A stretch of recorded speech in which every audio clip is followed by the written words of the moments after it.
Good morning, ladies and gentlemen. Welcome to the Camper Clash. I am, of course, your host, Walker, and today we have got a bout between the two campuses. We have got ourselves against the London campus of Staffordshire University. Of course, joining myself on the desk today, we have got the wonderful Flower Boy Elliot and Kaiser Boy Connor. You know, you two are both you both got boy in your name. I feel like I need to add that little bit to me, so maybe I can be like Walker Man, you know.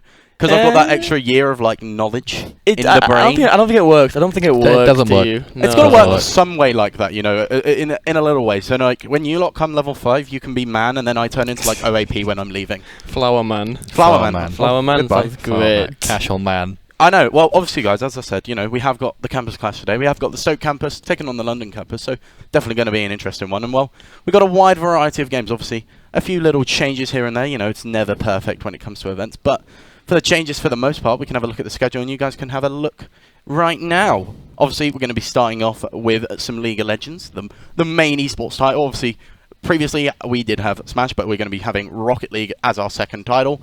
Gang Beast will be taking the place of Smash, so that's going to come in at around, well, the times that we've given you, but they're going to be changing. TFT, and then we got some staff games of Golf with Friends, Garfield Kart, and CSGO Wingman. And then ending it off with some Pokemon and Valorant. A good genre, a good mixture of different titles to appeal to everyone. Yeah, I mean, there's a lot of different games here. We've got Garfield Kart, you know, a game that you would never really expect to be played at, like an esports thing to begin with. But then we got our big games like League of Legends. We got our CSGO Wingman. You know, you've got a good variation here, I'd say. I mean, yeah, that's the main thing. You have to have that variety. You've got to appeal to every single audience, and it just kind of shows the greatness of the university as a whole. Because you know, you've got your sort of individual focus titles like that, but the main thing is you've got titles that appeal to everyone, and you have to show the whole sort of demographic when it comes to esports and these sort of events. Yeah, you know, we're trying to encompass the skill of everyone, really, because our players today are a roster of hand-picked players who know each and every game as much as possible. So hopefully, you know, having all this ability to express their knowledge in these games means they can share information, maybe work with our wider esports teams across universities to then, you know, gather skills, and it'll just encourage a nice university atmosphere as well, because it's all about teamwork in these courses. Exactly, and I think the main thing is obviously there's got to be that little bit of competition between us and London, you know. We're definitely the more superior campus for sure. Oh, definitely, yeah. Definitely more, you know, the more well known to say the least. But we've got to ask it because obviously we got to make these predictions early on. Obviously we got, well, they're both just sitting there looking very happy. But we got to make these predictions early on. So, who do you think are going to come out on top in our first game of League of Legends, but also the event overall? You know, maybe I'm a little bit biased here, but I would love to see Stoke, of course, take the win from the League of Legends. You know, it'll be a great start. You know, maybe get a little bit rent-free in their mind. You know, just get you've got to ingrain at the right time. You've got to be there with it. You gotta be there with it. And, like, if we can get that win early on, get into their mind, you know, and show that we actually are possibly a campus to be, you know, a force to deal with, it might scare London just a little bit more. Yeah, you know, but it is going to be close, I think. You know, I've heard rumours that the London team are fielding quite a lot of their main Valorant team. You know, so that very impactful last game, it could be, you know, 4 to 4 points, which means they could go and clutch out the win. But I know our players, of course, have contacts with like a lot of our league players, which, you know, I know we're a lot more successful at. So, you know, it'll depend on the game. Of course, we have like a lot of skill in other games like Pokemon, and, you know, hopefully we pick the right teams for that.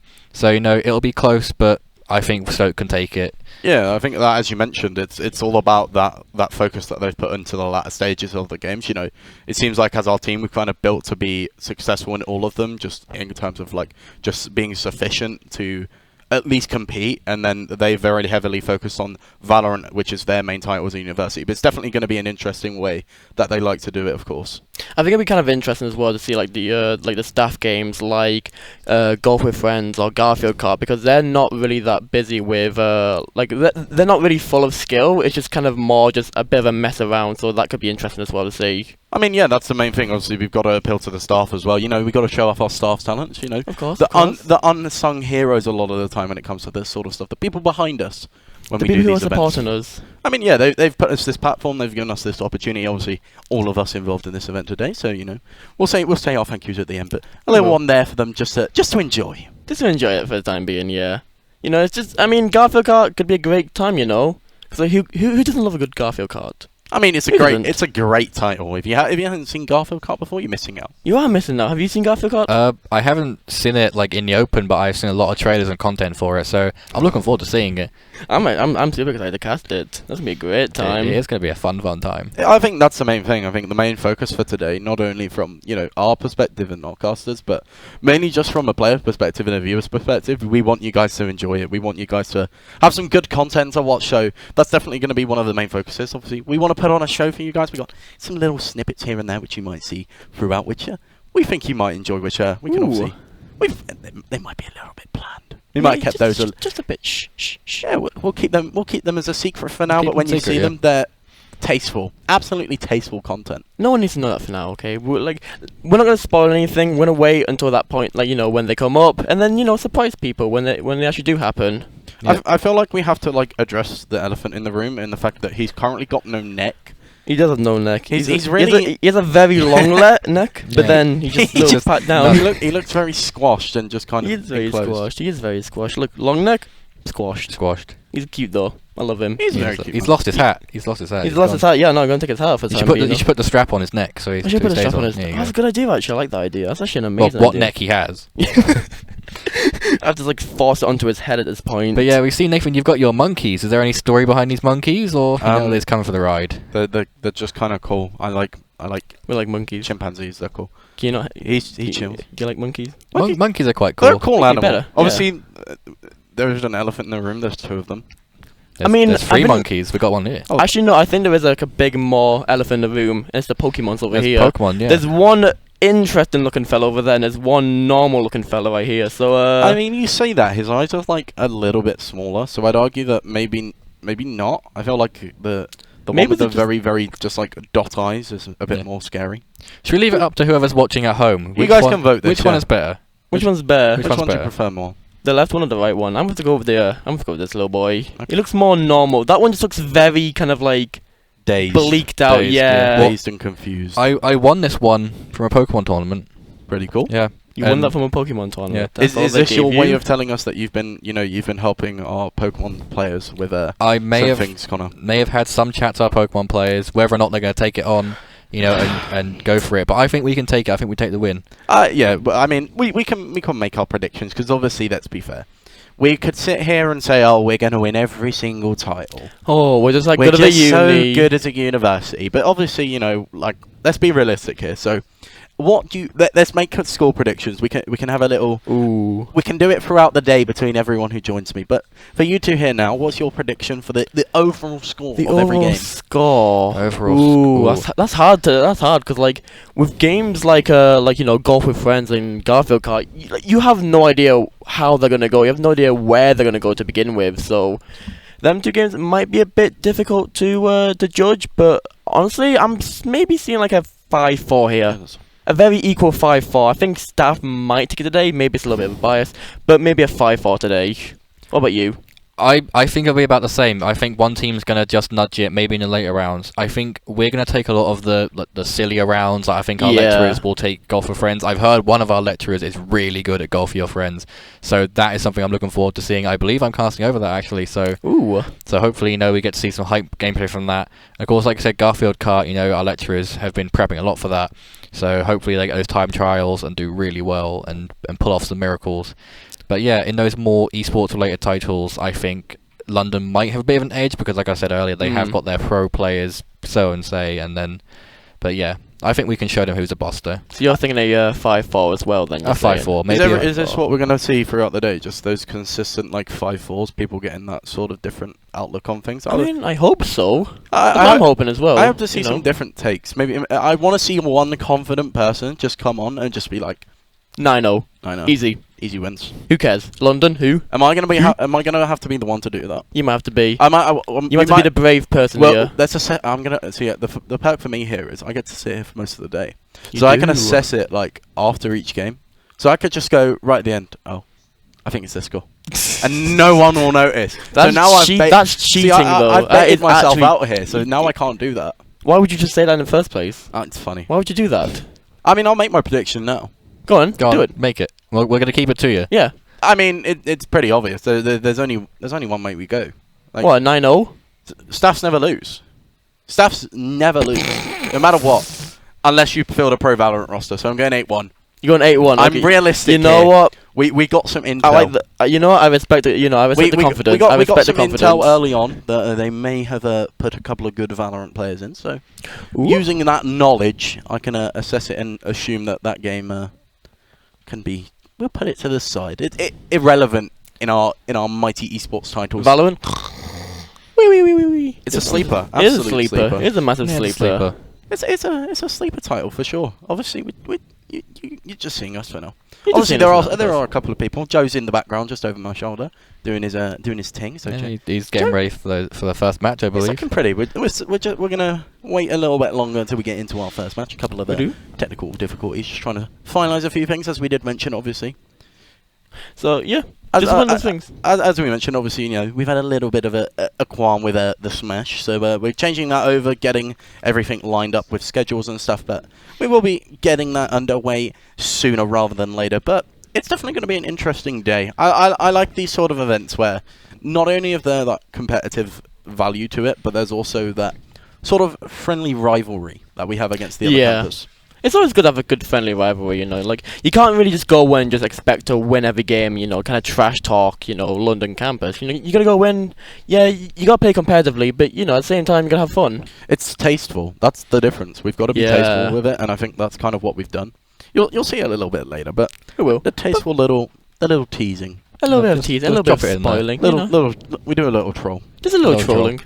I love doing a little trolling. Yeah, as much as everyone hates a little bit, but hates BM, but a little bit, maybe like a little bit of a quick snipe or or just going for a no scope to seal a game. That'll be something that'll be fun to see. It will be interesting to see whether players want to go for that stylish sort of play and entertain people at home, or whether they are fully committed to securing that big victory royale. Big victory royale. The big victory royale, yeah. Sadly, we have got no Fortnite today, so. I mean, if we had Fortnite, I feel like we'd be appealing to a lot of people. We would be appealing to a lot of people. Fortnite and Mr. Fortnite Ninja. Fortnite Ninja. I love Fortnite Ninja. I got called Ninja on the way home the other day. That was. I mean, that was something. I didn't want to point it out because you mentioned it to me the other day, but yeah, can we get an explanation behind the hair, Connor? Well, when it washes out, it's supposed to be a turquoise, but most of my branding for my own Twitch, my personal stuff, has always been turquoise and grey. They're my two favourite colours. Got you. So I just thought, hey, I'm going to dye my hair turquoise in a sporadic moment of I'm at university and stress was getting to me. And what's better to do than change your entire style? That's a good point. Yeah, the stress gets to you. What's the first thing you do? Sort your life? No. Dye your hair different colour? Absolutely. Is that what you did? Is that what you're going to do in the next couple of weeks? Maybe. Yeah, I might go back to my bleach. You told me, obviously, you lot don't know this, but I don't know this. Mr. Elliot did have bleach blonde hair. I used to have very bleached blonde hair, and now I'm back to my brown. So is it only me with natural hair on this desk right now? Possibly. I'm back to my natural hair right now. I mean, so does that count? You've dyed it before. But I've dyed it before, yeah, so does that count? My healthy head of hair, which obviously I got to Connor recommended me a barber's in Stoke yesterday, and I got attacked with a pair of clippers. It was quite scary. He's quite aggressive. He is with quite them. aggressive. He really just gets in there with the razor and just as hard as he can. I mean, for the price that you pay, but how much are you paying? It's like £5 for a student haircut. £5? It was. And you know what? £5? Yeah. I can't lie. It's like a little house, and he does it in his front. He just does it in his front room. That's actually kind of adorable. Yeah. But at the same time, £5 for a haircut. No. Well, there are other places. There are other places on that same strip where it's like 10-15 quid for the same job. With jungles. I would rather pay 15 quid for the same haircut just because I'm thinking to myself, okay, if I'm paying more money for a good haircut, then it must be a good haircut. That's kind of like my philosophy. It's called the make do barber. Yeah. When you need something to make do until you go to your regular barber. Yeah. That's what's happened. So. Oh, you could just grow your hair out like what I do, yeah. And then wait until I go back home to go see my actual barber. Now, there's a problem with that. I really don't like having my hair that long. And when I say long, I mean long for me. Long is for you. I mean, I have, as you can see, there's nothing on the side of my head at the moment. It's just skin at this point. So, long for me is anything where I can put my hair hand through it. I mean, people can't see my hair, and I'm just wearing a cap, which I could be showing off my hair. That would be a great sight. What your luscious locks? My luscious locks and my beautiful brown hair. That's what people would love to see. But you know what? I'll save it for later. Okay, no spoilers just yet. No spoilers just yet, obviously. No spoilers just yet. Of You can course. tease it throughout the Yeah, stream, just I can slowly tease it. take your Just hat like- off more just and like, more. slowly, like just lifting it up like that. There we go. Oh, he's showing more and more. Oh. I'm showing more and more of it. Is this in TOS? Is it? Yeah, I was gonna say, Ooh. Elliot, choose very. I mean, I don't know. Is it? Is it we- TOS? we might I don't know. see some. Well, it depends. Obviously, we've got the player introductions at some point, so who knows about those? Who knows? Who knows? You never know. Obviously, I think there's one other thing that we can discuss because we had time. we had a great time yesterday having a little watch party of some Awesome. smites Particular Smite, yeah. of some particular person as well. Yeah. of a particular a person. particular caster Very- who had his first pro smite gig yesterday. Obviously, our ex-lecturer, Mr. Blazy Bard, Mr. Blazy Bard, Robbie Trickett. I do miss him. I Yeah. do miss him. We a do lot. miss him. We Big miss up him a lot. Bozo. Big up Blazy Bard. Blazy Bard is cool. I'll make sure we get that going once He's again. clapping. But Dungle Jogger's clapping for him. he done a great job. We were all very proud. We all enjoyed watching that as a group, so that was definitely fun. Yeah, I had It was no cool. idea what was going on. But No, I don't think anyone in that room did, apart from I Eddie. am so glad that Smite's not being played today. Because I generally don't think that anyone knows what's going on in that game. I think we'd have to ring Robbie. With the ring Robbie, yeah, just Like for him to literally come give back. Robbie like a call and just like put his face along my tablet and just be like this. Just show like on your Here's iPad. Robbie. Here's Robbie just casting for us, like through like his like trash like £20 webcam mic. Yeah, you guys like actually thought that there was like actually like notes written on this. It's just a blank note page. it's for the aesthetic. He looks It- professional. It's we got to make it look like we're here for the long term. Should we get some? You know what? Whilst we're here, we can read some fun facts about the players. Oh boy, I cannot wait. Well, actually- I know one actually- fun fact about the players we can mention quickly Go ahead, is Connor. I saw them coming up to their green room today, and they were all wearing bucket hats, which I is rate that. Is matching that perfectly why- with our jungle skog. Is that why we've got a bucket hat right here as well? That may be why we have a bucket hat, so maybe that's a good luck charm for our players. Maybe it's a good luck charm. It may be indeed. It is a good luck charm, but we are going to be heading over to our wonderful casters. And we're going to have a look at the band phase. Finally, we are going to get underway, so we're going to pass you over to Lottie and Cole. Hello everyone, I'm Cole and I'm with Lottie. How are you feeling today? I am so excited for today. I think this has been such a big build-up this week, especially to League, where it's one of the main events, in my opinion. I'm just excited to see what's about to go down between Stoke and London. I think we personally need to put London in their place. Absolutely, and I know that we have that level maybe possibly above them that we hopefully can show today. Definitely, I think we absolutely dwarf them in size, in skill, and in just swag. 100%. I think we've had a little bit of a few facts of who people like to play, and we're not going to spoil it yet because obviously we're coming into draft soon, but definitely want the top level of everyone's game today. Definitely, I want to see big picks, big pushes, and you know what? Just big plays. Definitely looking for something like that pentakill, big objective steal. And before we get into it, I might ask, who do you want to see? If you could see any champs play today, who would you like to see? Well, I'm a connoisseur of the jungle, so preferably Olaf and Volibear would be my preference. But I know as a support, you definitely want to see some of those down there, and in particular, who you'd like to see. Well, as a support player myself, particularly a mage support, I am all here for things like the Morgana, the Soraka, maybe a little bit of Leona. Not too keen on the Lux, if I'm honest. I'd like to see people being bold, going away from the popular picks. And something that we've seen elsewhere in major leagues, especially in the jungle, is the Wukong coming through. Ooh, that's It's a great something choice. that a lot of people have picked up recently, and I wonder if we'll see anything like the Jarvan. Jarvan seems to be very popular in pro play. yeah, and we'll see if there's any note-taking from the top tiers of Korean and European League of Legends. Absolutely. I'd love to see EDG just taking notes from Staff London and Staff Stoke. They need to learn. Well, they didn't make it to MSI, so maybe. So now we get to London side. We haven't heard anything about them, but maybe see where they come from with their draft. It'll be interesting to see, because I especially am looking forward to these bans. Because I think these bans are going to have a massive impact, because I don't think neither team is particularly well educated on either team. 100%. I think it's going to be very interesting on who they ban, whether they're going to ban counter picks, or whether they're just going to ban based on the meta. I've also heard that there's a preference ban as well. Ooh. Obviously, someone not liking a certain champ in their lane when they're sitting there farming up their minions.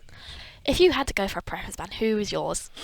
I have to say, as a jungler, I don't like Kayn Musty or Shaco. I hate it when it's level 2 and my Shaco's sat invisible in my jungle with my buff, and he smites it away and runs off, and I can't catch him because I can't jump over walls without flashing. Definitely a good pick. I think for myself, it's got to be someone like the Blitzcrank or the Nautilus just being pulled, or even maybe the Pike just being pulled in. Only thing I can do is hope, pray, and maybe try and stun them in place. That is my last hope. Yeah. And if not, flash out and heal. Absolutely, and especially when there's 2 people in your lane. You're like, Oh, please don't. just don't get hit by the hook. Nothing like a double stun or a hook and pull just to be met with like a misfortune. Love my life. Ultimate damage coming out there. Yeah. Just absolutely insane. Now, get on to sort of how the players might be feeling in this first game. That's where we get to see the standard set for the rest of the day. Yeah. I just hope that they can get through and get the win here at Stoke. I think hopefully coming into this they're going to be on a high note. This is a big game. If we win this, we set the standard for London, and they know, yeah, we didn't come to play. And it's going to be very exciting to see that, and I really do hope they give it their all. I just don't want them to see being stomped. That's the last thing I want to see. I want these players to come out with high morals, being excited, and wanting to keep going. Absolutely, and especially with all the games today, we don't want to see any massacres or that sort of stuff. We want Definitely good, not. close, even games. Unfortunately, we might get that in Valorant with the information we've just heard from our host desk. But Yeah, I've read a lot about this Valorant team, and I'm like, okay, that's good, but what about the other 8 games that you guys are supposed to be like absolutely destroying us at? absolutely. So focus a little bit more on League now, with the players that are with us. We just have to see what comes up in the draft.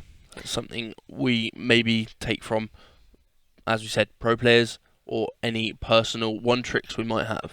That'll be interesting to see. I'm just really hoping we don't get these boring meta picks. I want excitement. I want something that I am excited to cast. I want drama. You know what? I'm going to put it out there. And I think I want an Alistair top. Ooh. Some really I don't funky like meta Alistair in my stuff. bot lane. I will dread to think how he's going to be top. From personal experience of playing it, it's sit in lane, gain as much XP as possible, and just tank everything, walking through everyone, just slowing Yeah, the my whole time. experience with an Alistair is, oh, he's charged into me, oh, I'm dead.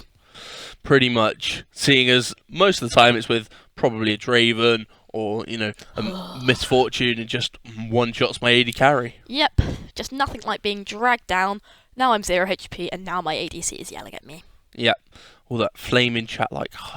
Yeah, I do hope there's not too much of that today, because as much as we are against London, we want to set a standard that we are still better people than them. And that we know full well when we come out of this, we've not been nasty to them. Because we're going to save that for the end, when we win. 100%, because we are going to win. Absolutely, I have full faith in our teams. Absolutely. As we throw you to a VT.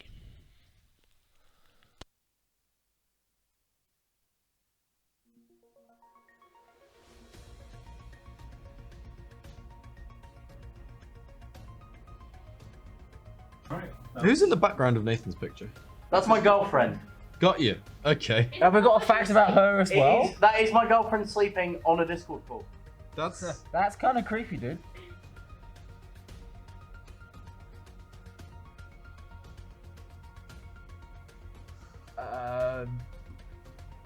Joel? He strikes me as a trains guy. No, I don't think so. I saw him on I saw him in Twitter, shorts and the other his day. whole thing That is was like weird. J Money, and he's got his own entire chat. Of course, you look at all the students' Twitter. I'm not surprised They by pop up. Trains. Nathan, maybe? that. Could be Nathan? I mean, I don't know. No, because Nathan likes football. Trains and football don't really... I feel like if you like trains, it's going to be like an all-encompassing thing. If it's Ben, I'd be shocked. What if it's Luke? No. Minor champion is in train. Could be Luke. Minor what? I think- Clearly a process of elimination. Yeah, but I don't know enough about James. This is the problem. It could be James. Is but James a trains guy? I don't know. This is the How problem. do we define train people? Like they listen to the ASDF movie I Like Trains song on somewhat. James did talk about the Yogscast earlier. I'm going James. Trains James. I think it could be Luke. I don't know why. Just something about it screams Luke to me. Mainly because I know he's gone on a train today. I'm gonna go for Ben.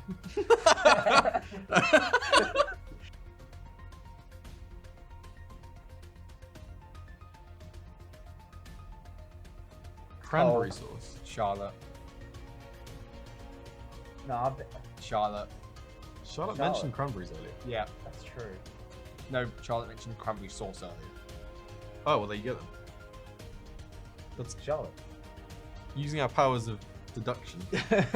Totally not over her. Either that or she's completely baited us out. Which is a very Charlotte thing to do, to be fair. She did say she wanted to make an event out of her interesting fact. So, She might have gotten too excited about her interesting fact and given it away. right. Yeah, it's Charlotte. Charlotte.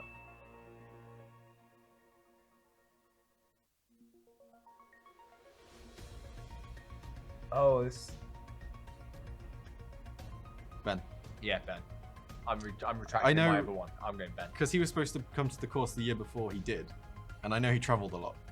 So I'm going to say, using How's the fact it that I've different? talked to him, that. Interestingly, his picture on like the student hub that we use, He's got short. he's got short hair and he looks so weird with short hair.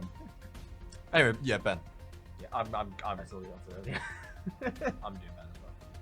This is the one. Can I change my Got that. trains answer? Can I go back and change it to Is it one of each? Oh, okay. We can't change answers.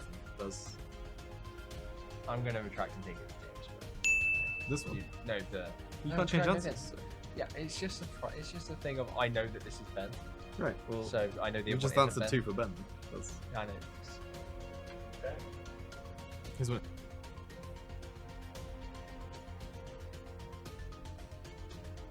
Nathan. Nathan. I don't know why. He just I- seems like the one yeah. that would go to Twickenham. Yeah. I was gonna say he seems like the one stuck in a lift, but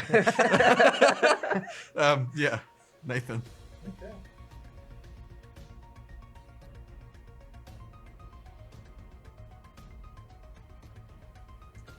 Joel. Joel? Joel. J Money.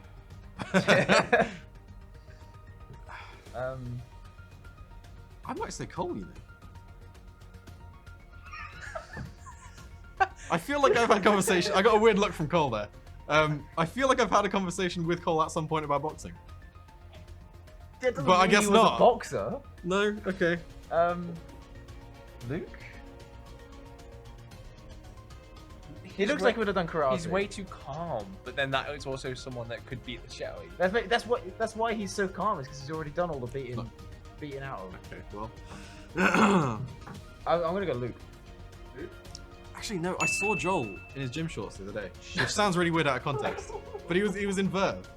It always. He looked like he was light on I his never feet. get that whenever we go to our car, Light. Our our car. cars, we always see Joel. Yeah. We once came back from the cinema at like 10 p.m. and saw Joel and his housemates coming back from shopping He as was- we were skirting out. Yeah. And we skirted past him, Skirting out. braked, pulled the windows down, and just shouted his name He was so confused. and watched the confusion. It was He had no fantastic. idea it was us. It was great. Yeah, Joel. Actually, for that one. Okay. What did you guys say? I said Joel. I said Joel straight away. Fair enough.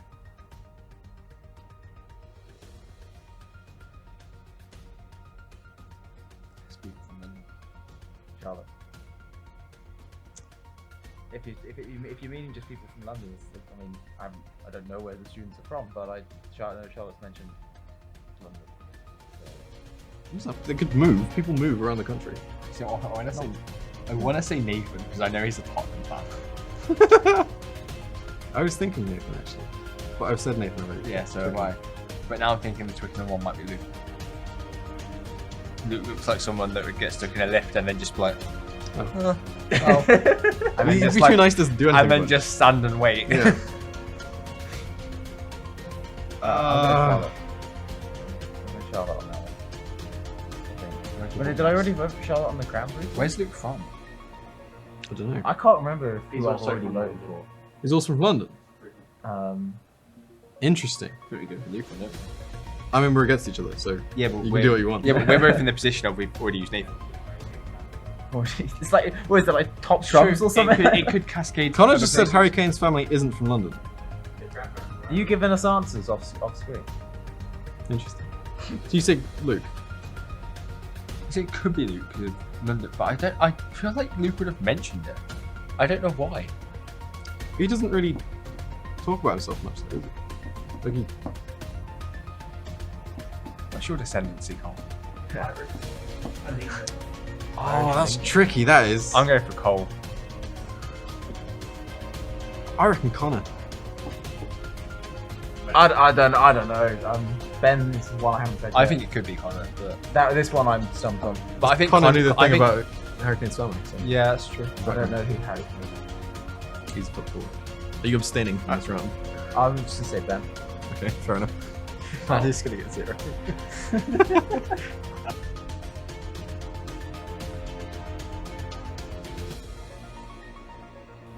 Tetris IO. Connor? Connor or James? I reckon James. We haven't said James yet. We do for train. No, I said Luke for trains. Oh. I think. Is someone keeping note of these? We're not. I feel like James would be good at Tetris. I'm going for Connor because I think he'd be impactful at Tetris. Joel.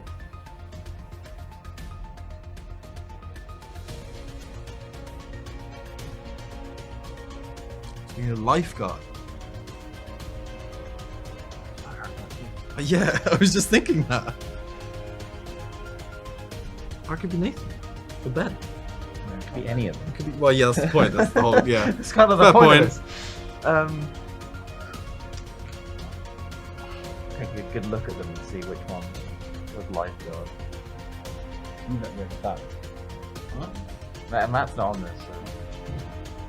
So. Luke, I feel like to be a lifeguard is too softly spoken.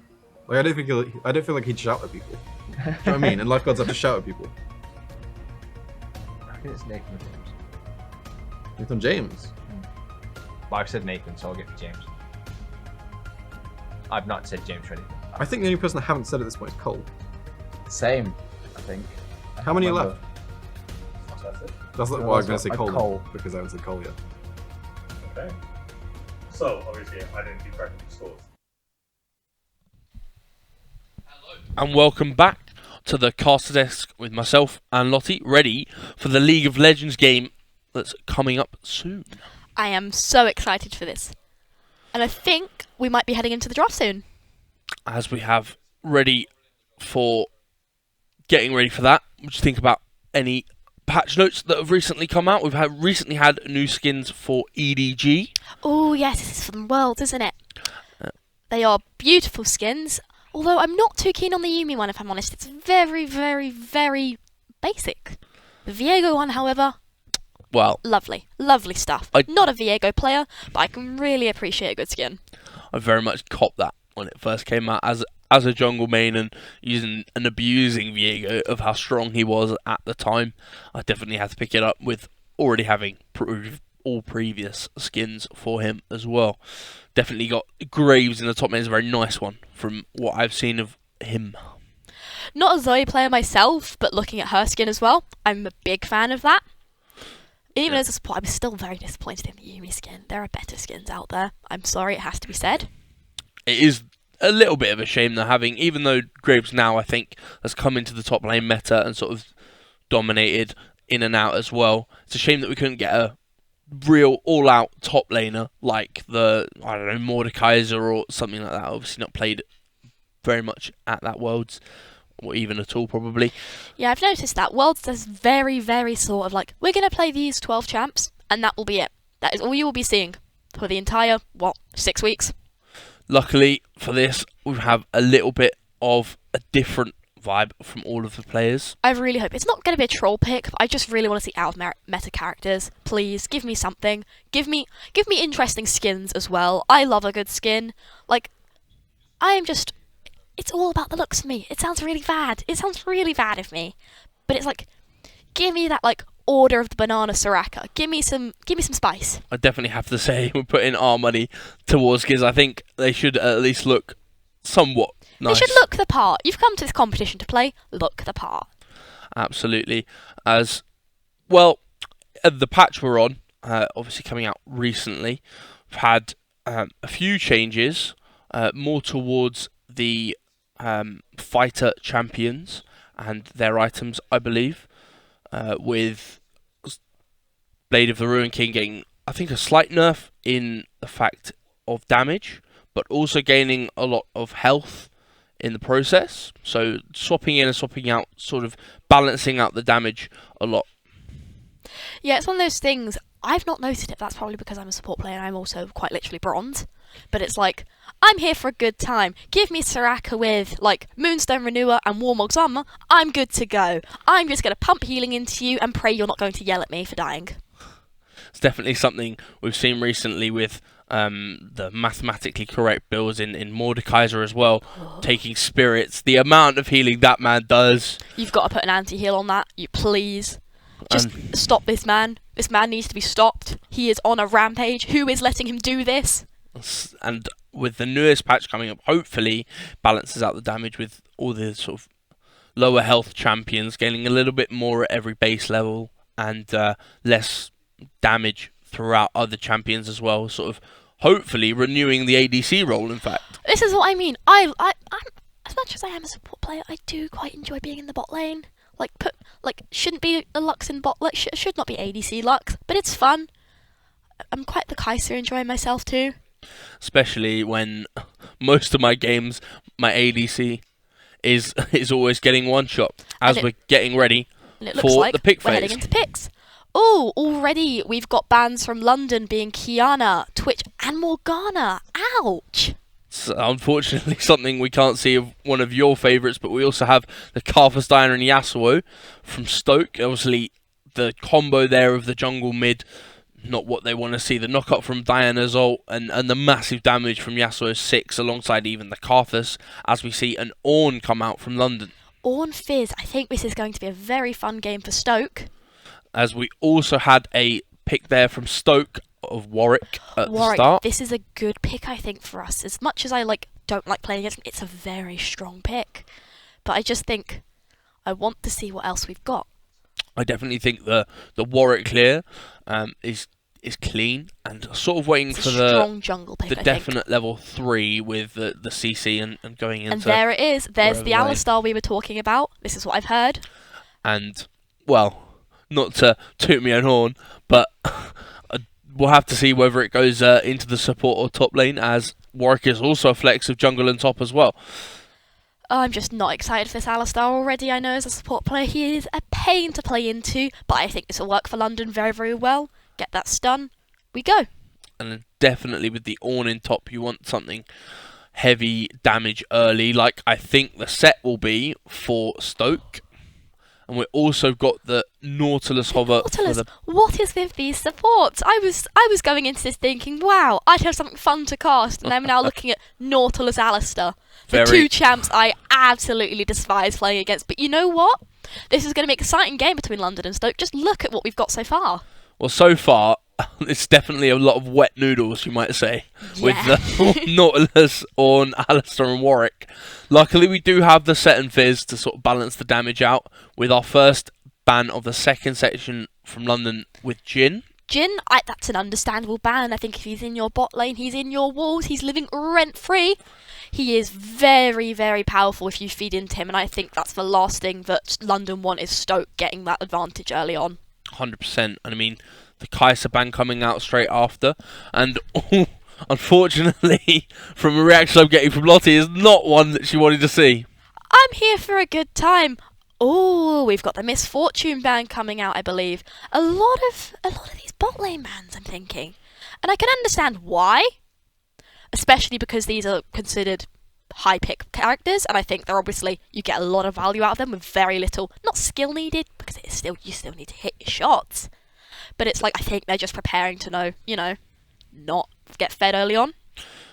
Obviously, they ban out the Misfortune in conjunction with this Alistar, as London are hovering Vayne, a very picked by Nautilus with the auto attack stun, easily condemnable for the extra CC timings. And we see here, Stoke have taken the Caitlyn ban. I'll be honest, a wise pick from them, especially Caitlyn, Misfortune, good bans together. You don't want those in your bot lane.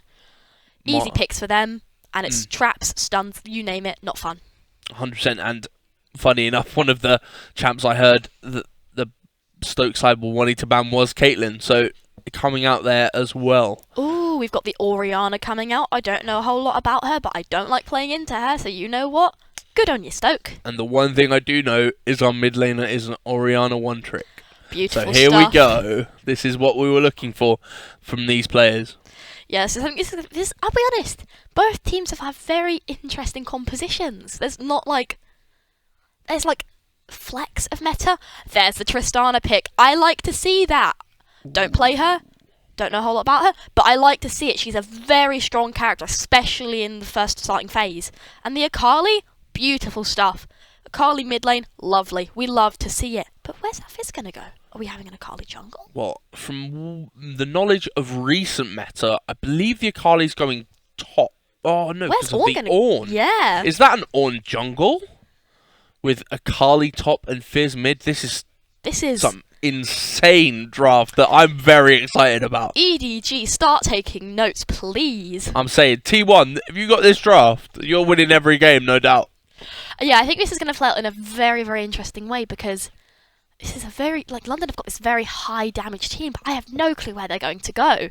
Stoke seem a lot more balanced in that all the characters they've got fit a lane. Yeah. But this is going to be a very interesting one, and I'm excited to see it. This is what I want. This is what I want to see. I want to see these picks where we don't know how it's going to go. I want drama. Absolutely. And the Orianna and Alistar with the ball combo, you chuck that on Alistar. Alistar ease in, gets the knock up, the shockwave goes off and puts out insane damage, especially with 2 or 3 items on the Orianna. Something we'll have to see and wait for in the later parts of our game. I'm still so disappointed at these bans. Kai'Sa, Morgana, man. Could have had some really good plays off of those champs. But I think maybe it was for the best because you know what? No one, and I mean no one, likes Morgana Q. Morgana Q is the bane of every bot laner's existence. Definitely. Being stuck, having their opponent being shielded, so when you go to stun, well, you're immune. And Kai'Sa, man, just late game Kai'Sa, no thank you. And the same with Yasuo. Yasuo and his wind wall, that comes in late game. You are done for. You are done. And the Twitch, well, I don't like Twitch. I'll be honest. I don't like the fact he can roll sneaky, come out, and I'm dead. Especially when talking about my Shaco, Invisible Champ's just not my friend. Yeah, I'll agree with you there. And Karthus, well, I just don't like the fact he can do damage after he's dead. I'll be on my way back up my lane to recall to base, and oh, what's that? I've just lost 300 health. Thank you, I'm dead now. Especially when the team fight sort of breaks, and he does, even quite early on, and he's sending out the Qs, slowing people, and even the ring of damage, and, well, the ultimate, is to say the least, is a lot of damage. Yeah, I'm just excited to go into this. I think for a first match of the day, we're starting out on a good note, we're starting out strong, and I think this is going to be a good game. Obviously, it's not going to be like the other games. We've got Garfield Car. Who doesn't want to see some Garfield Car? Especially with the staff. The staff are the backbone of this project currently, and I'm very, very grateful to have had this opportunity. It's definitely something I'm looking forward to with the Golf with Friends later. Yeah, I think Golf with Friends is going to be one to not miss, so please do stick around for that. It's going to be a spectacle.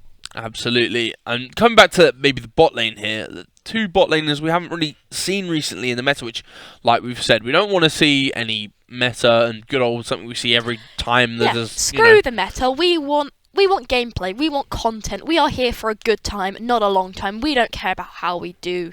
We're not going T1. We're not going to MSI. We're just here because for good or better gameplay between the superior Staffs campus and London. Absolutely.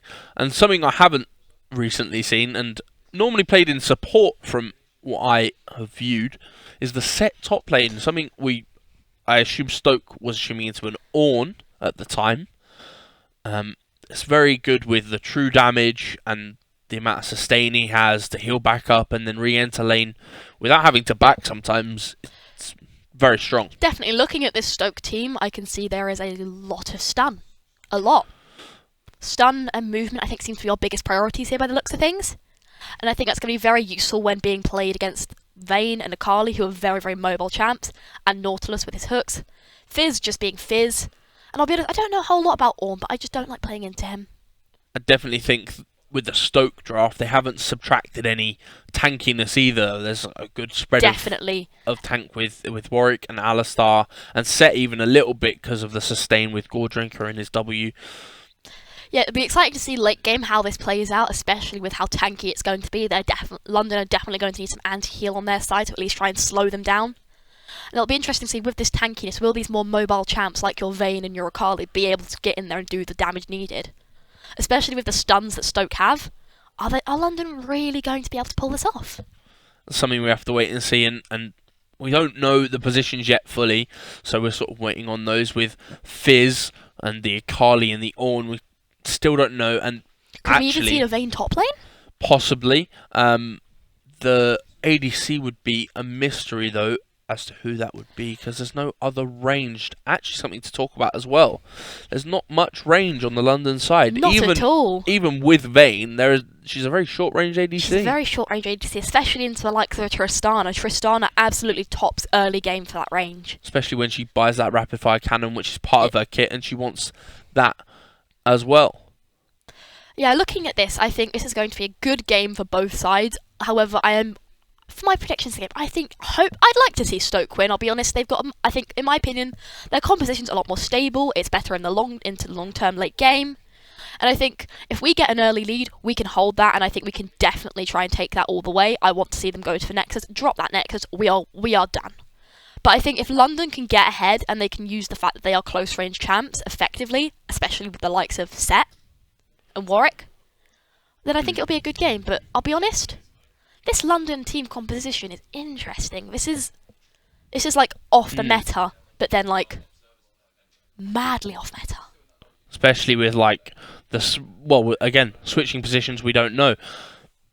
And talking about the London range as well, there isn't actually much more on the Stoke side. Yes, Trist has the rapid fire cannon as we mentioned and gets the range over the Vayne, but Set's melee, Alistar's melee, Warwick's melee, and Orianna has, that little mage range, and the ball can go a little bit further than that as well. So even though there isn't much range in the top support and jungle, there is some available in mid and ADC, yeah. I think though for this bot lane it's more than likely going to be Alistar Tristana. If Alistar can get that charge, he can do initial damage, Tristana can go in with cannon, do enough damage that they have to recall, and we can take a tower. Whereas I think on the London side, if we were being hypothetical here, we could see the Nautilus Vayne bot lane, right? They've got this pull, Vayne can make use of that, but Tristana's got a whole lot more range than what Vayne does, and I think they can do more long-term damage to London. Absolutely, and from assumptions of the draft, the Ornn more than likely going into the jungle as two solo laners in Akali and Fizz. I can see why the Kiana's banned, because early on, Ornn's not very tanky. Kiana jungle, man, what a time. And yeah, Kiana in general, very early, gets that serrated duck, does a lot of damage for that early part of the game in the first sort of 10 minutes or so. Can definitely control rivers and jungle. I'm getting very excited to see this though, looking at, especially with things like dragons. How is this going to play out? Are we going to have it be, oh, dragons up, we go take it immediately, or are we going to hold it out, or are we going to long it out, and we're going to make them work for it? It's definitely something we have to see. There's obviously a focus for both in bot lane and all of that. We can see possibly dragons and see where each team want to sort of play to.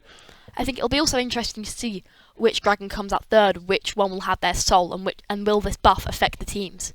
Because I think, obviously, I'd like to see an Infernal Dragon. I'd like to see that Infernal Soul coming out. That is a massive buff to the team's damage, and I think it'd be very, very useful. But if we get something like Cloud, I think it'd be useful in the movement, because, especially that Stoke do not have that speed advantage, and I believe we are getting into it. As we see the Kayn in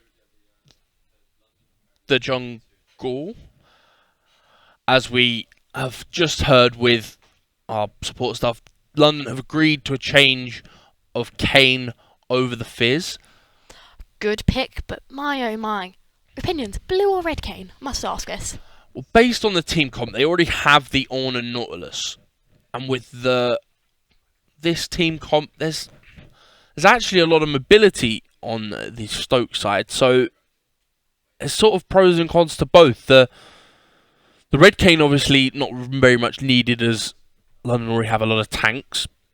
But the Blue Cane is going to be difficult to get on the back line because there's a lot of front line on the Stoke side. Definitely. Now looking into it, we can see that in this bot lane, we've got obviously London's wave coming in. There's not a whole lot happening right now, but it's early game, early days. Anything could happen, and I do think London are going to struggle with this range. Because if you are in the bot lane, you need that range. You need that CS clear. You need that.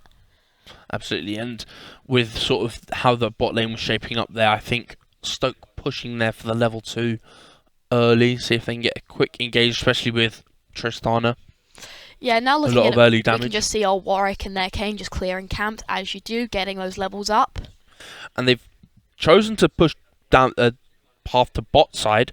Obviously, both thinking that dragons are more important than the Herald in the early game. I would definitely agree, honestly. I think Dragon, especially in the long term, the build-up is much more important.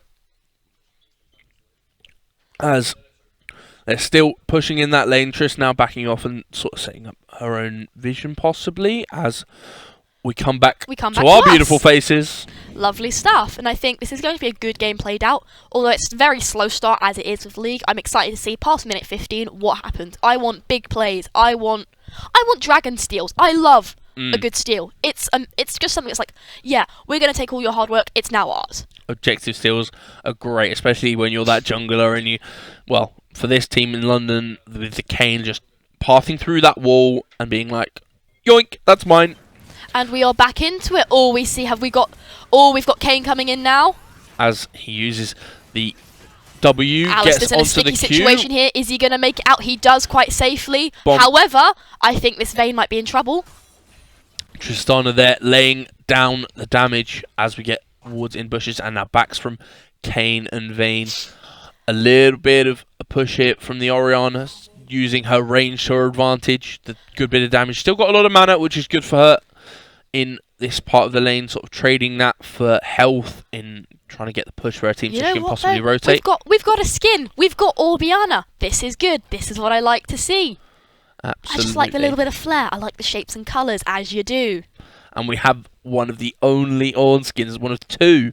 Oh, it's beautiful. I had this one. It's lovely. I think so far Set has definitely got the advantage here. He's got the minion clear. Ornn's missing his health. I think it's a very risky position for him to be put in. And what he's a gone in. beautiful stun. Knock up Not there cut from from Ornn there. as well, with the W coming out. It's I Ornn think Ornn's below playing about very dangerously 2/3. here. I think, especially because Warwick's making his way upriver to his camps. I think this is a very dangerous situation. But we've also got this Kane. Kane, yeah. This Kane could be coming in any time now, and I just think Set is in a very difficult position here. I think he's going in. He's going in. This is not good. This is not good for the. This is See not good what for the damage? Kane. Oh, the Ornn flashes away. They got my game and Lance first blood. Goes to Stoke. It absolutely insane with Kane picking up the leftovers there, getting stacks with Warwick coming in. Can he quite catch? No. He might get the clear. I think he's just going back to his camps. That is a beautiful clean-up from the Kane. You hate to see it from the Stoke side. But you know what? It's a good start to the game. We're very, very level on gold. And I think... is there anything going on in the bot lane? Is that Alistair coming and back yeah. maybe a roam, so just the safety of that. And something I'd like to mention, the name of our set at Stoke is Weak Side Top Laner, which, funny enough, in this game seems to be Kane going there first for the top lane gank. And, well, what a turnaround and outplay, to be honest. Yeah, I think it was very, very good from London's jungler. I think that is what you need when you're a top laner. You need that input. You need that support. And I think this is going to play out very, very well. No, I can't say it. I can't say there's a clear advantage here. No, absolutely not. And what with Kane having clearing his bot side now, maybe going in for a bot lane gank as well. It's definitely a jungler that likes the ganks, likes to get in, especially when you can get that form very early with them. We've got Kane recalling now. He's gone back to his base. I think he's gone to buy. Yes, he has. Iron Spike Whip. Good choice. We've got Ornn possibly recalling, but Set's just stood there waiting. Now we've got back to the bot lane. And yeah, something to talk about as well. The Alistar keeping Tristana healthy there as well in that bot lane fight just before the top side gank as well. I think Stoke bot lane's returning to base to buy. This could be getting good. We're getting items in now. Set just clearing vision there to allow Warwick to come in, and again Ornn having that control. Although I think we see this Kane coming in as well. This is going to be a very close battle, even if it does become a battle. This is going to be a game of watching and waiting. Warwick possibly seen on vision there, so starting to walk away now with the Orianna backing. It's maybe a little bit difficult to win a team fight. It's 2v2, and we did see that top skirmish happen with both teams coming out for 1v1 there. Yeah, we've got no definitive gold lead from that as well, with little bits of CS difference here and there in sort of the top lane, and well, Kane on that jungle with 32 farm. Yeah, we've got Rift Herald coming up in just over 30 seconds as well. This could be a very good battle, especially because Rift Herald will help you establish that lane difference. And oh, this is not good. Wait! Oh, let's go! That's Set getting the kill onto the Ornn, and I think this is going to be Chase. Akali flash. Akali coming up Ignite. using Flash and Ignite. Gets That is away. disgusting. Warwick with a little bit of healing, but can't sustain enough. Oh, this is good. Oh! Oh, Tristana's just gone and killed the Vayne in the bot lane. This is good. Are we getting something here? Oh, that's not good for I think that with the Nautilus. tankiness, he's going back in though. Why did he hook? Oh my God! goodness. Chris jumps in. Tower One tower damage shot. now hitting, but I Gets think is he knocked going to with get out? Oh, that's not good for. Does Alistair That's go not down as well? Alistair's He gone does. too. Oh my goodness. That was a pick until it wasn't. Oh wow. However, this Tristana might have the advantage here, clearing that minion wave and being able to get a tower plate possibly. Vayne is coming down. Orianna has roamed into the red side blue jungle there, just going down maybe to hover and cover. We've got the Akali However, roam this coming is in. not good for the Orianna. We've got this Akali coming in, and we've got, I believe, that is Hextech Drake. It is for our first, so that takes one down for our soul. Still got the 4 So there will default be ones no left. Hextech channels in this game, unfortunately. Unfortunately, no insane flanks, We've got Warwick clearing red camps. as we have top lane sort of stacked in the middle. Set just waiting out in bushes, seeing if this Ornn travels along, but clearly not. Something that hasn't happened sort of yet is any setup for objectives around all of that, as we have unfortunately had an error there. It happened, and I think this is a very exciting game. I'm really enjoying this. There's no clear, distinct lead, and I am loving this bot lane. If I'm honest, the skins, the picks. It's a good show, and I think if we'd not had that exhaust onto the Alistar, we would have had 2 easy picks there. Yeah. And I'm glad. I like to see this sort of thing. I like people using their abilities correctly, and it's getting them it's getting those kills. It's getting the gold. Especially it's getting those items early game. Get those boots. Get ahead and make the most of it. Yeah, I mean 100% with especially with the both set out plays. He's always just about on that edge with how low he gets, and then the W comes out, forces, and just does the damage And onto I think Ornn, we're coming back into Stoke taking Hextech Drake. which We've got Alistar. I believe we've also got the Warwick and Warwick. Orianna. There we go, and that's Dragon to us. So first objective now onto Stoke. Still only a 200 gold lead or so, which It's a 600 gold lead to Stoke. has now and flipped. that's disgusting. Set That was just a nasty kill from yeah, Set onto that. cleaning up on the Kane there, Poor Kane. who has his first item already. And we With- like to see that. We've got Gore Drinker. Oh, this is getting exciting. So more than likely going for that red Kane vibe. I can't see his runes at the minute because he's dead, but what we can assume with the Gore Drinker is that he's gone something like the Conqueror. Yeah, Conqueror There. build, solid damage output. Definitely a red Kane, which, as mentioned before, is slightly odd with the Ornn and the Nautilus. So going for a very tanky. Maybe it's the fact that they want the CC with the knock-up. Yeah, I think the tank build though will be important, especially in late game with London having very, very tanky characters themselves. They just want to have that equal fight. And Trist here now with a 2-kill cells, 2-kill lead and a bounty. Warwick now ghosting towards mid lane. See if he can save. Although, around. is that Kane going down to bot? Is he going into bot camps? He's taking away bot camps. Probably. This is to set dangerous up this is for a dangerous gank. for bot lane. London is in Warwick. very good position here. If Warwick doesn't get down there soon enough, this is going to be very dangerous for Stoke. And I think he's going in, but I think Warwick that's has noticed so Alistair good, knock up good into from the Alistair. tower It's twice the with towers, the and is he twist. gonna- Oh, he got away, the but I bomb think doesn't quite get the doesn't kill get there. the kill, doesn't get the cleanup they needed. However, Stoke is still standing, and I think that's the main thing. Tower is still 5 plates. And we missed a little gank there from Warwick on the mid lane at the same time, as why unfortunately he didn't get down to bot. Didn't need the save as well, so it's some very good plays from the bot lane here. Very good vision I've noticed as well from Stoke side compared to London. I think that's very, very important, especially with the likes of Akali being very mobile, Vayne being very mobile, and just the amount of damage that Kane can output late game. Ignite Having that vision is vital. Yeah, in Ignite stopping comes anything down coming there in. with the Q.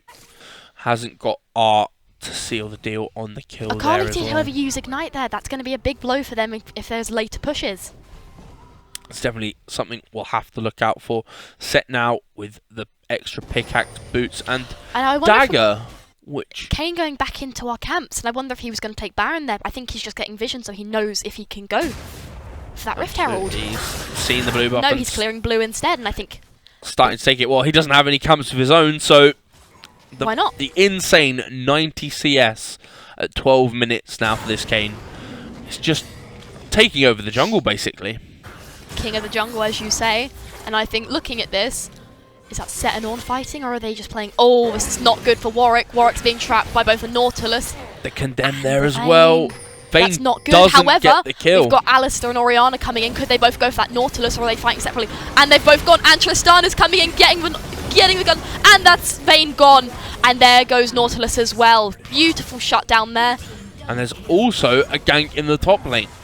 They're killing Set Off, who had that 150 gold or so shut down. And I think teams are starting to look at that Rift Herald, but I think Kane's going for it. But is he going to have enough health to do it? I believe so, with having Smite and taking on the Scuttle as well. He gets sustained from that. However, he's just been spotted. seen. He's been spotted by the Orianna, the Warwicks. There's all the Alistairs coming up. This is very, very dangerous for him. So just takes that chance, doesn't take the chance, backs off. Akali now sort of hovering as well. Kane taking his top Akali side knows camps. full well she's in a pinch if she goes in. Absolutely. Kane full well knowing he's in the lead. He doesn't need to make any drastic plays, so just goes back to farming. Tristana just trying to take that bot lane tower as Vayne and Nautilus come back down, and I think is Orianna going down with Alistair? Does look like it. They've taken River. Tristana's sort of backing off though, not going for any sort of fight. Rightfully so. I think it's wise for her to recall, especially with that bounty. She's got 400 gold bounty. If you get that now, that is a massive lead in terms of item buying. And yeah, again, now for me is sort of more of a filled out leaderboard with all the CS that everyone's got. We see that the Trist is coming with a 20 so CS lead, and as well in the top lane there for Set and Ornn. I wonder what next dragon's going to be, because I think obviously this isn't going to be an integral dragon and getting soul, but I think a big buff like Infernal would be massive here, especially with the high damage output that both teams seem to be having. Definitely, and the sort of poke from Orianna and Trist that could come out from that, as well as the Vayne, even though having that short range, the Invis from Ultimate and going in as well. However, I think Kane is taking Dragon, I believe, but Rift Herald is also up. We've got 6 seconds, and it is a Mountain Drake. Kane's just checking for vision, has now taken his Is E Kane through going the in? walls. I think Kane's just trying to get a look around and see if anyone's considering it. Akali coming down too. But with that Warwick and that Orianna just behind her, she is in a very dangerous situation if she decides to go in. Absolutely. Are we going to see an engage? No, we are not. But doesn't quite catch this the is going to Shuriken. be an interesting fight. You've got all of this bot lane, you've got the mid lane, you've got the jungler, and I think this is going to be a good play here. Could we see a steal?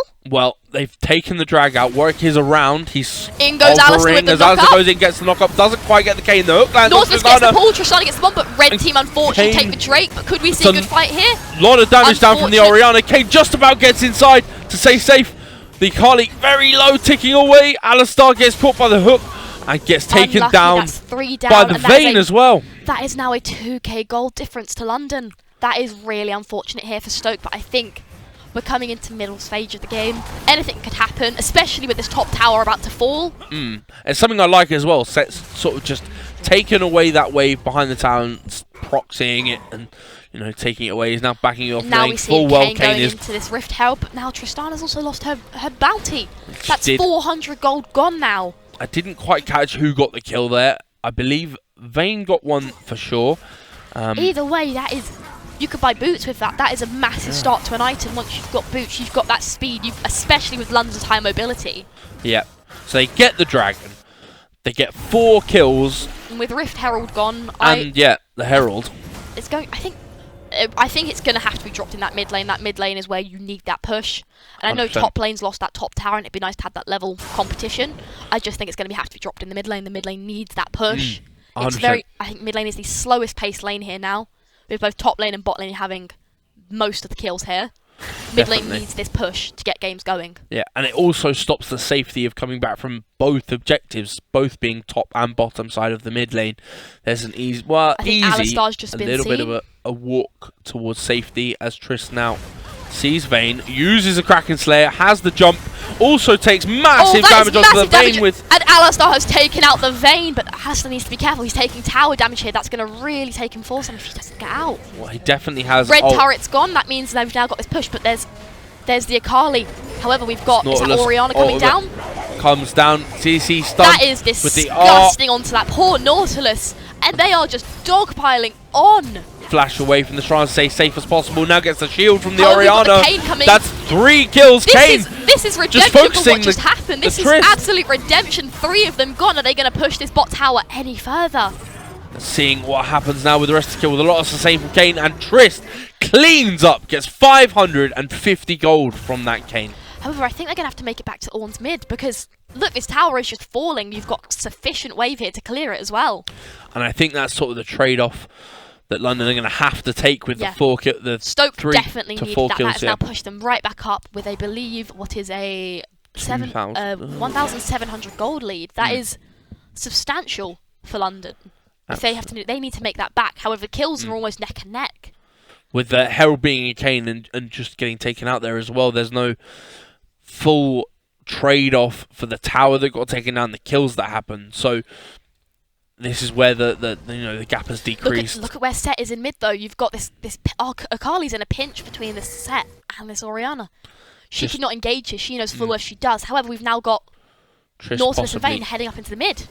Yeah, Triss possibly caught out there. Luckily, walking past without being seen. Now Triss moving to that mid lane for the safety of the towers. Vayne just pacing about mid lane with the Nautilus, not knowing whether it's worth going in or not. And if I was in London's interest, I would just play back and try and play the towers. It's not worth going in right now.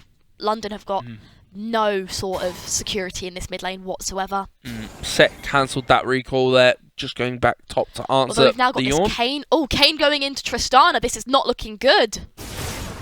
Triss now Lucky escape. caught there. Who's teleporting in now? Is that Ornn coming in? This is Ornn coming in. Alistar pops ult to try and stay as tanky as possible to get away. Gets slowed there Gets by the slowed. Ornn ult. This is not looking Pushes good the for Kayn him. away. Tristana Gets needs triple to- knockup. Oh, that is disgusting. And unfortunately, does as much as he can to stay alive, but This gets poor taken out Tristana at the needs end to be there. so careful. There are 4 of them there. They could come from forward or behind. I think this might even just be worth a recall. But here. I think this is a massive play from the Alistar there. He's taken out 2 ultimates from the Nautilus and the Vayne. Absolutely. He's also secured taken... absolute safety, and there goes, I believe, the bot lane tower for Stoke. Yeah, it's he's very also neck and neck he's here also right now. consumed the teleport as well from the Ornn, which I don't- allowed Set there to sit. If I up was in top. that Ornn's position, I feel that's almost a waste because there did not need to be 4 of you down there on that one Alistar. Set's That is caught out, takes the disgusting. ultimate, uses W, but does He take out takes the out the Vayne. Vayne. He's just And that's sustaining Warwick with coming. equal Warwick's tempo. just taken out the Nautilus, and I think Tristana's just done some damage, and she's taken out that Kayn too. So close to that Set staying alive there. And that Just- mobility coming in from London, where Akali's just been able to get away completely unscathed. I think that's very, very wise pick there. Yeah, and now we're coming out with the bounties on the Warwick, And who we're was coming up to very Cloud as much well. down on his opponent, and Trist with We've got that. Cloud coming in. Are they going to take it while they've got nothing there? I believe they are going to start it, and this will be the soul they are going for. This Cloud is going to be massive for London if they can get the Reigning Dragons, because that is a huge movement buff for them. 100%, and with how fed the Set, the Warwick, the Tristana is, their ultimates are going to be massive. It's going to be The pushback and explosion from Trist, the pick up and put down of anyone that Set might pick up. And if we can Just get this soul, massive. that is a huge speed buff, especially with the likes of the Vayne, the Kayn, the Akali. That is going to be a huge assist to them in getting those picks and using that speed without having to use something like Shirelia's to get that speed. Yeah, and we see that now, sort of mythics coming in, all of London having theirs, and we're just waiting on the support of Stoke to pick up his. Before the other Kraken Slayer, the Ludens. Alistar going in top in. Is that the Ornn? Yes, it is. That is. Just checking to see if You've he got can Set catch coming him. in, but we've also got this Kayn. This could go either way, I think. Kayn is about, gets the knock up on Set. Set is full damage, takes the R over, picks up, stuns them both. Kane jumps in with the R and gets the miss on the W, gets taken out by Kane. Akali coming up very low. I don't know if it's worth her going in, because look, you've got the Warwick in. Warwick has hit either the Ornn there or the Kane. The Akali's Orianna low. comes in and can't quite catch the kills with the shockwave. Trist now Tristana using her ability be able to get away. She gets the bomb reset for another jump, and but you've got this Orianna, 2 of them are low. And she does profit. She makes the gain. She going in for this Akali? Nope, Tristana's going to do it. Can't quite get it, but Trist catches the Akali there. A beautiful trade-off now, neck and neck in kills. However, London just has a slight advantage in gold here. And that's where the bounties come in. You just wanted maybe with those to play a little bit more safe and, you know, keep their lead that they had. And we see London going in for this final mid lane tower. I think, are they going to take it? Is Tristana going to try and intercept? Setting up, waiting for the Alistar here for the engage. Very lucky escape there from that Kane. Now, however, Alistar chasing in, and they've used Shell to escape, but it's taken Alistar with him. I think this is a very risky engage from London. However, going in behind, that is disgusting. Nice knock there. This is a good fight here. We've got, and that's Vayne gone. That's one key integral damage. You've got two flashes, 2-on-1 on both Nautilus. sides. This is a 4v2 for London. I don't think they should be engaging Good here. stun and knockback there from the Alistar to keep and that's his Nautilus gone again. Safe. As Trist is just laying down the damage, Kane gets in with the R Shut and down on gets the Tristana, unfortunate. 700 gold. That is going to be huge, but I think we take this Kane here. Yes, we do. Beautiful shutdown. 600 gold. That didn't need to be as big as it was, but you know what? Neck and neck on gold again. Stoke there pulling it back as well. Now, we've got a little bit of a lull state. We see the even shroud come out from Alistar here. I think it's very good. It allows Triss to do more and more damage with all the CC and immobilization that her team has for her. We don't see a lot of push from Stoke here as London start making their way back down. We do see Set clearing up some of their camps, which I think is a very wise move against the likes of the Akali taking the buffs. And we see Ornn there out in We've got Orianna going into mid tower now, but it looks, however, and it's gone. That is a key tower down for London. They really needed that protection there because now Stoke have free way of just moving straight up the lane. And I believe that is the, I can't tell if that's Baron or if that is just another Rift Herald being up for a few more minutes before we get Baron in. But that is dangerous. If Stoke can take that and push that down the mid lane, that is a massive blow to London. Yeah, now at 24 minutes, it's Baron. I believe with the damage and the sort of kills that London have got, definitely something they can start up I think and they're take. pushing towards it unless they're going to go in for that Set, but that Set's recalling. I think he's going to make it back. Yep. They're all very spread along this top side of river, and I think this is a good setup. I don't think there needs to be that many of them there because that just gives the freeway to our bot lane. And Warwick is hidden within bot jungle. Yeah, and there it is. Start up there from London. Looking quite closely at the HP there of Baron, down now at 4,000. Set going up though. I don't think he's not going to get there in time, although if he gets the steal, this will be phenomenal. And that's Baron Nashor gone. That is a huge buff to London. However, if they lose any more fights, they lose that buff, and that is a waste. Kane using, Set using R on Kane there to get as far away from the team as possible. Alistair using his ult there for safety, although I don't think it's done a whole lot for them. No, Warwick flashing away, but still. Oh, look! Bot lane, they've taken that second tower. They are pushing up into base. The Akali's the only one at base. Massive damage coming out here from Trist. Half the tower gone. That is disgusting. Here to answer the push. However, they are also pushing mid. It's very, very dangerous because these minions also now do have that Baron buff. They are a lot stronger, and they have that increased recall. Yep. That's a quick escape. Backing off. Stops the recall from Kane Orianna. there. And it's really good now with the backs. We see maybe Stoke coming in to take away the dragon, possibly. Kane is still up and on the map, so there's maybe a bit of hesitation here from Stoke with a TP coming out from Ornn to make sure they can get it. Orianna coming down, although I think they might have to, I don't know, they might have to give this one to London because I don't think it's safe enough for them to go in. Although they've all been seen, and now Orianna knows full well what she could be getting herself into. Yes, and that's an unfortunate blow to Stoke. However, we've still got level dragons now. Which is going to play out very interesting because if London get this movement buff from this Cloud Drake, it is going to be a huge blow to Stoke because with these tanky characters, London just go in and they can sweep up what they need. Yeah, it's something to look out for, definitely. Now, with the Akali taking the blue buff there, making sure she can keep using her spells, which obviously a main part of her kit and her damage. I don't know whether it would be worth Akali staying here, to be fair, because looking at the Alistar, looking at the Orianna, they've both got full health. This Akali is at half. If they go in, that is an easy kill for them, and that is another free reign up mid lane. Yeah, and now we have sort of both teams, both bot laners. Both set and the Alistar just camping in that bush, and look, I think this has worked for them. Nautilus going in. This is dangerous for them. However, they've both been slow, and that's the knock up. You've got Tristana coming in. You've got Warwick coming in. This is disgusting. Set brings down the damage onto Akali, using her ult to get away from the W damage there. That Zonius has come out from, and that is disgusting from the Akali.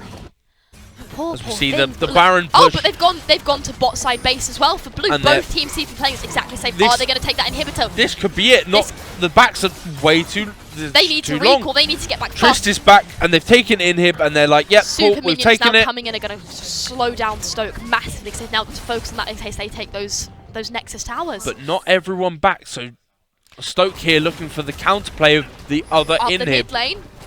The mid lane especially being a dangerous one to take because that is like free entry to Nexus. That is the easiest way up. And you can see Kane's going back now. You've got Nautilus back, Vayne back. But is it going to be done? Is it going to be enough? Yep. They've already taken the inhibitor. We are now neck and neck on this. This is incredibly close. 21-19 and there's only 1,000 gold in it. This is really getting down to a wire. Extremely close, and just using their Orianna on Set, just able to get away. Set maybe thinking, oh, push this last little bit, see if we can catch out and maybe get some damage on the next tower. We have Warwick in the jungle, clearing out. He's getting ready to back now. We're getting the backs from Orianna. Kane hovering the Ornn there to keep him as safe as possible, but though he's really tanky, so not many 1v1s where he's going to die out on his own. We've just seen Oblivion all being bought by this Orianna. Could they be going for an anti-heal build, especially against the likes of Akali, the Ornn, just making sure that they don't, and the Kayn especially, making sure that when they go in, they are not healing straight back up. Definitely going for more of a utility build here from the Orianna. No Rabadons or Shadow Flame, but we see Kayn and Warwick fighting, and the R comes out, so he sustains, but the Ornn and damage just that's not going to be enough. You've got more coming in. This is Set now. Nautilus going in, Nautilus pushing out, and that's another kill onto Tristana from that Kayn. However, you've got 2 on this poor Nautilus. Set now, damage coming out from the W. He does get one. There. This Alistar has been doing insanely with his crowd control. This is beautiful play. This is what you like to see. You like to see these stuns. You like to see that they are not just letting them in. But this is a massive win for London. 4 kills for 1 there. Definitely, because they can now push in top side, free range. They're missing 3 of their key damage dealers, 4 even. This Orianna's got to defend now, and I don't think she's aware of how close they are to that base. And especially having to force that bot lane defend with the inhib down. It's beautiful from London here. Now taking down the Nexus tower in the top side. Just prancing round. You've got the recall here.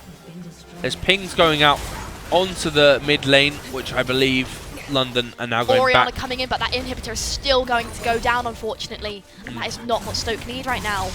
Ornn going back there to clear the wave of the 2 inhib minions. And you've got 50 seconds till the next Baron. That could be a huge help. I think whoever can get this next Baron is going to have a massive lead. And you've got the Cloud Drake coming up as well. Yeah, it's something we may look for a trade in. Either London with the lead going for that Baron and setting up for that, whilst maybe you send down the Orianna and Tristana to take out the Dragon in response, as we're very close. Well, we're coming up to Soul Point. We're in the late stages now. We need to see these Dragons are going to make all the difference here. The buffs they add are huge. And I think Baron, it's the bigger buff, it's stronger, but it's temperate. If you die, it's gone. But if we can get, if Stoke can get that Cloud, that's a huge help in getting towards the Soul. But will they make it to the next one? Will we have game over? What is going to happen? Definitely think we have a massive carry here from the Kayn. 12, Nautilus is 4 in a and very 7. awkward position here. You've got 4 of them sat in river. You've got 4 of them sat in mid lane. That's where the push But are they now. just going to push straight down? Or are they going to completely ignore it and push in? Because I think if they can push in, that is all inhibitors gone. And I think that's what they're going to do. And they've taken down the tier 2 in Kayn the mid lane. Kayn going for the fight. Gets the knock up on Orianna. Gets the knock up on Set. W's does half health to 2 champs with the R coming out from Warwick. Gets the Vayne down. He's doing as Akali much looks damage like as he she's can. going to go here, and He she can't uses stay. Sonya's to safety. As we get the jump away from Tristana, the Nautilus hook lands, gets Sundown, takes the turret shot with an Alistar knock-up from 2. Absolutely clutch plays there from the Alistar to keep Triss safe as they go back to bot lane to clear the wave and save their base. This is a very risky game for Stoke to play because yes, they could easily run through mid and try and go for a finish. But just as easily, London could do the same, or they could go for that Baron or that Cloud Drake, and it would just be game over. Especially with these inhibitors gone.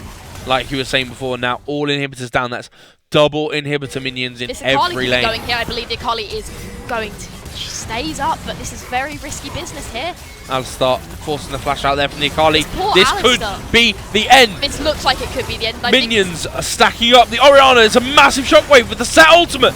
Can he take down the Akali and the Nautilus? He gets one and gets the Akali's Akali. This could be a base they're all save. so low. This could be base safe. They could easily go for a strike. That is disgusting. You've got Nautilus gone, you've got Kayn gone, you've got the Alistar ult coming, and that is the Ornn gone. Are Stoke going to make most of the push Dragon, or are they going to have to play safe and clear base? And unfortunately with Vayne not there, that's not an ace, but they have saved their base. This Nexus now. That's a fifth of their health gone. That is such a big blow to them. And could we? Is this Vayne going to go for Cloud all by herself? Such a low Nexus as well. Possibly so close there to finishing off. Vayne now soloing the Dragon as Stoke have to clear their base. They can't let minions through, otherwise it's game over if that happens. Yes, As so we see. still level on kills, but it just seems that London have this gold advantage, 3,000 gold difference. Kills, there's just nothing there. It's something that's now complete. I think it's turned in London's favour here. They've managed to Absolutely. play the long game here, I think. with Baron up now, people from London coming back up as they're setting up now for the Baron. Vision just dropped there from Got Warwick going London up through side. mid. I wonder if he's going for a push or is he just going to try and watch over Baron to make sure that they are really precarious about this. This just isn't looking good for Stoke right now. It's just a straight Baron. They're setting up their vision. They're checking that there's no Stoke vision around, and they're just going to start it up. They're going to start it up, and you've got Alistar going in there, seeing the Nautilus, seeing the Akali. And I believe this is going to go to London unless Stoke can really intervene or get a steal. But even with the steal, if you die up with Baron, you lose that buff. It's already down to 2k HP. The Ornn ult started, comes out. Kane gets And that's the London smite. with the Baron. It's another nice knock-up set coming in, very low. Can't quite stay. That's Warwick insane damage. That is Unfortunately, massive damage, but Set goes down there. That is 2 key damage dealers done. can't quite get the kill. That's now 3 down for Stoke. And I think London setting up to push the mid lane with the Baron. And I think we can see London possibly coming in here to end it because there is nothing stopping them from touching that Nexus. 100%. There's no minions spawned as we see 5 players pushing in from London here. And I think this is going to be game over as they take the Nexus. As much as that Alistar stun is going to lift and knock and do everything, there is nothing that Stoke can do now to stop London and their minions from taking it. Although that's a Nautilus gone for the Tristana. Tristana taken out by the Vayne. Vayne taking out the Alistar, and that I believe is going to be game to London. That's very clutch there from London with the earlier push. It's helped them there take the Baron as well and just end the game. What a game. So close in every aspect. It was just that late game. I think London knew what they had to do. They had that late game plan down to a T. They took the Dragon lead. They took Barons twice. And I just think they played the waiting game and they played it rightfully. Well played to London. Well played to Stoke. 100%.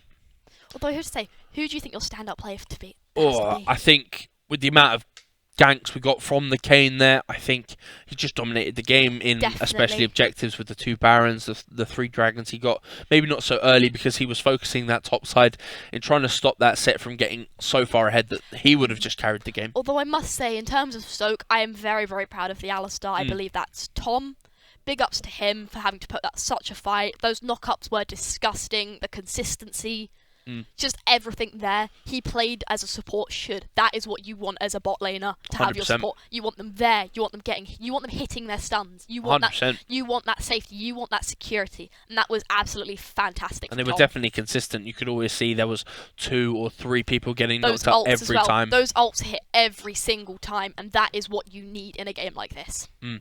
I definitely have to say though, Tristan coming out with a good game, unfortunately couldn't carry enough. Couldn't carry enough, To but I pull think through. definitely in terms of laning, I want to say Stoke had stronger bot lane. Just I think that jungle and that mid lane pulled ahead, and it just could not. You can't stop that. That is a force to be reckoned with. Yeah, and especially when you get that on top side, and he just gets full tank. There's nothing much anyone can do about it, and to answer him, you have to send 4 or even 5 people up to answer it as well. If you need to answer Kane's calling with 5 champs, you just know full well he is too strong. You cannot stop that. Yeah, it's something to look for in other games as well. And I have to say, Akali did very well in her matchup, especially early when the range advantage is to Orianna. She definitely struggled early game. Yep, as we are just coming out of this game, what are your thoughts in general? I think it's set us up for a very good day, and I know Stoke aren't on the best of. I bet their morals are a little bit low, but I think they've got full confidence going into this that we can still do this. You guys have got this. It's still doable. It's not lost until the fat lady sings. 100%. And now we're going to throw out to a break. Hey London, this is something you can't do. It's touch grass. It's very nice and fluffy, but you don't have that because you're a concrete jungle, unlike us. But we're just better. So hey ho. Plus L plus ratio.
I love playing games, me honestly. But something I prefer so much more is recycling.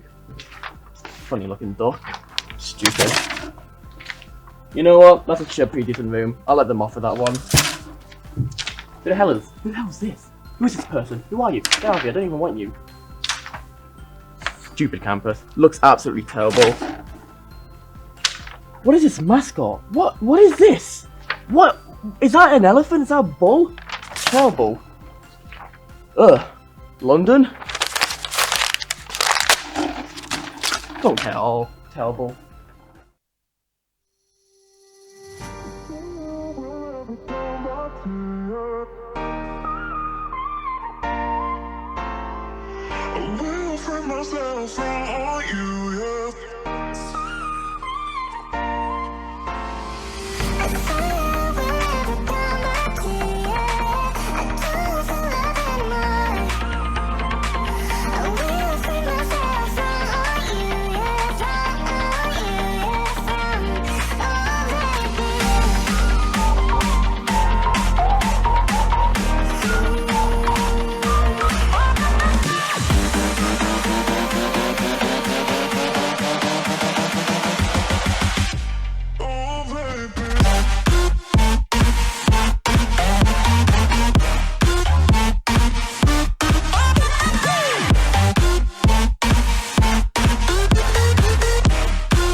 houses, playing with the monsters.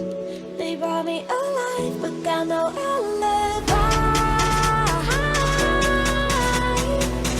It's a lover's fight without an alibi. It's up my innocence without an alibi.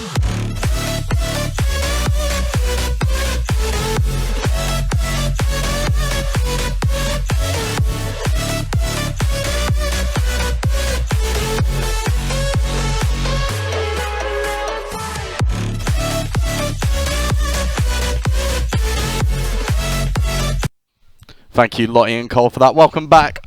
If you missed some of that League of Legends, well, unfortunately, we didn't come out on top. We did lose that one, but a very close game coming down to the wire. Obviously, you have myself, Walker, joined by Josh and Tommy. We're changing it up once again. New host with me. How you doing today, guys? Not too bad. Not too bad? I'm doing great. It was an interesting game overall. It was indeed. You know, we saw a very close game. Obviously, we have got our next game of Rocket League, which is going to be an interesting one. Be interesting to see how they've built their Rocket League team alongside their evidently strong League team and Valorant team. Yeah, as far as I'm aware, we don't really have too many Rocket League players, so I'm not holding out hopes. Yeah, it's definitely going to be an interesting one to see how it goes. It's only going to come down to just how well they've built as well. Looking at how well Staffs did against Kiel, and Kiel does have an amazing Rocket League team, they didn't do too bad. It was somewhat of a sweep because, again, Kiel's Rocket League team is somewhat rated very highly in the EU. But comparatively, not too bad. Yeah, I think they've definitely had that coaching from them. I think that's one of the main things that we've been doing with pretty much all of our players is, depending on what title they are, they've had someone at least who specialises within the game to give them that element of coaching, which is definitely necessary. Especially if you're a newer player or you've not had that much experience with it, it's definitely key to do that. So, thankfully, we've had that sort of network set up from the beginning, but it'll be interesting what London have done. Yeah. We do have Matt as well next door, who's a really good coach. He played a lot recently, but I think we've got some changes that you want to bring up. Yeah, we do. We have a couple of changes to our schedule now. So obviously we had League of Legends there, but obviously we are a little bit behind on time. So previously we were going to be going for Smash Bros, but we are going with Rocket League as our next game, as we previously mentioned. Then we will have some TFT after that, followed by our staff games. And then Pokemon will be towards the end still with Valorant and potentially have Smash. Well, it will be now Gang Beasts in between Pokemon and Valorant if time is of the essence to us. But, you know, these schedules, these changes happen every time. We can never have a perfect running, can we? Nothing can ever go perfectly in this industry. Never. In all fairness, we are trying to run it as a cross-campus event. Which is cross-campus, bro. It's pretty much cross-country at this point. Well, yeah. It's not cross-campus. They're not over the road. They are literally in London. Yeah. It's a bit hard to sync everything up, but you know we're getting there. We're doing what we can, and hopefully some Rocket League interest will be coming our way very shortly. Yeah. I mean, Rocket League is one of those games that can be played at such a high level and so greatly. You can get to the top, and it. Looking forward to the high-level Rocket League. Oh, yeah, no, but my point is, at the highest level, Rocket League is one of the most interesting games that there is, in my opinion. There's so many mechanical little things that you have to perfect at that top level that makes it an interesting esports title. So, even at its lower levels, there's still that element of different mechanics. If you can have a understanding in some of them, there's that level where you can be excelling in it and can give you that edge in these games. Just working with the physics engine itself says enough. I mean, the cars are hard enough to control in that game as it is, especially when you're flying through the air with a massive ball stuck to you. I mean, yeah, that's the main thing. That obviously, for those who don't know who Rocket League is, because we may have a couple of people who don't really know what the game is. Well, it's basically football with cars. It's the best way to describe it. You can go in the air with the ball, so it's the best way is just football with cars. It's futuristic football with cars. Well, what I said was we should have played on the original Rocket League game. We should have played on supersonic, acrobatic, rocket-powered battle cars. And the fact that I still remember the name of that is quite concerning. You've got a lot of things concerning. I've never heard of that. Is that a dig at me? Yeah. What for? Is it because of Jungle Skog? No, it's just fun. Wait, what's it called? Jungle Skog. Jungle Skog? Jungle Skog. It's Swedish, Tommy. It's Swedish. It's like DJ, the jungle. Oh. Well, with that, we are heading into Rocket League. So we're going to pass you over to the wonderful people of James and Connor. Thank you, Nathan and Co. over on the host desk. I am Connor yet again, joining you for Rocket League. And I'm James. Joined, by James. So, as I was saying over there, we're looking for some high-octane cars doing acrobatics, flipping everywhere, and a bit of football in there as well. So, football season itself is coming to an end, so we'll spice it up a bit, coming into some car football. So, you're a football fan yourself, a Rocket League fan? I'm more of a Rocket League fan. I'm not really much football, but yeah, Rocket League. I've played a good amount. Yeah, is there any teams or any tactics you follow quite a lot? Not really. I just watch what I enjoy, really. So if I catch it, I catch it.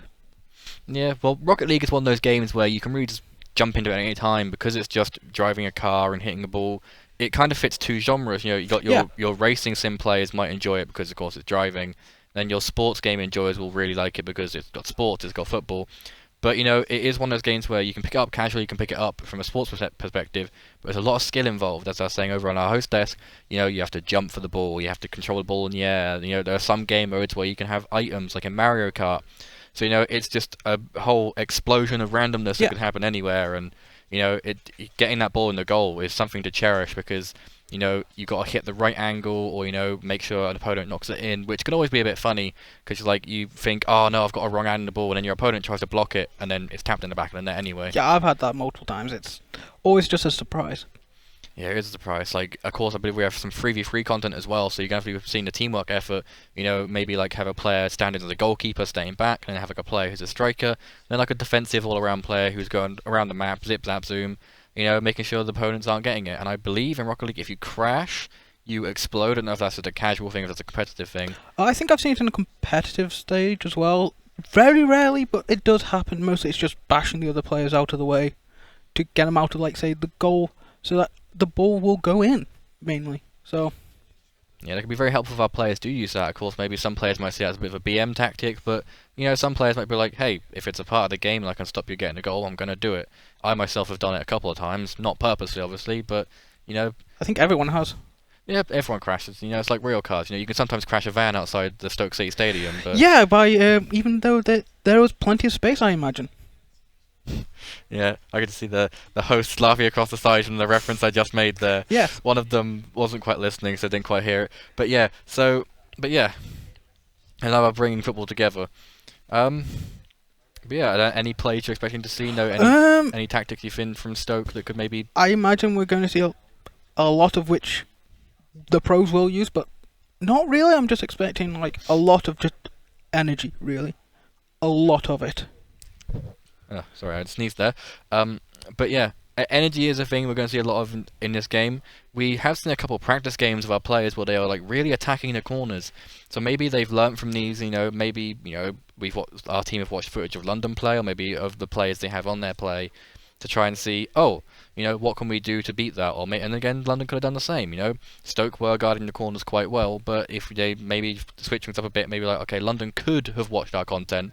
So let's maybe, instead of guarding the corners, we'll just stick to the sides and run it round. Because, of course, in Rocket League, you can I imagine also it's going to be we potentially, for the first few minutes, just try out to see what works against them and then evolve through that. I think a lot of people originally will do that. It's the most common way to actually defeat them. Yeah, I can see that. Of course, that does kind of open error because, if you're being like, oh, let's test the waters, see what we can do, that then allows that your opponents to be like, oh, they're testing things out, let's go from the testing stage, just ram the ball. Rocket League, if you're inches away, if you're in the wrong angle, wrong position, that opens up the space to just knock it in the back of the net from the other side of the pitch.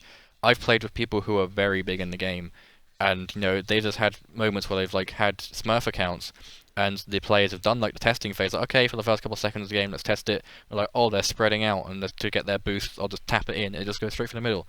So hopefully we don't see our players doing that. No, we do not want that now, especially we're 1-0 down from league. So, anything you're looking forward to in these matches, or? I'm just looking forward to seeing Stoke pull it back. It's a best of 3, so we have 2, maybe 3 chances to pull it back. But yeah, so hopefully we can do that, and hopefully there are some tactics maybe we haven't seen before. I'm hoping to see some creativity because... Yes, same here. There are a lot of moves which I'm sure pros would be also looking forward to seeing, especially potentially younger talent.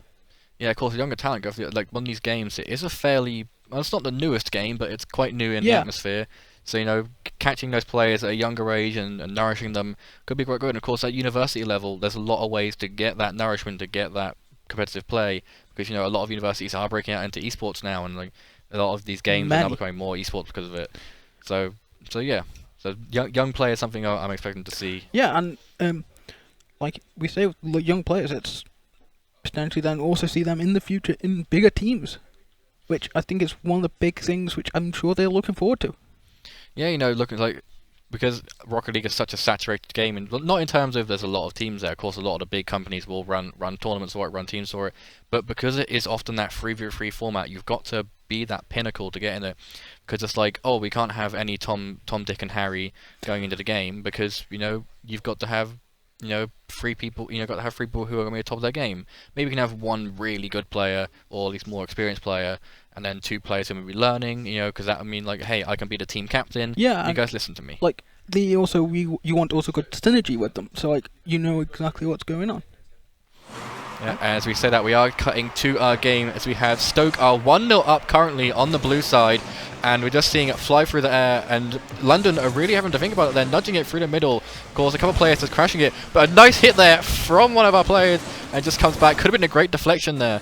We're going straight back towards, I believe that as Haribo going straight back. So going straight into that with that middle of the lane play, and that's something that I think could be quite active. We see a goal come from, just hit the post, but can we see the tap in? We do see Technics getting that second goal there for Stoke. So opening up the play there, waiting for a mistake to happen, and going off of that crossbar hit. There's no London players there to take it in. No, and we also had one of our other players coming in behind as well, so even if ours missed, we still had one to get that goal, so we're going straight back into kickoff. Yeah, so back at that gameplay. London having a bit of a stronger push there, knocking our players out of the way. We have Corey the Gamer and Technics just watching that goal as Bertini is coming up through. Apparently, I have been told we're actually, we're orange, apparently. Oh, we are orange? That's what I've just been told. Okay. So in that case, we are currently 2-0 down. Sorry about any technical difficulties there, as we see that our players are now rushing to kind of pick up those mistakes, so maybe realizing, they let us go through the middle earlier, so let's try and push back and, claim it, maybe play, instead of going to the sides, go what they were using before, go with that central row, and then just watching it, as London are getting very close at tapping it in, and, just having to watch this go back and forth. And how do you feel about this? Well, to be honest, I'm actually really still enjoying it. It's like we've got a lot of energy, from what I can tell. It's like a couple bit of blocking from our own players, but we are getting close, I feel. Getting close indeed. Of course, we are learning their remedies, we're learning their tactics, and our players are opting to just stay at the back of the goal. I guess that is a very good defensive tactic, but at the end of the day, if you're staying at the back of the goal, you're not really getting much out of it because you haven't got that push. As if you push, go forward for our players there, but doesn't tap it in quite as quickly. There's Technics come back for London, just going forwards an open goal, and he does tap it, but it does jump off of the front bumper and go over and open up for another play, and it does go straight in there. 3-0. Haribo scores another goal there, and again it's the same mistake. It's going straight down the middle from a deflection. I just say that it is a fantastic goal, just a backflip. You rarely see that, I feel. They are quite uncommon, because you've got to have like those players, got to have the tactics to know the aerials, to know how to get it through. Yes. As you see, the kickoff does come straight up again, and again London, our players are looking again. They're focusing more on the goal area, but what is the point? They're defending but not attacking. They're 3-0 down, and London are just circling that goal and being like, if you're not going to push for ours, we're just going to nail yours. Yeah, and also it feels like as though we're not really pushing much. Well, Orange is not pushing much. It seems like they're just doing more basic parts for this game. Yeah, and go for that basic. Maybe they're basing it off of like football tactics, or like just basic tactics they've seen before. As you see a slight explosion there, and it gives the blue team, London, to have that bit of a push. It does nearly tap in for another of those deflection goals, so our players have to learn. They're going for those deflections, they're waiting for our mistakes to push forward. Maybe we've got to wait for their mistakes. We don't know what we're going to see, as we see a crash there, going boom, and it's allowing for a little bit of defensive play to just take place, but London recovering very well, and going straight for that goal again, but just hitting the side, giving an open path for our players to come and cut through, but not allowing it, and London just coming straight back from their own mistakes, not allowing us to exploit theirs. Yes, and that really what we want to try and keep pressuring on is making them make those mistakes, so that we potentially can get the goal in. Yeah, and we have to wait, those mistakes, hopefully that pressure does put onto it. Maybe our players are waiting for a tick down to the last couple seconds and then they go zoom, store all their power up and just hit it. But can we get those 3 goals in those last couple of minutes? There is, mathematically it is possible, but is it physically possible? You have to get like a goal every 10 seconds to try and confirm that draw at least. Yes, and seeing as we've only got like a minute left, it's potentially looking like unlikely. Yeah, it's looking very unlikely as London, with their techniques, pushes straight through. But Brinky has come through and just stopped it going in, and they're putting every last hope into it, defending that goal. And we're going to 1 minute left, and London are looking very comfortable going into this match. And it's just getting scary for Stoke as the goal does go right in front, but it does just miss. It's a great block there by the London goalkeeper. And just going straight back towards the Stoke orange goal, but luckily getting defended. And we're getting closer. Maybe there's a tactic. What would you recommend for us to use to get into that game further? Perhaps a few more demos, maybe even just be more aggressive. Feels as though we're like not really pushing too much into their half. Yeah, we are being forced back. Maybe it could be a tactic of, oh hey, we're all going to stay back, push at last minute, or maybe London are just putting that pressure on and just pushing them back to the goal line, meaning like here's less creative plays for you, and once you get that moment to move forward, one of our players will come in as a sniper and just knock it straight in the back of the goal. We come down to these last 5-6 seconds of the game. London in the blue are very far ahead with 3-0 and are most likely going to take this game 1 of our Rocket League best of 3, and London is the winner there. I just see a cheeky little achievement coming from the side there. So, how do you feel about that game? It was a lot of energy from London, especially like the earlier stages. We've got potentially a lot to build up from it, but I think we could pull it back, seeing what we saw. But at the same time, I did see a lot of like potential blocking and multiple players going for the ball at the same time. So it's potentially a really going to be interesting second match. Yeah, hopefully our players are going to learn from the mistakes, and hopefully they're going to be like, hey, well, you guys were pushing us into our goal. Let's push you into your goal. Hopefully, it comes from that kickoff. Whoever gets that first touch on the kickoff is in the controlling hands for the first 5-10 seconds of each segment, shall we say? Because if the London team get the first touch and get it pushed forward, that forces Stoke back. That lets London get that pressure on.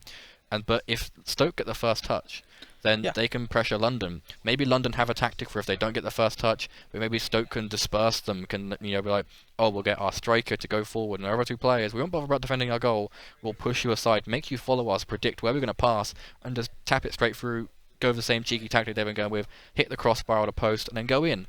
Hopefully it works. It doesn't always work, you don't always get that right angle, but but it's just something. We can hold in for a hope. Yes, we just got to literally just see how the ball goes. Yeah. Literally. It's one of those games where because it's so physics heavy, like in most games you have your recoil, you have retaliation, you have your snapback, but in Rocket League there is the gravity on your cars, there's the angle you hit the ball at, there's the ball hit the side, there's the ball hit another player, do you hit another player? So there's so many different effects, coming on the physics, on the gameplay, that, really could, just alter the entire game state and just allow the opposing team to go through. We could go over more of a distracting tactic where the Stoke players are, crashing, or hitting the ball, faking it, going for a nice little demo or fakey will be really good in the air. And get some aerial shots. I've noticed that London have mainly been focusing on their ground play. Yeah, I agree with that. I've seen only mainly our players going for aerials. So it's I think that was near the end, especially in our half, near the end of the match. So can we see more of that next match as well? I'm hoping so. I'm sure you do as well. I'm hoping so too. London, I know I said they're not going for aerial plays, but they're sticking to the ground in the battle phase, shall we say. But then in the striking phase, they're going for those high hits. They're making sure they can get it up the wall, they can tap it down. If it hits a crossbar, they can tap it through. And it's just one of those things where, London are learning from their own mistakes, whereas Stoke are just being like, oh, we're going to stick to the ground. A lot of the saves have been from the ground. I think our players are waiting for the ball to come to them rather than going to the ball. Yeah, I from what I could see, I agree with that. It seems like we're not being too aggressive. It's more like we're more taking a back burner. We're taking it slow, and I think that could hurt us really. That that is hurting us. You know, those 3 goals they let in have come from the same mistake. You know, they were being too defensive, and then because of defensive plays, London were taking a shot. Stoke were either forcing them to go to the crossbar or deflecting it themselves. And another London player was coming in where they were forced to the back to just tap it in. So, you know, we just got to hope that, you know, the defensive natures become more of a, hey, we're going to defend and then counter-attack. Yeah. That is all we've got to basically do. It is difficult, especially at higher levels, but it's still the same fundamentals. Just get it into their half, mostly. No matter what. Yeah, getting into that half and, you know, just making sure you have the power and speed boost. Of course, having that speed and having those jumps is another crucial thing in Rocket League because it allows you to have a little bit of pressure, you know, going onto the plays. You can, you know, go up higher on the jump, you can go up higher on the sides, which means you can get further and further away or closer to the ball depending on what game state it is if you're getting a... Yep, so, you know, we're just going to try and see how we can work that out. Yes, and I'm sure with, like, at least this next match, we're going to see a lot more pressure from both teams, a lot more skills. Seems like perhaps now they've got more into it, they're ready, they've focused. And I think that's really what we are looking for in terms of, like, play, where, like, the 3 goals which London scored were fantastic, or at least the 2 we saw, but honestly, it doesn't matter. To be honest, for me, I don't mind which team wins or loses.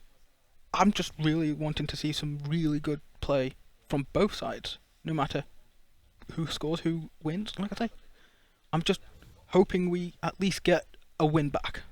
Yeah, hopefully we get if we get 1 game in this best of 3, that's always good. Yeah. So it shows that it shows into the future games we're putting pressure on. Like we were saying on the host desk at the very start, you know, it's going to be a lot of a back and forth. You know, maybe we'll have games that we're a lot stronger at, and then London will have games they're a lot stronger at.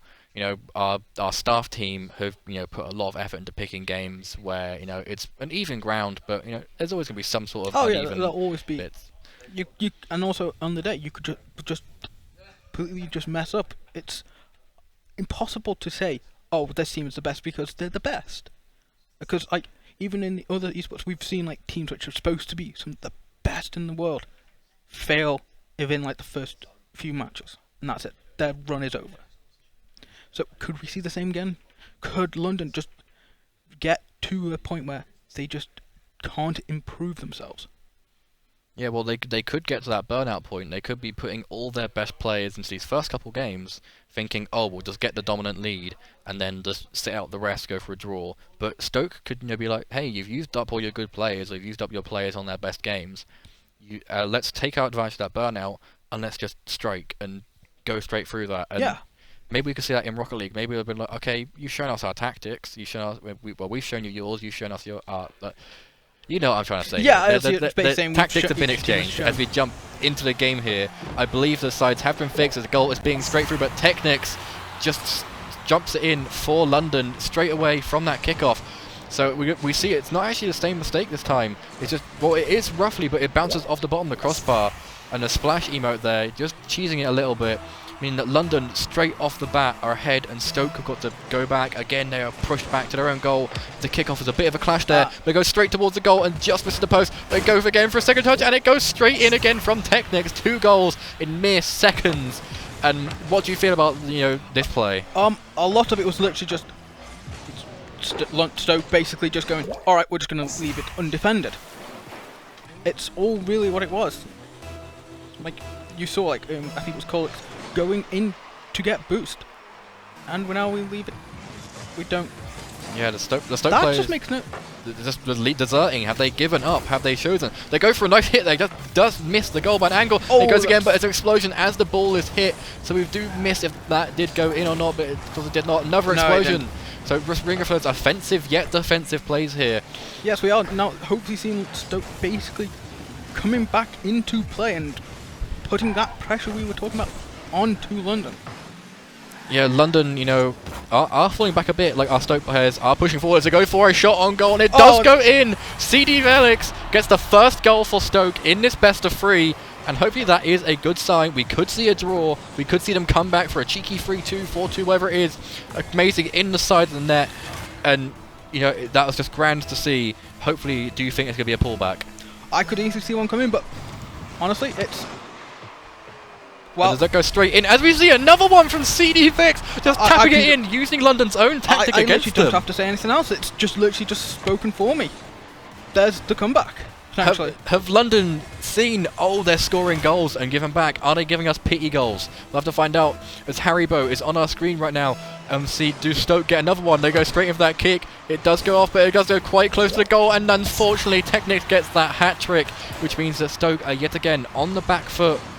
And we'll have to see, can Stoke pull that back, or London's going to cruise easy? They've got the lead, defend for the rest of the game. I can easily see Stoke pulling it back. We've already got 2 goals in like rapid succession, and I can easily see that happening as long as we actually kind of learn from our mistake, and that's a demo right off the bat. Yeah, so going for that demo and pushing us aside, Stoke player Burkini going straight through, but Haribo is going for that aerial defensive play, just stopping it getting any further and going to other players. They're pushing straight in that goal again here from London. That goes just in. Haribo giving that final blow in the wound, possibly 4-2 up. 3 minutes left to go. London still might not be winning, and Stoke can still score 2 or 3 goals in that time. A goal per minute is possible. That is true. We could Stoke could easily bring it all back. We just got to see how it goes. Yeah, we'll see how it goes. The kickoff does come straight through. London again on dominant hand, but the Stoke player here, Chen on ice, coming straight through and just knocking it back. Something new. Corey the Gamer is going for this area play, something London haven't been doing for a while in the first game. But maybe feeling like, okay, Stoke are picking onto our tactics. And a nice one there from Bikini going straight up into the sky. CD Venex coming through, just showing what pressure they have, showing I'm the big boy here. I'm going to make sure that your goal is pressured and put a little bit of sweat on their foreheads. Yes, and some odd reason London did push it back into their own half instead of keeping it in, pushing it into ours. Yeah, so London are being pushed back to their own half, which is quite good for our players here on Stoke. It's going to go straight towards the London goal as the Stoke players just miss out on going for a cheeky goal there, leaving their goal wide open. But we see that I believe that Bikini was on the back foot there, just to stop it going through. As Chen on ice, is coming up to the ball, trying to hope for the best. Bikini supporting them, getting that ball past them, where they had a little fakey there to see who's getting the ball, and then CD Elvix is going straight up, pushing the ball forward. And, hoping for a miracle, hoping they can just catch London off guard. As London push for another mistake, and Corey the Gamer has got their goal. So we have a team hat-trick now. Each player has scored at least 1 goal. Yeah, and to be honest, with how Stoke players are playing, it seems like they're not really noticing when London are actually pushing into us. Yeah, Stoke are really relying on the offence now. So where they were going for only defensive plays last game, I think they're trying to think our mistake was defending, let's go for straight out attacking. Bikini is pushing up, getting the ball in a nice aerial position, trying to push as we see CDL coming through, leaving the goal wide open though, as Corey the Gamer has a free reign to push onto our side of the field and see how it goes. And it does get tapped up, goes over, but are we going to see the classic play from London? And it is the classic play. Yes. Go up above, tap it in. It's something Stoke have to learn and learn again. Yeah, and from what I can see here, it feels as though we may not even get the chance to learn it. Looking like we could potentially not even make it to another match in this. Yeah, Stoke have to hold out for a hero. They're going to score a goal every 30 seconds to get a draw here. But at this rate, London is doing the exact same thing. And, they are going to be taking this game possibly. Of course, you can always hold out and hope. The impossible is never impossible. It's a non-zero chance. But London pushing straight in on the goal again. It does just go past. But Haribo is exploiting that mistake. But we see Chen on Rice really stopping that and just making sure there's no goal going in, pushing towards London's goal. This could be a nice little tap in. It could disgruntle London's defenders, but they just push forward on a complete open goal. This is it. This is probably all she sang. Game, set, and match, and curtains possibly for London at this point. Yeah. Honestly, there needs to be a miracle for Stoke to even get 1 goal, I feel. Yeah, like to get that 1 goal, it could be a disgruntlement. If we get a really nice Bobby Dazzler of a goal, we could, disgruntle them and make them go on the back foot. But London going straight again for those corner plays, trying to get it in the air. We see CD Elvix, possibly my man of the match for this game, pushing it through and just trying their best, getting it towards the goal with Bikini, but goes straight back on themselves. And this could be a nice tap in for London, going for that same mistake.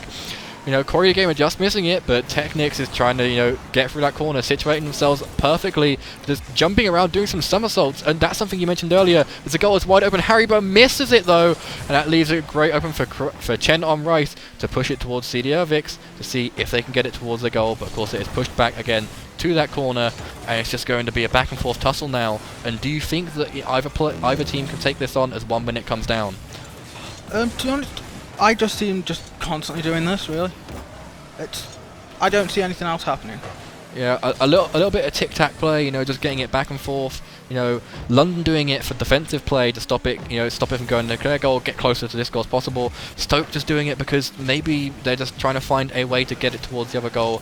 But, you know, with 30 seconds left, they can't really get those 6 goals. They need to take the lead. Nearly an own goal there from London. Possibly a BM play in the making, just to try and be like, we've won the game, let's give you a goal or two.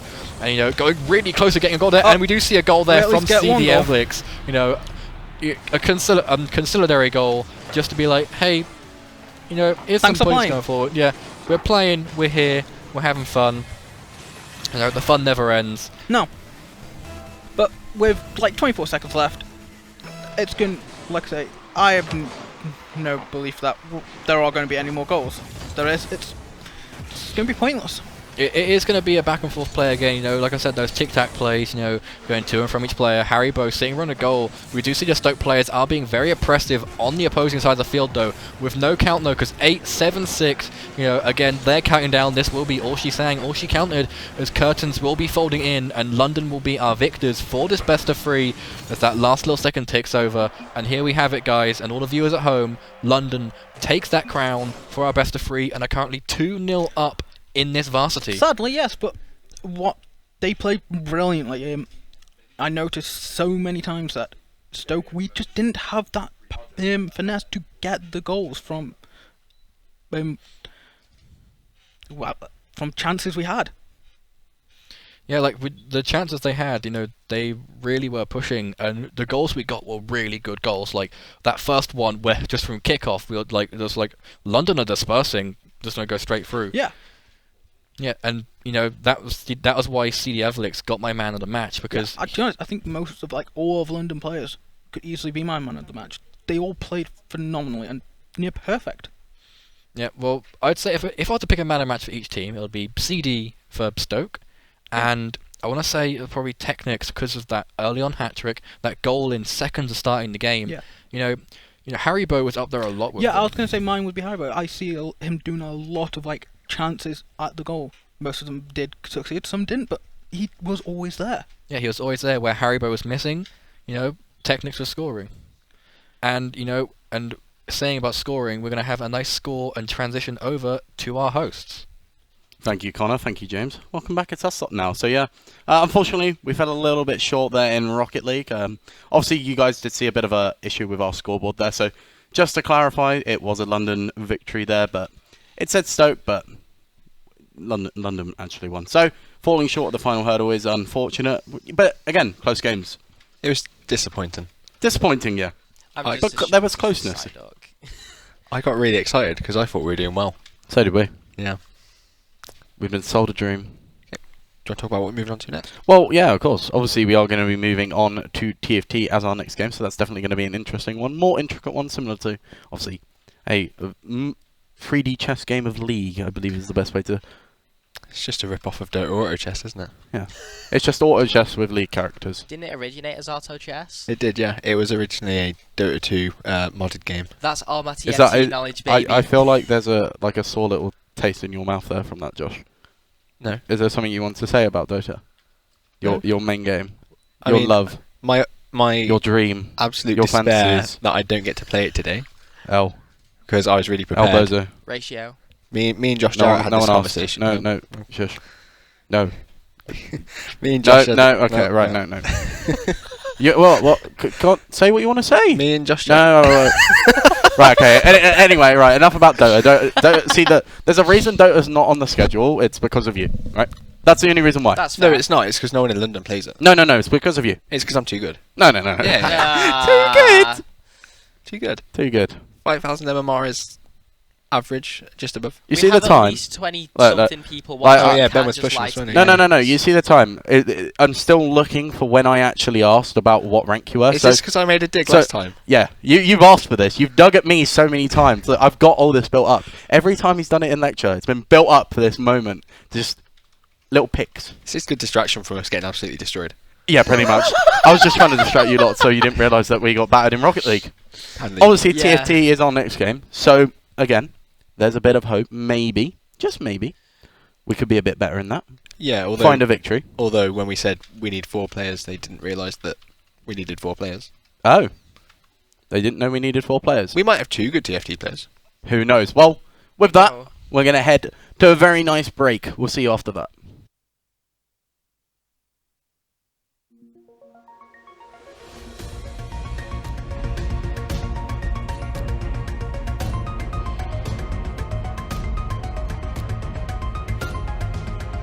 Robbie. It's definitely Robbie. There's no way Robbie, that man there, sitting there like this, owns a DDR machine. They're really hard to play. I love dances. They're so hard to play. Literally. Yin Yang. Yeah, I was gonna say that sounds like Yin Yang. yeah, we're Yeah. gonna set that. Just looking over, thinking about it. Yeah, I mean, yeah. Yin Yang probably. Okay. Feel free to run us through your thinking as well. As we go through it. She said it during a lecture last year. I think I remember this. Thanks for the 3 point, Brandon. I have a really good memory, okay? Robbie. It's definitely Robbie. Oh, there. Yin Yang. I'm gonna change mine to Yin Yang actually. Just, come on! Okay, Give me something here! I'll go with Yin Yang then. Yeah, I'm going with Yin Yang as well.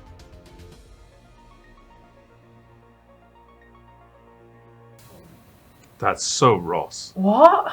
Lego Robotics.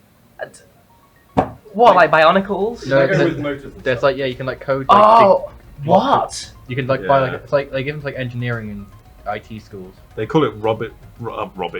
Lego Technic. Whatever. That's a thing? Yeah. That's sick! You get like different like Yeah. big blocks. And like, look above at it. his smug face. That's got a smug. I've just won a robot Lego competition.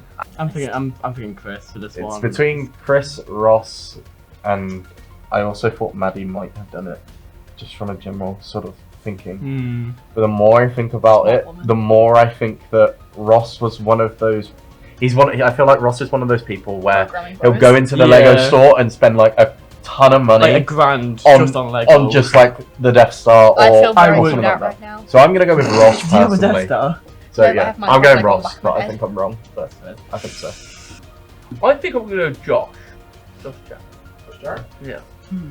Very smart. I'm gonna give my answers last now, so I don't. I feel like, Chris. answer I the feel like points it's either because- Josh or Chris, so I'm gonna go Chris.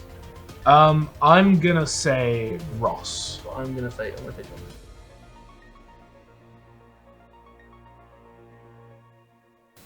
Dan Bull? Dan Bull What? made this.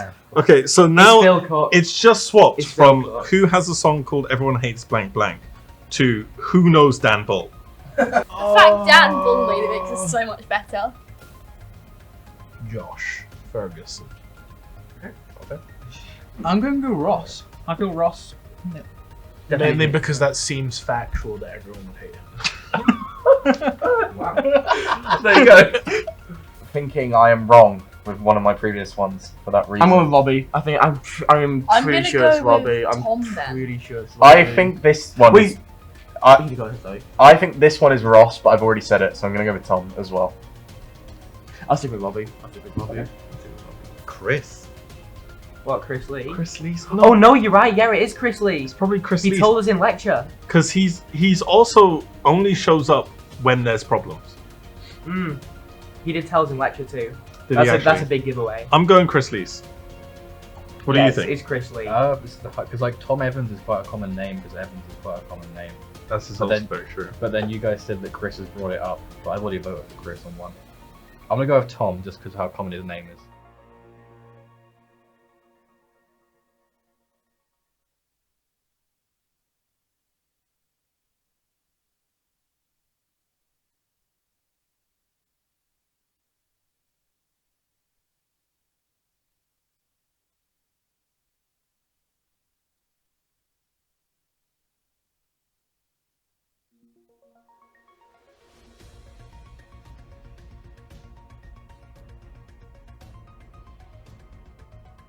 Who's in the background of Nathan's picture? That's my girlfriend. Got you. Okay. Have we got a fact about her as well? That is my girlfriend sleeping on a Discord call. That's kind of creepy, dude.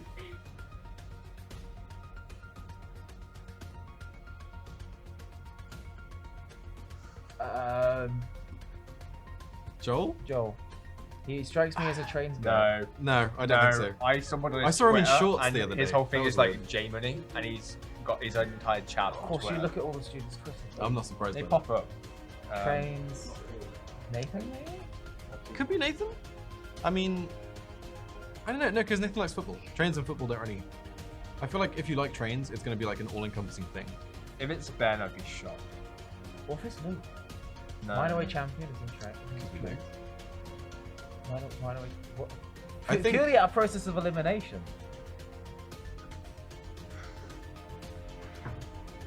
Yeah, but I don't know enough about James.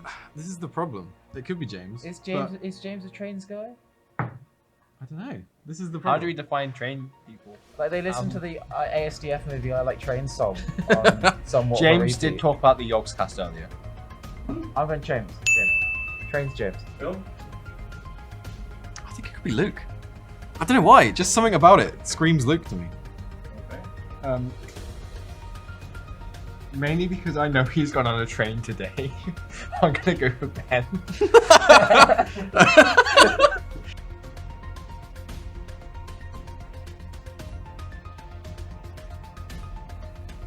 Cranberry sauce. Charlotte.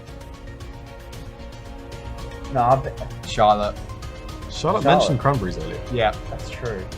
No, Charlotte mentioned cranberry sauce earlier. Oh, well, there you go then. That's Charlotte. Using our powers of deduction. Totally not over her. Either that or she's completely baited herself. Which is a very Charlotte thing to do, to be fair. She did say she wanted to make an event out of her interesting fact. So, She might have gotten too excited about her interesting fact and given it away. Right. Yeah, it's Charlotte. Charlotte.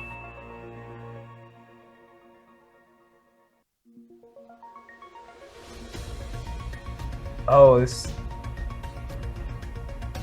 Ben. Yeah, Ben. I'm retracting I know. my other one. I'm going Ben. Because he was supposed to come to the course the year before he did. And I know he travelled a lot. So I'm going to say, using the How's fact the that I've deduction? talked to him, that. Interestingly, his picture on like the student hub that we use, He's got short hair. he's got short hair and he looks so weird with short hair. Anyway, yeah, Ben. Yeah, I'm saw the answer earlier. I'm doing Ben as well. Can I change my That's all trains right. answer? Can I go back and change it to Is it one of each? Just one back. Oh, okay. We can't change answers. Does I'm gonna retract and take it to James. this one? No, the You can't change answers. Yeah, it's just a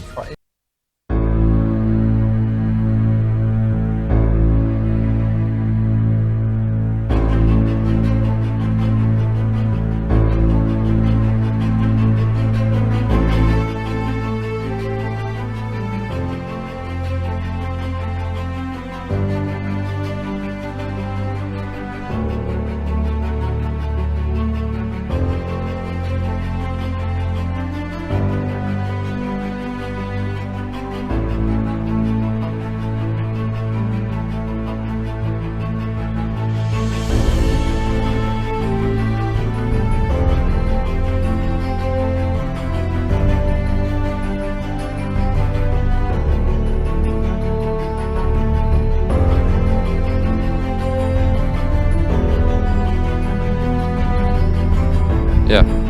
Ooh, I can hear myself. Is this good? TFT, TFT. We like to play some TFT. TFT. Woohoo! This is gonna be great. Good old fun. yodels. Yodel.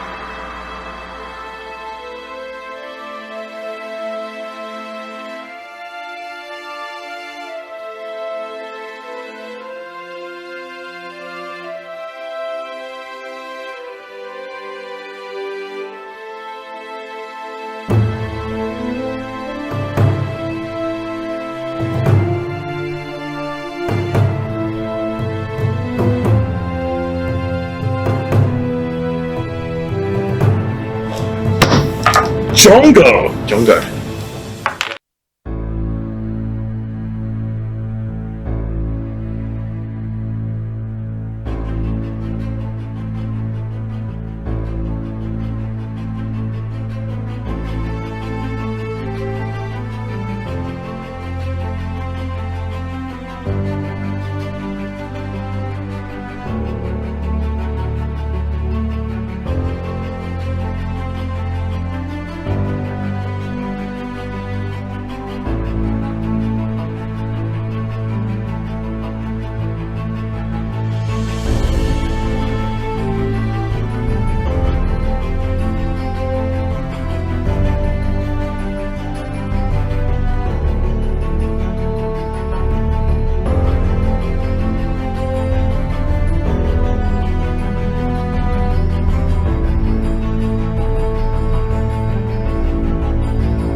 Welcome back, ladies and gentlemen. How are we doing now? Obviously, as we saw, another defeat in the Rocket League. But I have one little thing to tell you before we get into our next game, which will be TFT. Of course, as we previously mentioned, we were going to be doing some Smash Bros. Ultimate. Unfortunately, due to some time constraints on both our end and London's end, we are unfortunately going to be having to drop what was originally Smash, but is now Gang Beasts. But with that, we have got some TFT coming up. How are you doing, guys? Obviously, I've got Lottie and Tommy with me. How you doing? I'm good. It's exciting to be up here and not on the casting desk. I'm here with my son. It's very exciting to be here. We are honoured to be here. We've both got like our children with us. Like it's Absolutely, really this is like feels like I'm just taking my child. It's take your child to work day. Yeah, it literally is. It's quite impressive. Whereas Tommy's got. You two have your kids, and I've got my annoying nephew that I hate. Yeah, he's got a nephew with him. Like I hate this thing, this creature. Don't be mean to Psyduck. Poor Psyduck. What's your favourite Pokemon, guys, whilst we're on the topic? Because we're talking about it now. Meloetta. Meloetta? See, I'm very basic. Togepi or Mimikyu? I like Ferret. Of course you do. Ferret's cool. Anyway, enough about Pokemon. Unfortunately, that's for later. So we'll save that for later. But we have got TFT today. And, well, it's going to be an interesting one. Obviously, we are currently 2-0 down. So definitely need to get back into winning ways. Especially because our staff games are going to be next. And from what I've been hearing from the staff, especially on our end, they're very confident heading into some of the games, especially Garfield Kart and Golf with Friends. Golf with Friends. Golf with Friends is definitely going to be an interesting one to see. I'm excited to see how that gets on. You see, the name TFT makes me realise I'm an absolute idiot. I'm not going to lie to you, I thought it was originally Team Fortress 2. I thought it was Team Fortress Everyone 2. keeps doing this. Yeah. It's been terrible. Can we like get a better way to differentiate these two games? It's not my fault TFT is nothing but nerd chess. It's the irrelevant. It's League's Wow. irrelevant cousin. Wow, okay. No offense to our casters or any TFT Any joiners. TFT players, All but offensive. Lottie on slander today. She's on smoke. I will. I'm sorry. It's just nerd chess. It's Can't do that. Colourful nerd chess. Yeah, you mentioned we're going to have a bit of a change from our Is chess casting. not already nerd chess? It's more nerdy chess. Even actually, It's nerd chess with a little bit of RNG and just hoping that you get the right item. first round is the only RNG, remember? We've had this discussion before. Multiple Only times. the first round is RNG, the rest of them are not. So Therefore, it's inconsistent chess. it's inconsistent chess. They are wrong. So Definitely not directed stupid at anyone. nerd I'm chess. looking at you, It's 1D guys from chess. London. It's 1D hello, London chess. people. Thank you for this. Thanks for that, guys. Anyway, yeah, you mentioned our casters. We've got some lovely new faces. Obviously, we've got someone who doesn't really show his face too often on the cast. He's one for the background most of the time. He's our producer normally, but he's getting his show on today, and he's actually going to cast for us with that. Very much the esports tune. I will do nothing but sit behind a screen, and I respect that. I respect his But efforts. the difference is he doesn't play games. He learns how to do our production. So that's obviously his job. But we're not getting into games just yet. Getting things sorted. But Rocket League was definitely a close one, as I previously. Don't insult. What's his name? Your child. I can't say his name on stream for PG reasons. We'll just call him Fat Frick. Oh, I was. I always just call him what his actual IKEA name is. Jungle Skog. Jungle Skog. I thought it was Jargon Stinker. Jargon Stink. I think that's like a set of chest of drawers or something like that. Not entirely sure. It's not quite the same. Most of them are pretty accurate around that. I'm sure if you read IKEA furniture backwards, it'd start floating. Wow. I mean, you're not wrong. Like enchantment. Yeah, I think that's what she's trying to say. It's basically enchantment table. But it's important we win this game. I think that's clear and quite obvious. We need being this game 2-0 down right now to the London campus, which we've been slandering pretty much all day, which But that's fine. doesn't look great if we don't win a game. So TFT, Yeah, we're allowed. Yeah, come on, within our rights. we have our reasons. We're definitely You the. guys live in London. That's literally They deserve it. That's They went to their uni to be a player. We went to our uni to be production. And with that, we're going to head over to our casters, Ben and Cole. Thank you very much, Nathan. I'm Cole, and I'm here with Ben. Hiding normally, but I'm Yeah. finally on the screen. Finally come out to play. Yeah. To actually do something. Bring your gaming strengths to our production. Yeah. Well, hopefully we can give you enough insight into this next game. Yeah. It's just I'm been, not used to this at all. This is going to take a little. This is a weird position to be in. Just give it a few and we'll be alright. There you go, fair enough. So, coming up for this patch then, I've got the Gizmos and Gadgets patch. Yes, the of half course. set. Half set. It's been out for a decent time now, Yep. so I'm going to expect most of our players to have already gotten quite used to it, gotten their strats and their comps down. Obviously, not all the players will be as experienced as you might expect, as the way the format works. We'll probably have a couple more stronger ones, and then some who are just going to hopefully maybe wing it, see how it goes.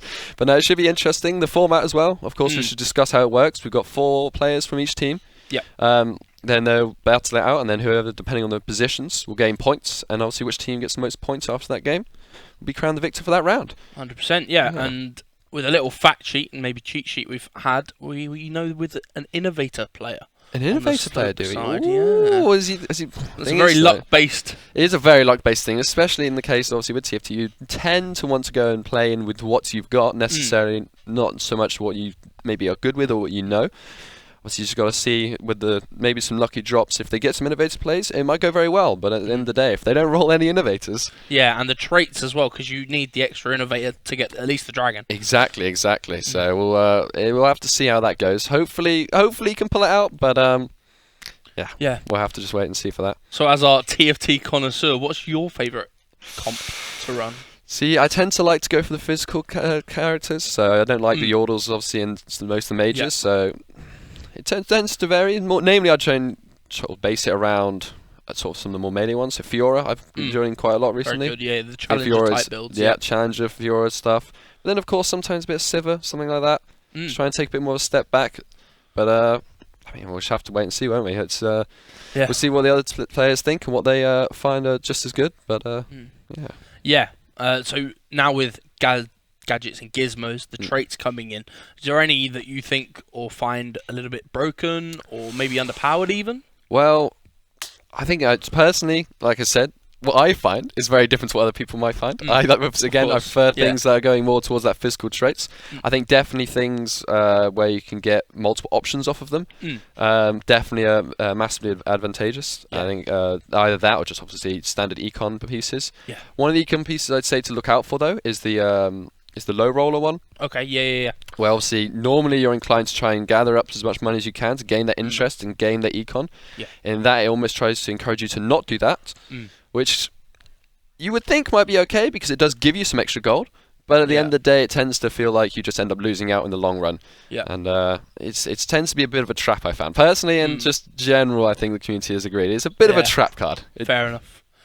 And I think, from my perspective, at least with the gadgets and the traits, I believe, the Orn Forge, where you get the ornament items. As I was saying, very powerful items. And as I was saying as well, any of these traits that give you options and allow you to be that in that flexible position. Ideally, you don't want it first round, obviously. If you can get in the second or the third traits, then that is exactly where you want to be. Once you've kind of got that comp down, and you can kind of then find a very powerful item that fits perfectly well into your comp, that can be game changing, quite frankly. That'd be really good to find out.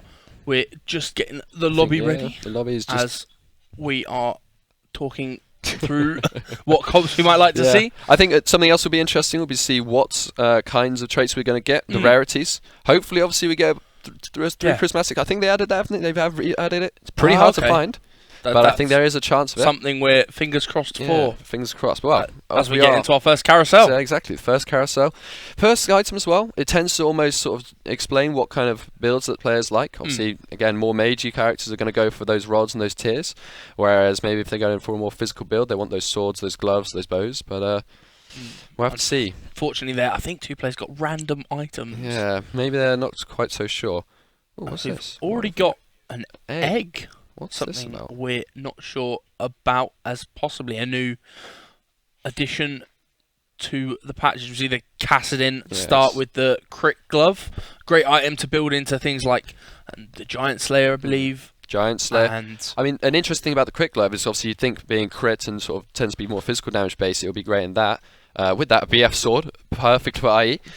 However, Quick Glove can also go into Dual Gauntlet, which is again very powerful for a mage build. This of a mage build, so this is very. Look at that stuff. This unreal luck, to be honest. I don't think you'd want anything more. Which is not being gone for. No, so it's maybe moving towards, well, the Darius. So maybe the Syndicate type comps. Yeah. Well, to be fair, he might be hoping to get some gold from these minions and then building it up there. The Darius, like I said, is very strong. Another thing as well is you might not necessarily want to build it up straight away, just so it tends to make it a bit quicker. So that's their general strategy. Definitely Ooh, got some there you great go. front line. And the Gnar. Yeah. Oh, it coming doesn't seem to be off. taking it though. He took a bit too late. Mercenary Hearts. Now this is an interesting one. This is obviously a big gamble play.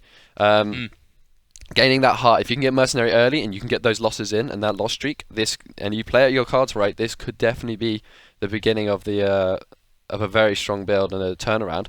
However, again, Ancient Archives, again, that option-based one. He can take the Ancient Archives and he can just sit on it. He doesn't have to use that straight away. Yeah. He can see how his build takes him. Maybe wait for the second carousel. Yeah.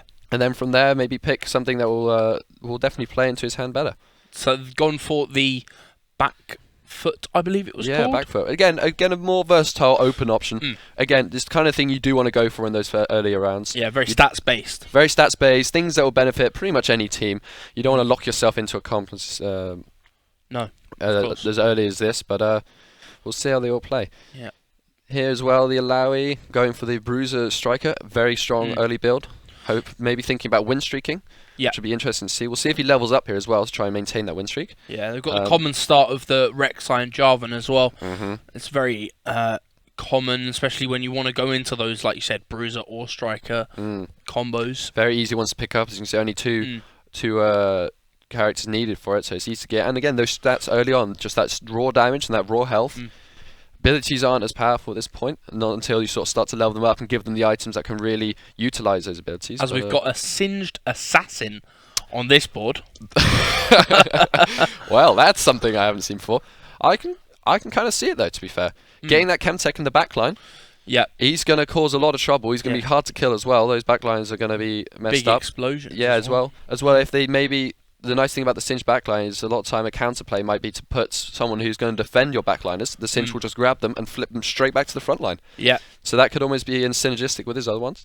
And back here again we have the Bruisers. He's just decided to go straight for only Bruisers, it seems. He swapped out that the other striker.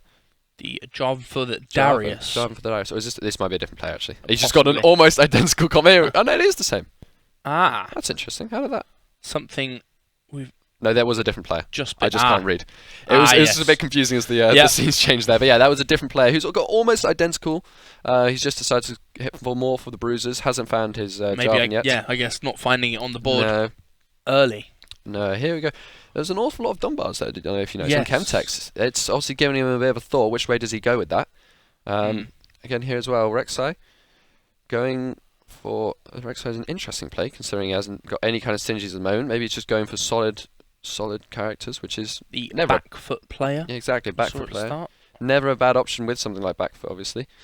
Not quite holding out, it seems. This his opposition having a lot. It was at 3 Chemtechs at least, and and the Tryndamere. And a Tryndamere, which then will get the challenger from the Camille, I believe. Yes. Yeah, that's the 2 stacking there. Yeah, so that's again another very lucky, quite a strong opener as well. We now have the Zappies Blitzcrank there as well. Yeah, in addition to his comp. Blitzcrank's an interesting character as well in this. It can really make or break a fight.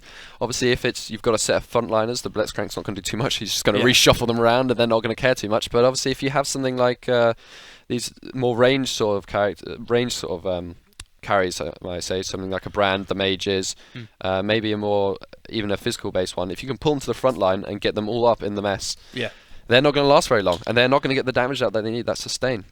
It's definitely maybe the Blitzcrank as well, using there for the tank too.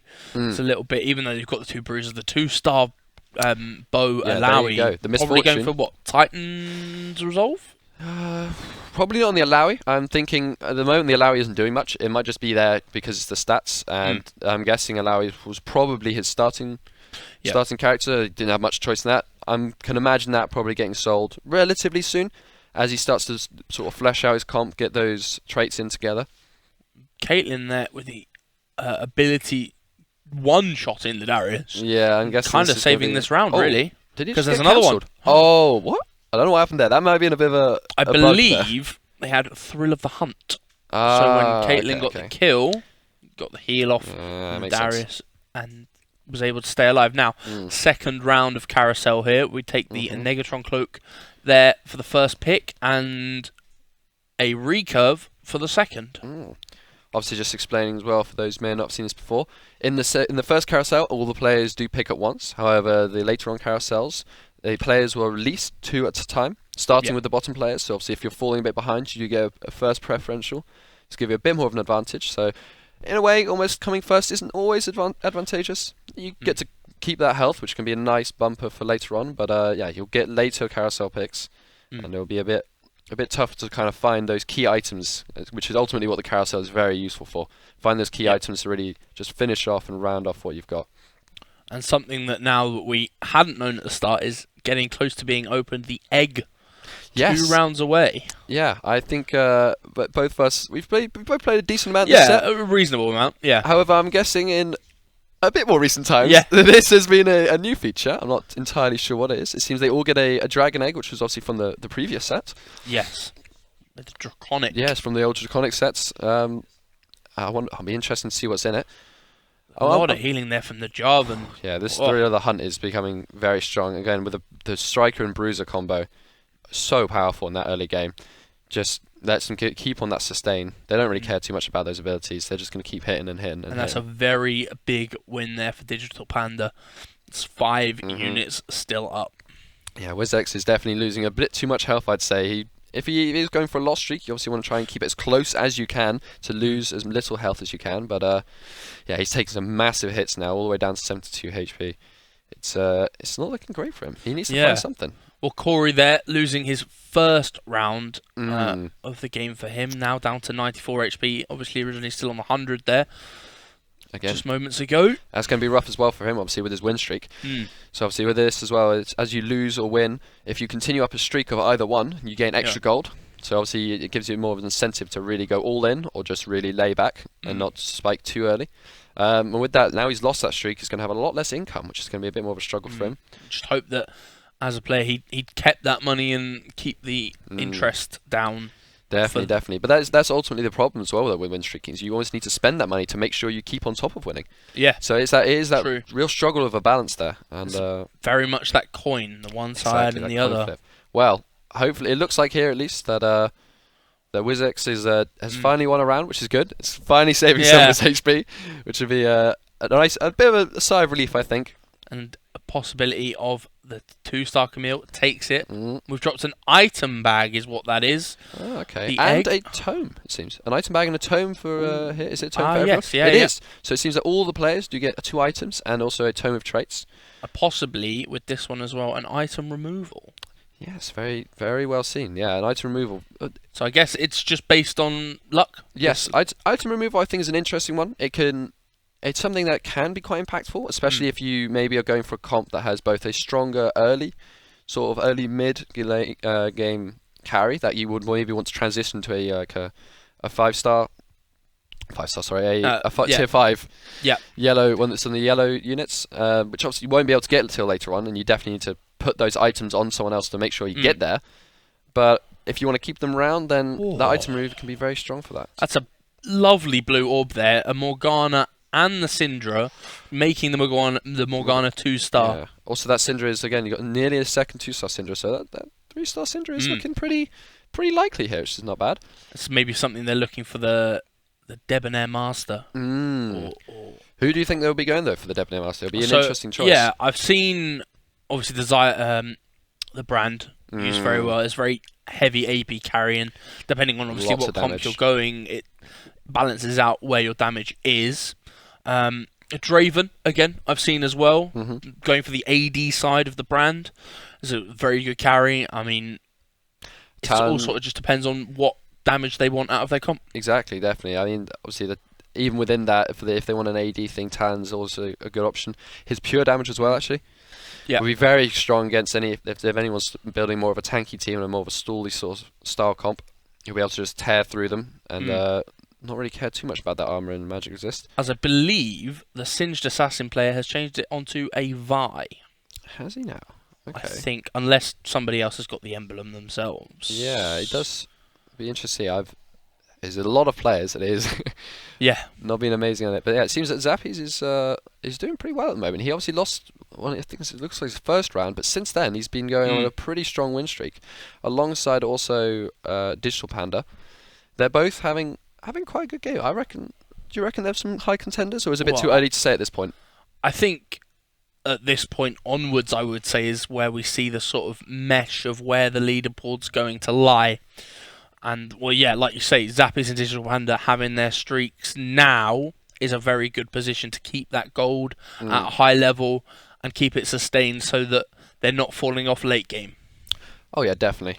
But as we discussed earlier, obviously they do need to spend at least some amount of gold to keep up that comp. Of course. But it'll be interesting to see how they balance that out. Yeah, WizX just sadly not quite clutching that round out. It did start to look good for him at one point. It did start to look good. I think that Vi just kind of got that her ability off, got a very strong AoE, and just sadly took that for him. He has taken 7th, though, over Simple Zan. True. Zen. Also, just saying about how Zappies was doing so strong. Sadly lost that round. But yeah, now on to the second augment. This is a good set, actually. Again, it's quite a nice... Nothing particularly crazy. However, a nice set of things. Sort of open options. Yeah. And already having the Celestial Blessing takes the back foot there. How do you think they'll work together as the two augments that they've chosen? Considering the Celestial Blessing is probably the better option. One of his options before was another set of healing and health, which is not necessarily what he needs. He already has a Celestial Blessing. He needs something to get him some more damage and some more to push the pressure on his opponent. So I think obviously again, almost though again with that, the Celestial Blessing works well with that back foot because it will make that Celestial Blessing better, being able to deal more damage, gaining more life back. It's a pretty. I think it's definitely given what he had already, it's probably his strongest option.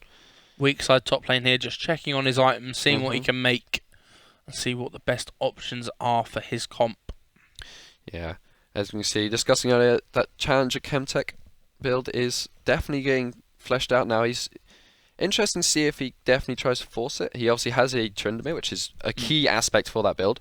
However, he only has a Tryndamere 1. He hasn't found any other ones yet, which could be interesting, because as you get into late game, if he can't find anything else, he might have to try and transition his carry. If he forces that one Tryndamere, it is strong, don't get me wrong, it is very powerful, but it's not going to be able to maybe take on some other players who have managed to find their 2-star carries, find their possibly even 3-star early game carries. It's not going to have the stats. It's not going to be able to keep up. And as we saw there, Cho'Gath unkillable even at this point in the game. Yeah, he's only going to get worse. Getting some more items on him, getting some more health from his ability, it's just only can get worse. But yeah, having that Titan resolve as well. That's both damage and health and stats is it's always good. But yeah, now on to the third carousel.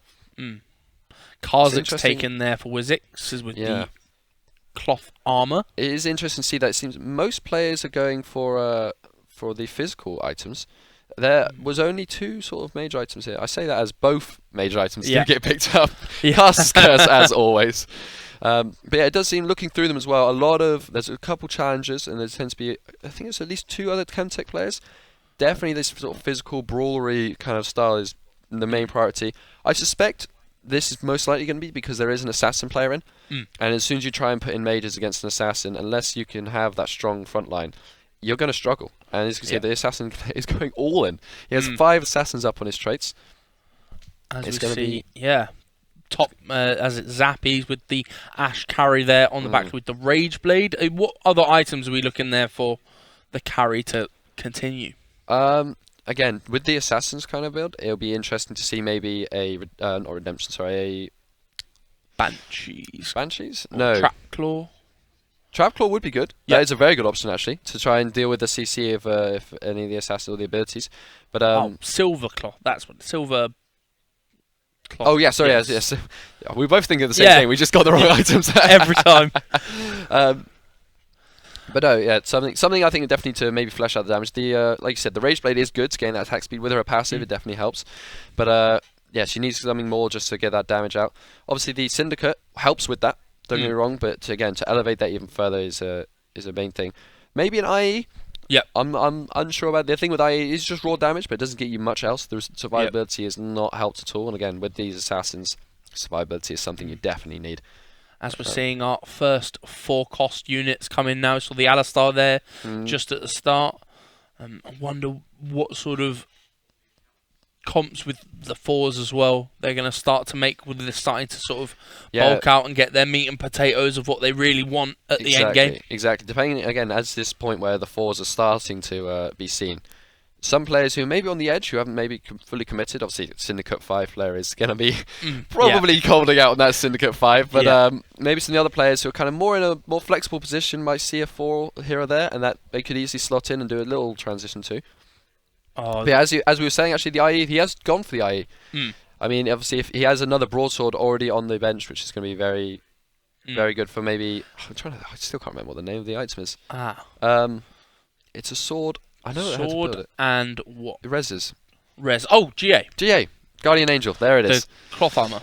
Yes, cloth armor. Yes. Sword and cloth armor. So that is a very strong option again for a carry. If they get jumped out by the assassins, then that's kind of the thing what you want. He has now the attack speed.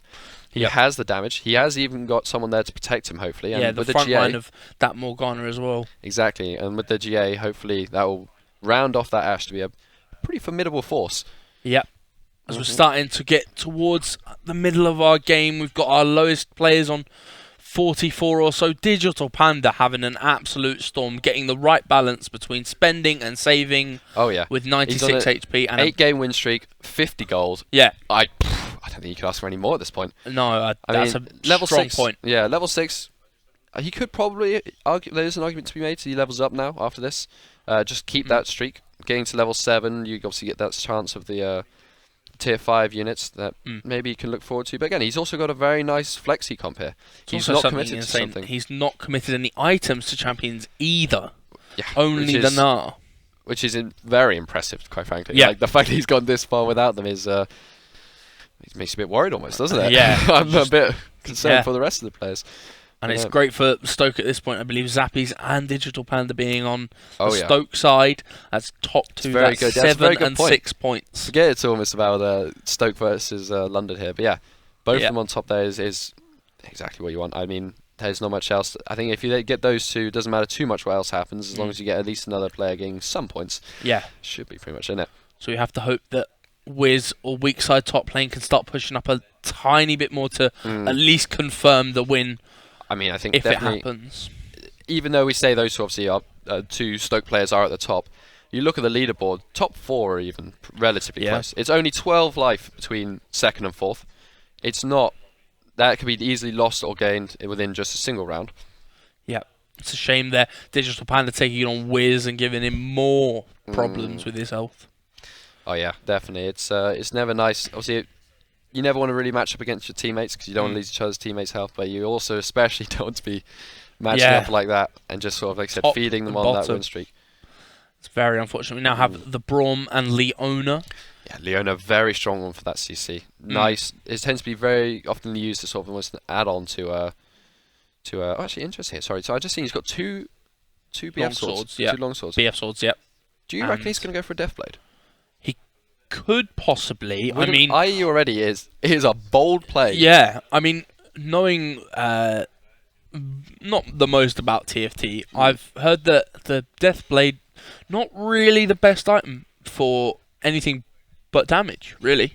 Exactly, and the fact that he already has an IE, which is again just raw damage, it'll be interesting. To be fair, I think at the end of the day with that Rageblade, it might be the play. Maybe. I think ideally he might be waiting for this next carousel to see if he can get that cloth for that GA. GA, yeah. If he doesn't get that cloth, then that Deathblade I think could definitely be an option that's on the table. Yeah, and I believe he had a recurve as well, so possibly Giant Slayer as well. But That is again, true. maybe waiting for that carousel to come around next round. That's true. There is a large Cho'Gath, and as you can see here, there is a pretty tanky Bruiser team. So yeah, Giant Slayer, not a bad shout actually. Now you say that, and again with the Rageblade, that does work quite well as is an on-hit effect. Yeah, we have the second 2-star Gnar there, just popping for I believe it's Digital Panda. Oh, look at this! He has one Nocturne away from a 3-star Nocturne on that assassin build. Ooh, that's something very helpful. That could be quite spicy. Large power spike, I do believe. Definitely. It does seem that despite everyone sort of trying to stay away from these mages, these assassins are doing pretty well. Well, that's until the front line comes back and helps that back line out. Massive echo up there as well, but not enough. Yeah, sadly not. As we see, it'll be interesting to see how that assassin player goes. I reckon he'll definitely have some matchups where he'll be very favoured and others which he will not. He has gone for the Giant Slayer. He has not waited. Yeah, that Ashe is going for it. And also, Can they Can clutch she hold it? up? Oh. Oh, so close. The thrill of the hunt there. Yeah. Coming in clutch for the Severe.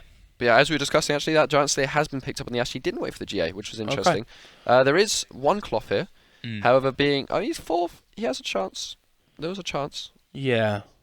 Again, not many. The 2 major items on this carousel as well, and a 5-star Victor. Unfortunately, has the BF sword. Well, it's not the worst. Yep. Sojin is on the cards there. Very true. Yeah, and for someone like Victor who has a large mana pool, Sojin is exactly what you want over someone like a blue buff. So that is, I would say, a pretty relative thing. Because again, like I said, very large mana pool, quite difficult to get him off. If your team is obviously, the earlier you get it off, the better it will be for your team, the more you can snowball in that round. 100%. Definitely 3-tier item stacking on that champion. Oh yes, definitely. So that's actually a second 2-star Ash. He's playing 2 Ashes. That is an interesting bout. Yeah. Surprisingly, I'm surprised. Maybe he just hasn't seen a sniper, but just adding a sniper in there just to grab that thing for the Ash. Considering that is his carry, that is an interesting play for him. Yeah. Normally, you'd maybe go for the Jin secondary. Yeah, Jin as well. Yep. There's a couple of Caitlyn. It's just an easy one that would possibly be cheap as well. You can easily swap out if you maybe go to at this point in the game with 19%, a little difficult to find 2-star. That is true. I think well. It sort of depends on your luck, really. You've got me there. Yeah, I've got me there. Definitely on the luck. There's the nice thing though about something like snipers. There is at least they snipe on almost every round. Yeah. We can see here actually, Caitlyn's also even more unlikely as there is a 3-star Caitlyn. Yeah. On the other side here, but this is that was huge damage. I did not expect that at all. That was almost 20 damage there. Very unfortunate. Maybe not getting the comp he wanted, or Yeah, maybe just trying to force something. Ooh, prismatic. Here we go. Another golden egg. Golden ticket is not what you want right now. So exiles and golden egg. Yeah. Golden egg. He's gone for the golden egg. That's that's bigger than the last one. That's a big egg. That is a very big egg. I don't know what chicken laid that. Yeah, this is I think also a new thing that we have not seen yet, but this is a new prismatic augment, I believe. Exactly. It's interesting he's kept this home. Do you reckon he's holding this out for Syndicate, or maybe an option between Syndicate what or Bodyguard? Other syndicates is he missing? He's missing the Akali. The Akali. Yeah, that would create 7. So maybe that is what he's waiting for. Wait, was Akali removed? Akali... No, should still be in, I believe. I think from he hovered over. memory. I didn't see him. I believe... what are the 5 stars now? Well, that's the problem. The matter does change. The updates do come, and we are sadly not quite as prepped as we probably should be. So it is what it is. That's Solitude. Solace item there is. I think out of all the more useless ones, if it's not part of your comp, that is never a bad one to complain about. Obviously, only needing 1 to gain some benefit, it's not a problem. Yeah. Ideally, you want those spatula items to be something that you've got to really push them over the edge. But again, having that Solace is never something to complain about.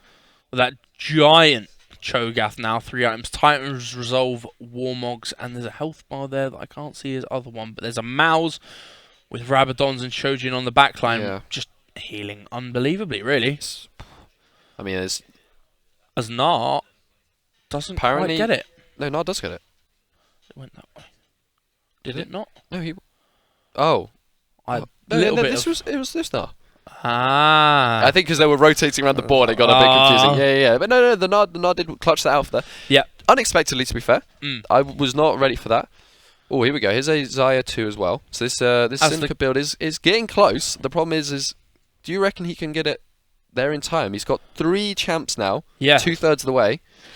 It's going to be close. It is going to be close. He has been losing health, and his streaks haven't really been hitting the same as the earlier on. As we see our first 5-cost Zeri.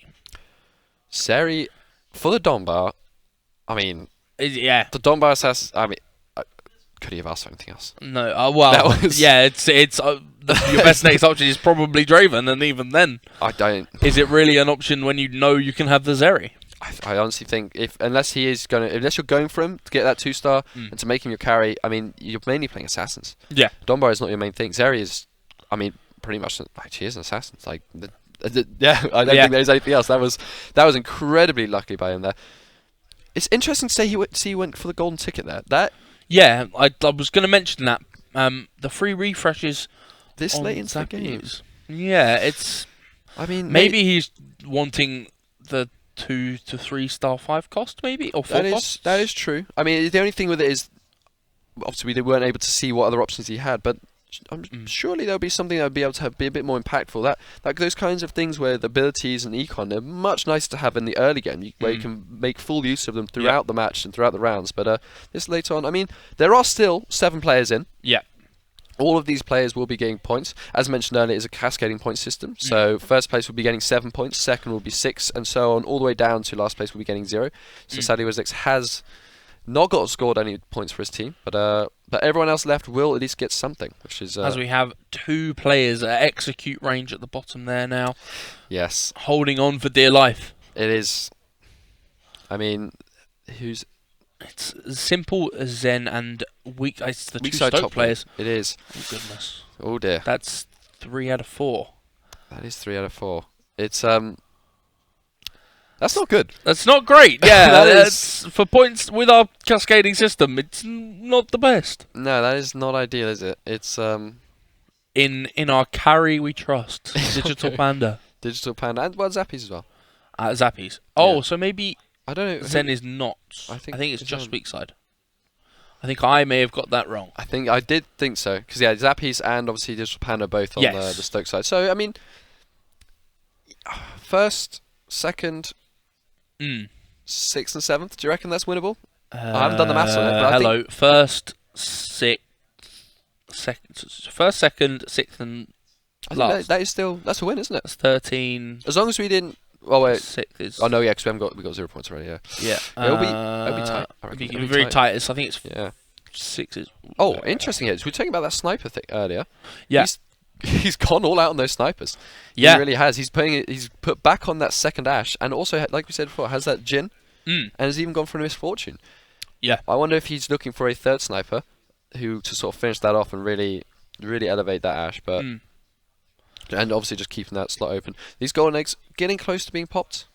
Not quite there yet. Obviously here out in first, Digital Panda is going to be quite comfortably popping that egg, and he is again. He kind of that open team we were saying about earlier. He's pretty much just kept what he had and just upgraded it. Added a few more. He's got his 4 strikes now, 4 bruises. And I think earlier he had 2 and 3 respectively. Yeah. And he's just sort of kept this a bit more of a broader team, but really just focused on the strikers. That raw damage can't quite catch the win though. That was a big win streak that he's lost as well. I've seen this Warwick build many a time in my games. It was very meta early on in this patch. It was, as we see Silco, a non-champion champion in TFT. Very true. Yeah, Silco is obviously a unique champion to TFT. It is he is not in league from the TV series Arcane. The hit Netflix show Arcane. As we get to the carousel with full items and spatulas items. Yeah, with all 7 players, this is quite surprising. This tends to be around the top 4, at least 6 players. All 7 in. I mean, obviously, Rising from Ashes clutching in there with 8. He had a very nice loss to keep him in that. Zappies as well, I've just noticed. All the way down in 13th. Wow. That's a major drop from his starting high up on 98. Yeah. I think, obviously, at the moment, he's selling the Ash. He would not sell the Ash. 2-star, surely not. Surely not. He's gone rid of the gym. That seemed a bit.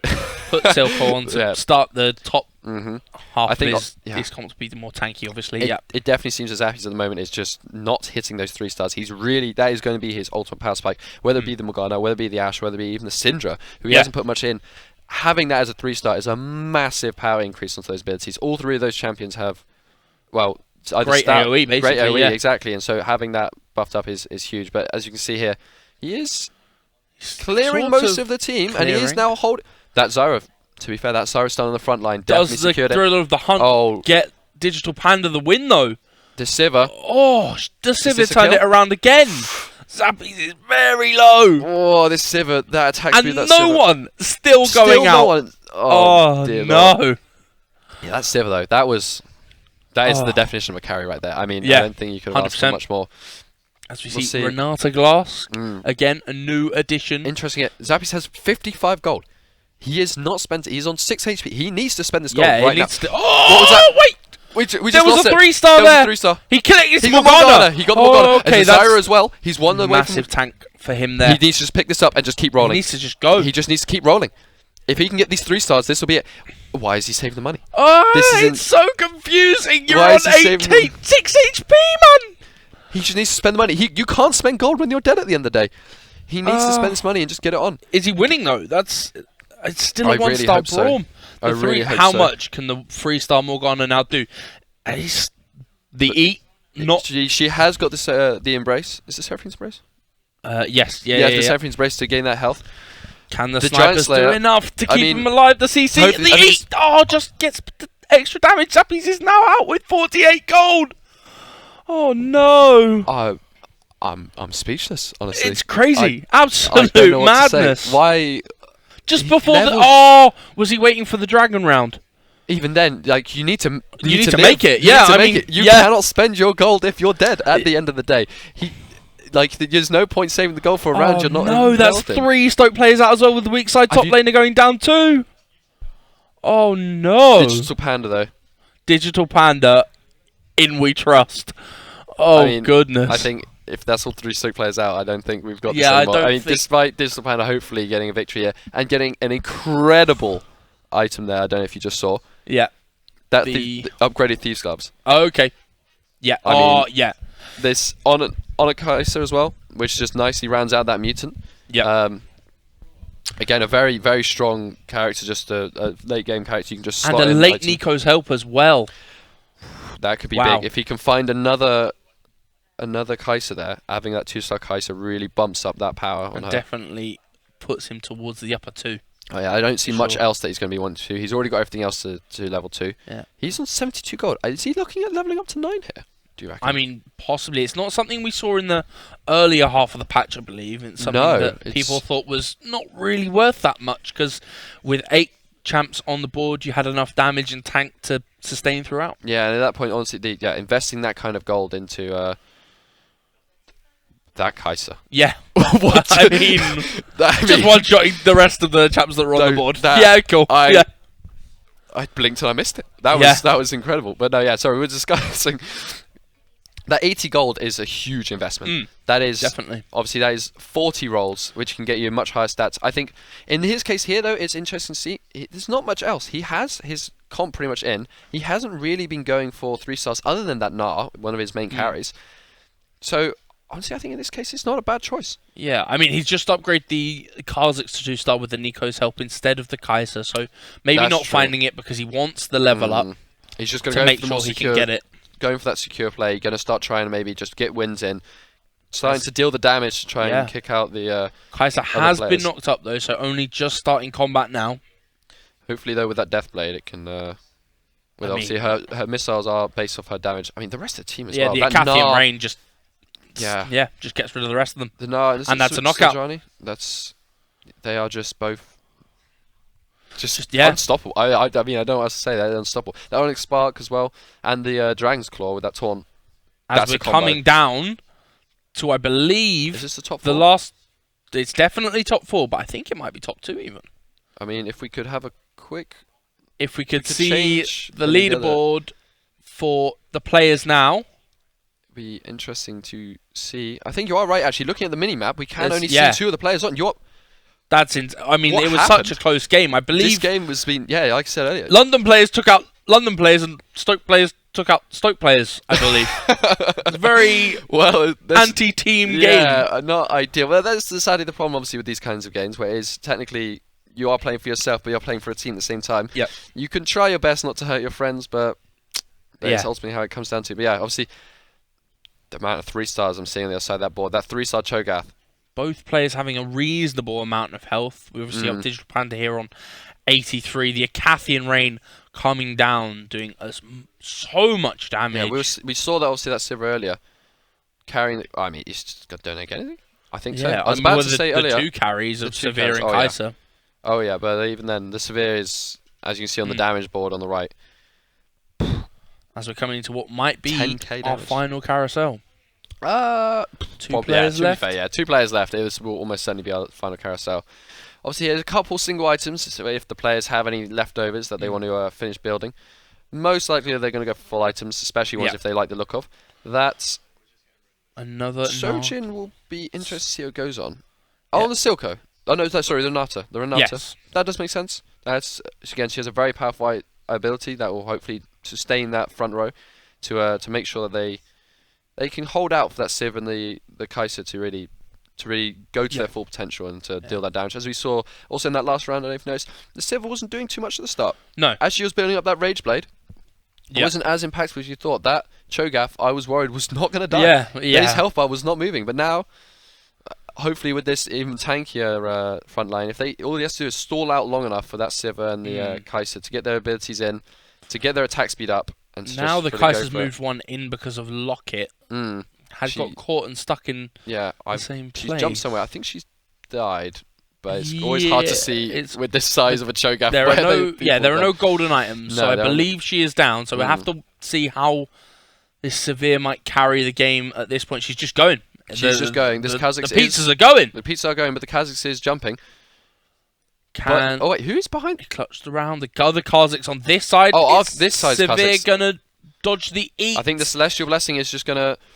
He hasn't quite got it. That was so close. This is the ultimate problem here. As you saw, the Severe's items very strong for this attack speed build. That is exactly what she likes to do with those bounces as well. But the problem is, it's all AOE with that Spark. Yeah. And that Rage Blade. It's single target and pokey AoE, not ideal for against a big Cho'Gath like that. You really need something like a Dragon Slayer, even just something that's more raw damage. And the 3-star now comes out. The roll down is, can he catch the 2-star Kaiser? Considering that last one was so close, will be interesting to see. I also just noticed he's holding the 10 gold, so yeah, he's maybe trying to Digital help. Panda here is holding. I like Jungle, as you can see now though, is still on 39 life. This round will not finish the game straight off, and as we've seen, it's been very close. So who knows how many more rounds we might be going on for this? Yeah. But I reckon with this new Gnar, it will be definitely a bit of an easier, more comfortable fight for Digital Panda. Yeah, still alive on that full HP bar with the Eye and Bramble Vest, and I guess the Mutant. We haven't seen what trait the Mutant got throughout the game, unfortunately. Sadly, not no. But Kaiser with the 2 AP items. Okay, it's not that Kaiser. No, it seems that the Sivir is again similar situation. That Gnar, it's very, very close. Yeah, that Gnar just wasn't quite able to get it.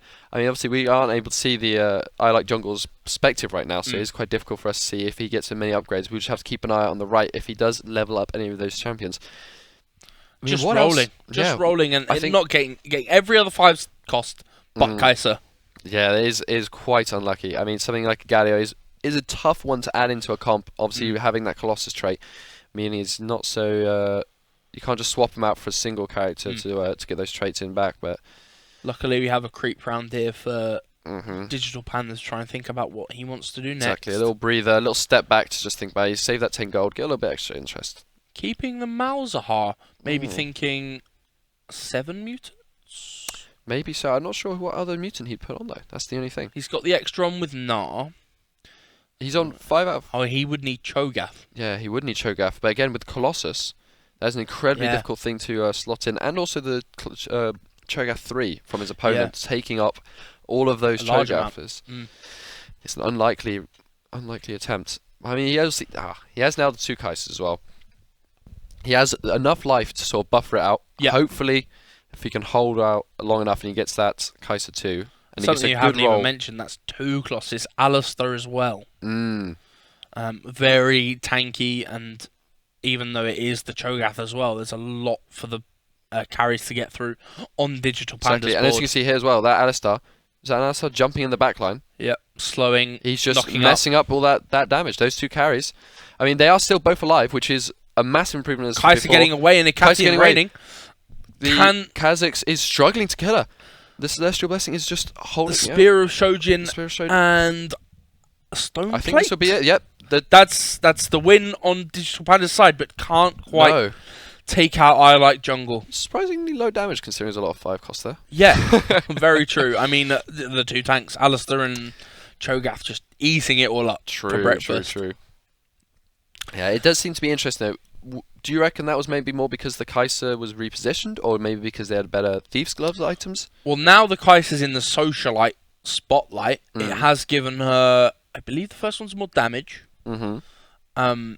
So maybe the items were the difference with the Golden Thief's Glove now having, I believe, Godfist and Warmogs. Warmogs, yeah. Definitely something that's going to keep her alive. I mean, yeah, we'll keep her alive. Not quite great for the damage, but to be fair, the fist is pretty nice. It gives you like a bit of tankiness, gives you the extra damage as well. It's kind of what she wants. Again, the more she attacks, the more abilities that she gets off, the stronger she gets. So all she really wants to do is stick around. I mean, she's not dying at all, really. Exactly. And that is meaning more attacks and more missiles coming off of that ability. The Sivir is getting attacked by 2.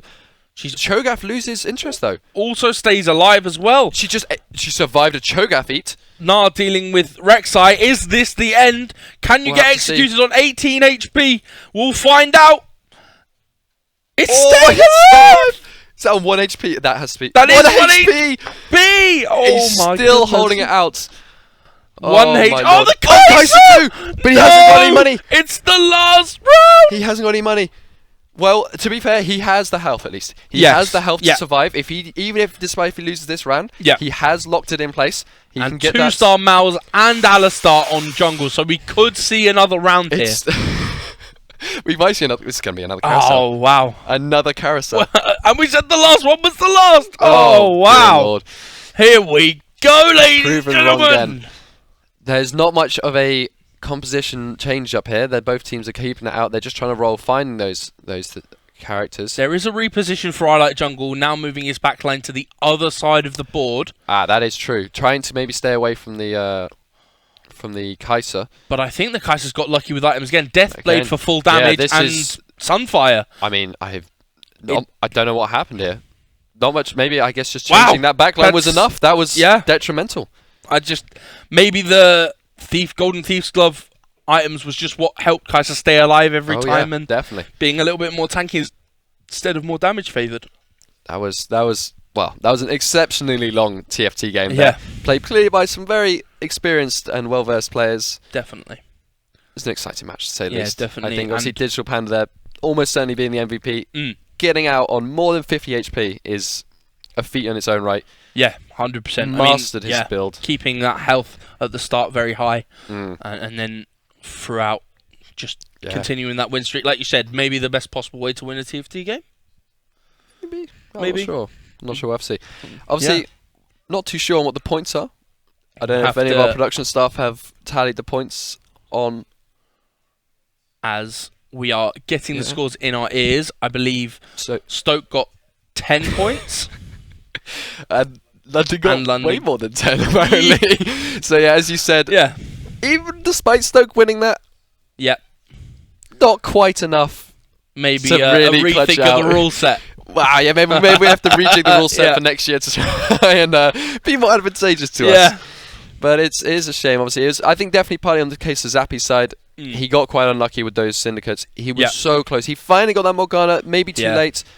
Probably as well should have just spent that money to try and push for those. I think it was something we were very both shocked about. Not spending like a dead man's money is no man's money at the end of the day. Not the most useful to play for with TFT for sure. So even though Digital Panda won, do you have a player of the game?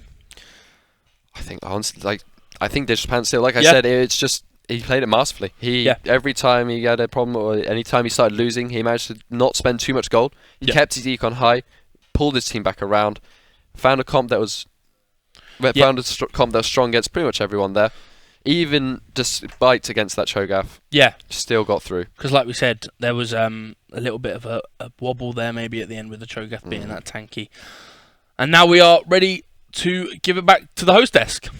Hello guys, welcome back. You now have us. It's an unfortunate... Oh, hello. What's this sign in the background saying? You want... come here, come closer, come show us. What is it? Oh! Miss you, Robbie. I like the sentiment. We really do. You know what, Robbie? We miss you. You are very missed. Yeah, please come back. You, Robbie. Robbie, come back. You know what? This is who drew this? Was this Elliot? Yes. This is very pretty writing. Is it? I can't. No, draw it's not. It's absolutely horrible. He needs to work on his handwriting. But he's an esports student. They all thanks for that, kind Connor. of janky handwriting. Thank you for the sentiment. It's greatly Thank you for appreciated. bringing the light of truth to us. Yeah, thanks for the sign.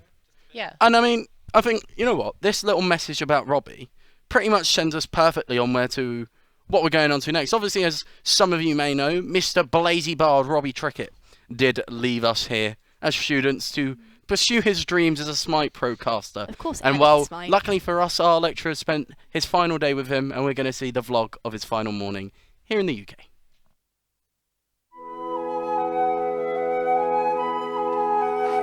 Wake up! It's time for school! I don't go to school. How you feeling, Phil? Tired.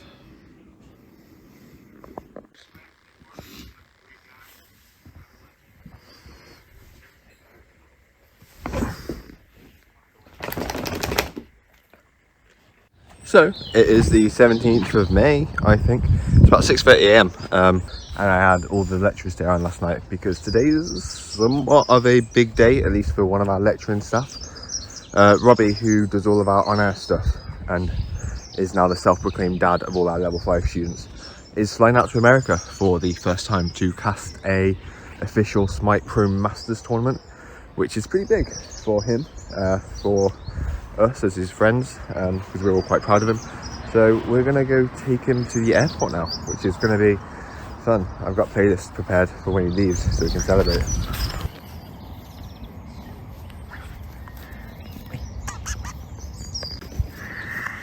How are you feeling today then, Robbie? For the second time. Deja vu. How many times are you going to get me to answer this question? Well, the alarm went off in the last one, so it stopped recording. Okay, I'll do this again.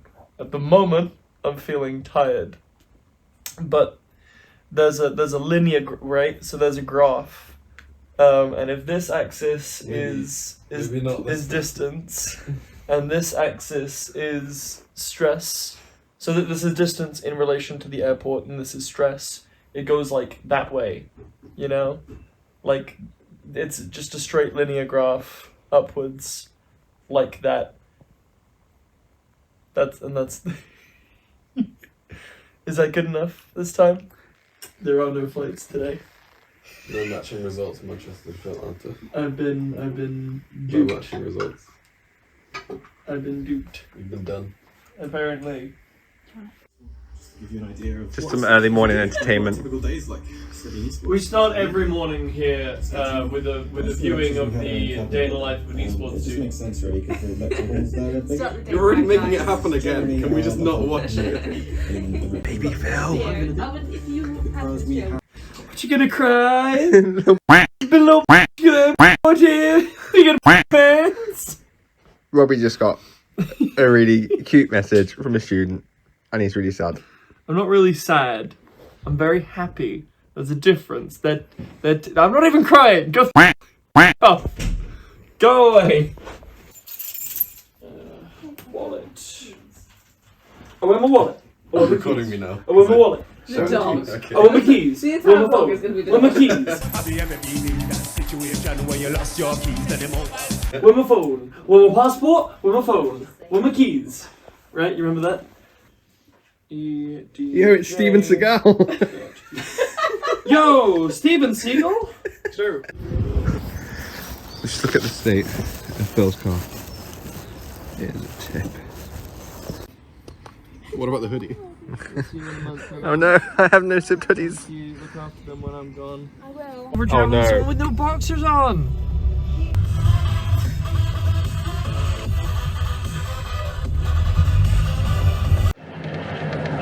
What's your least favourite part about when we're leaving?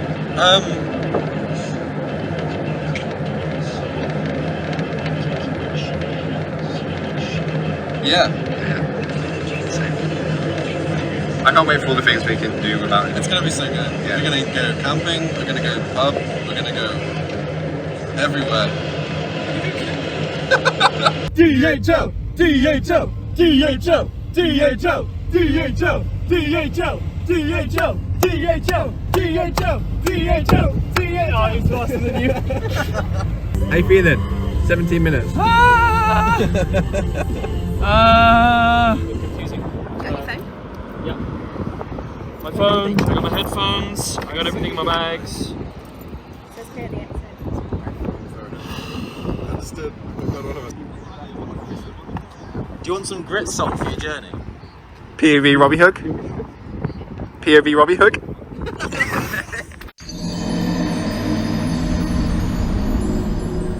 Bye, everyone. See you later. Have fun on the flight. We'll see you never. Thanks, guys. Really lovely send off. I love you all too. Deeply. Wow.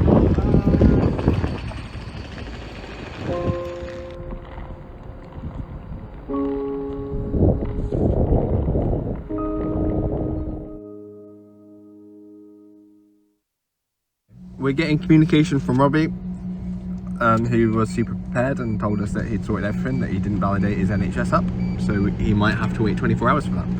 He managed to get through to the GP. Which is insane. Which is insane at this He's time so lucky. in the UK. So we're waiting to find out if Robbie even gets to go. We'll keep you updated. So, I saved you guys all the boring bits of having to go through security and everything. Through everything was perfectly fine. Definitely didn't have to faff around looking for a document for an hour, but that's okay. I'm currently looking for a wee bit of scran before I head on the plane. So, okay, bye.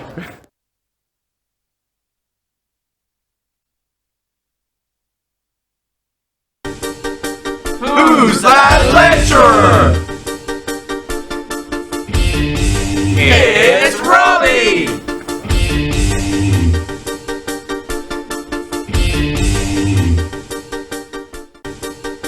Who's that lecturer? It's Robbie!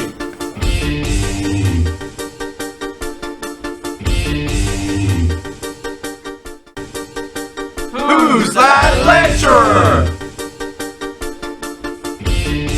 It's Robbie!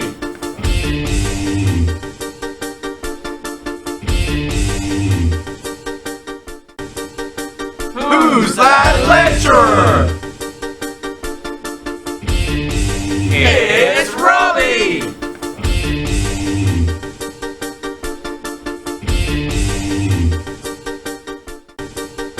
Who's that lecturer? It's Robbie!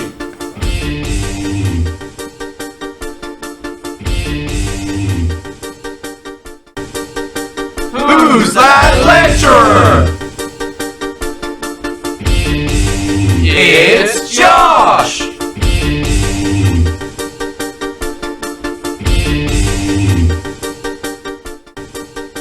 Who's that lecturer? It's Ross!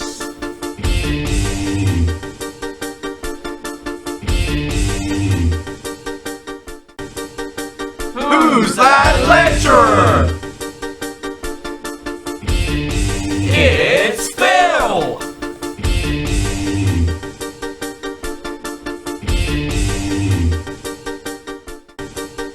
Who's that lecturer? It's Ross!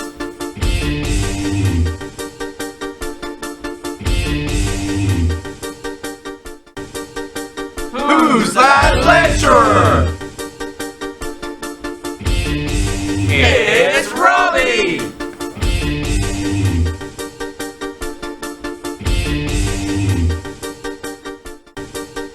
Who's that lecturer?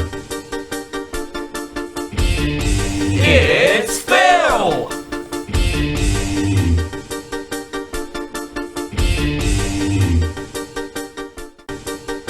Who's that lecturer? It's Phil!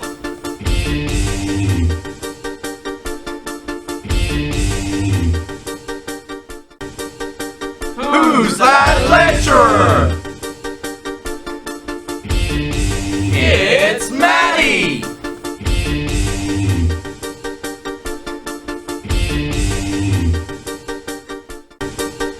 Who's that lecturer?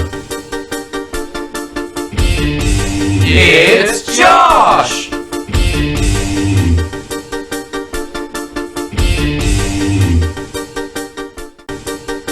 Who's that lecturer?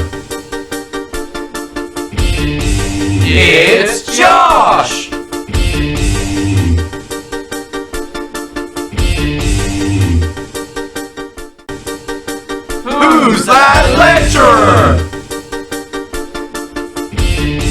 It's Josh!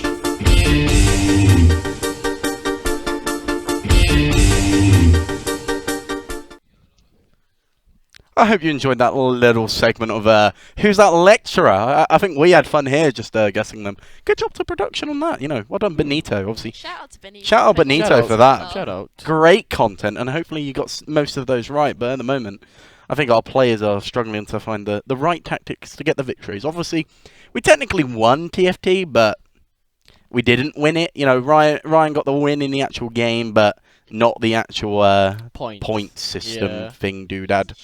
Which is a shame, but we'll take the moral victory. Absolutely. We are on the moral high ground. Moral high ground, yeah, the moral Up the victory. Stoke campus. That's what we do best. Obviously, you know, at the moment, we are 3-0 down, and we're heading into our staff game. So that's going to be an interesting one. Obviously, our next title is, of course, the wonderful Golf with Friends. How do you think that's going to go, guys? I think it's going to go good. I like Golf with Friends. Good game. I rate it. I do rate it. It's a fun one. Not is a a fun typical one. game you see for your esports titles, but a fun one to play with friends for sure. Obviously, kind of in the title, you'd probably expect it to be a game that you What, play you guys with have your mates. friends? I know play you. it? Bro, right? You're forgetting. The only joke that people would make if it weren't us three on this set right now is you guys play Overwatch. Of course, you don't have friends. Oh yeah, of but course. I mean, we don't have friends. We play Overwatch. That makes complete sense. Watermelon Waddlers go worldwide. Watermelon Waddlers. We worldwide gang. But yeah, Waddle we waddle. it's definitely an interesting one. Hopefully, in this game, we might pull it back. Obviously, we've had a little bit of intel that Maddie is quite good at the Golf with Friends. She has 100% completion. 100% 100% completion. I don't think London know what's about to hit and getting hit. Maddie, Warlord. yeah, she said that she got bored during lockdown and went, I'm going to have 100% completion rate in Golf with Friends. Played golf with friends without any friends. Obviously, for the format, it's going to be 4 players from our lecturing team against 4 from their lecturing team. And of course, it's like normal golf. Lowest score is your winner. I must say though, golf scores it really weirdly. It does, yeah. Like why? I get the whole point in terms of like being you under are par. under par, as in like you're less shots than required, but like just like mean that they've got like more shots than they'd had. It's a very odd way to do it. You know, definitely interesting. I'm not entirely sure why it's done that way, but well, we know how golf involves a lot of grass touching. I mean, they can't do that. So yeah, I think they can't do that down in the concrete jungle. We definitely have the advantage on that sense, just being able to, you know, literally go outside and touch a bit of grass, whereas they, you know, concrete. Concrete I and love smoke. concrete. Concrete. Everyone's favourite. Well, you lot like drinking drywall, don't you? So Yeah. I guess We are the drywall drinkers. We are the drywall drinkers. Drywall drinkers. And we like eating watermelons as well. I'm a waddler. You're a waddler. We're a drywall I'm drinker. a waddler. The Overwatch team. I miss the drywall drinkers. I miss them. I miss Overwatch being fun. Yeah, You know same what, actually. right? Yeah. If London had had an Overwatch team together, they won't know what hit them. They wouldn't. I'm no, gonna be they honest. wouldn't. Yeah, it's definitely going to be an interesting one. Hopefully, we are going to. We're gonna roll them. I mean, I hope so. I have full faith in Maddie. Like, yeah, this is like 100%. as like Maddie, our beloved. Yeah, In as Maddie like we woman trust. to In Maddie woman. we trust. Amen. Yeah, woman to woman solidarity. London don't have that. London, if you can hear me, do you have any women in production? Do you have any women Let's playing? go! The moral high And I ground. think now we're for the about to head boys. over to our lovely, lovely casters. We are indeed. We are. Hello, people. Everyone's trying to. Hello. Already starting the chaos early. Oh, absolutely. Welcome to Golf with Maddie. Basically, this is the game where Maddie's going to carry staffs to the dub. Yeah, Maddie's going to carry. Hopefully, you know, Josh and Phil could possibly, or whoever else we have probably a Josh on the team. We have a few Joshes teaching us. So, you know, someone's going to go alongside them. And, you know, golf is that game of getting the low scores, getting the low points. And, you know, for once, maybe getting those low points is going to get us the win. You love to see it. Yeah, you do love to see a bit of golf. And, you know, adding that extra chaos in, you know, get rid of those golf claps all around people because, you know, we're going to see some great deflections, some trigonometry, some brain power. You know, a little bit of salt. There's a lot of maps in the game called Salt with Your Friends, which is where there's maps that are made specifically to make it so if you can deflect off your opponents or your fellow players, then get points and then just go bonkers. And, you know, hopefully we see that. You know, I can see in my peripheral vision there is one of the maps, so hopefully that isn't just a practice round, and it does look very chaotic already. So hopefully we can keep track of it as well. And as the host was saying before, Maddie does have a 100% clear rate. Maddie does have a 100% clear rate on Golf with Friends, and as we can see, already starting off with a hole. Yeah, starting off on the hole, so we can see that most of the players are hovering around that par. Okay, we got some players on 4 to 6 range, and we see the chaos is ensuing as players are slowly pushing off. Nearly a hole in one there, which would have been a great start, but of course going straight up again and just missing. And one thing from my history in this game of golf with your friends is small inclines are horrible, because if you hit too hard, you go over it. If you hit too soft, you kind of go woo woo. To the people at home, the production just saw me do a really big ramp with my hand, and yeah. I was gonna say they do what? Sorry. And they go woo woo. But yeah, so we have the Staffs Union London Ball, who's gone for the matter of going under the ramp. So I believe I have played this map before, where it cheeses you into thinking, oh, I go over the ramp and go in the hole and get it under. A smart and safe and very efficient manner. As we can see, we have the Sonic loop here. I kind of want to see what London are going to do here. I mean, I'm just looking in terms of matchup-wise. We have the experience overall. Yeah, so matchup-wise, we have got those players. We've got Maddie, and I believe Maddie is going by the name. But Maddie is going by the name of Madness, of course, fitting very with the game, and of course their name, Maddie of Madness. It's like that Doctor Strange film that just came out. So yeah, so we're going to see Madness, with their experience, is second, and Otin is on the top, which is Phil. So Phil is the top dog right now, showing to Maddie as a little bit of rivalry within Stoke, showing, hey, Maddie, you say you're the best, but, I'm going to take it, as we do see a deflection Unfortunate out right there. Yeah, and then we see Madness go for that hole-in-one. So Madness, instead of going for that chip, is just going, I'm going to ignore the ramp and go straight over. And hopefully, get it in. And we just see, just missing the ramp. And there's a case, everyone's kind of sat at the bottom, trying to get in. And then we do see a Wonder Balls going. I believe that is one of our London players that has made it in. Indeed. It's absolutely great to see someone like Phil in the lead, who you wouldn't expect to be in the lead in the first place. I mean, when you look at player experience, obviously, you don't expect Phil, with all this talk about Maddie being the top dog here, you never see it coming. So it's always good to see. Oh, and as we can see, a little bit of a deflection from the ball there, just right avoiding the hole. Yeah, the deflection, maths and science comes into this game a lot more than you think. We have Matt here is just sitting in front of another player, so really forcing the pressure. There's a lot of them bundled up in that corner, so if we have deflections on, that's going to hit. We just see a player does just jump right over the edge there. And another out. Another out. And we see Maddie and Matt sitting there, 7 strokes there going in, so quite over par. Yeah, Maddie really falling behind on this map. We see Matt jumping in there, Maddie and still missing it. So maybe in quite an anecdotal sense, the teacher is becoming the learner. A very unexpected, outcome here. I mean, you expect Maddie to, since she's 100% in this game completely, to know basically every single hole as they go. Yeah, and if you see the jump there, so Staffs Uni London going second, and Maddie jumping straight to the bottom with how hard that hole hit them. Which is quite insane. I expected to see one person only at the top of that leaderboard, and I expected that one person to be Maddie. Yeah, being told, oh, hey, Maddie, 100% in this game, that's quite hard to do in golf, bear in mind. In order to 100%, you've got to essentially get a hole-in-one each round. And, as we see, a bunch of people are spawning in, because they're failing about that hole in the middle is what's causing the stress there. Sorry, I had a bit of a hardware issue there.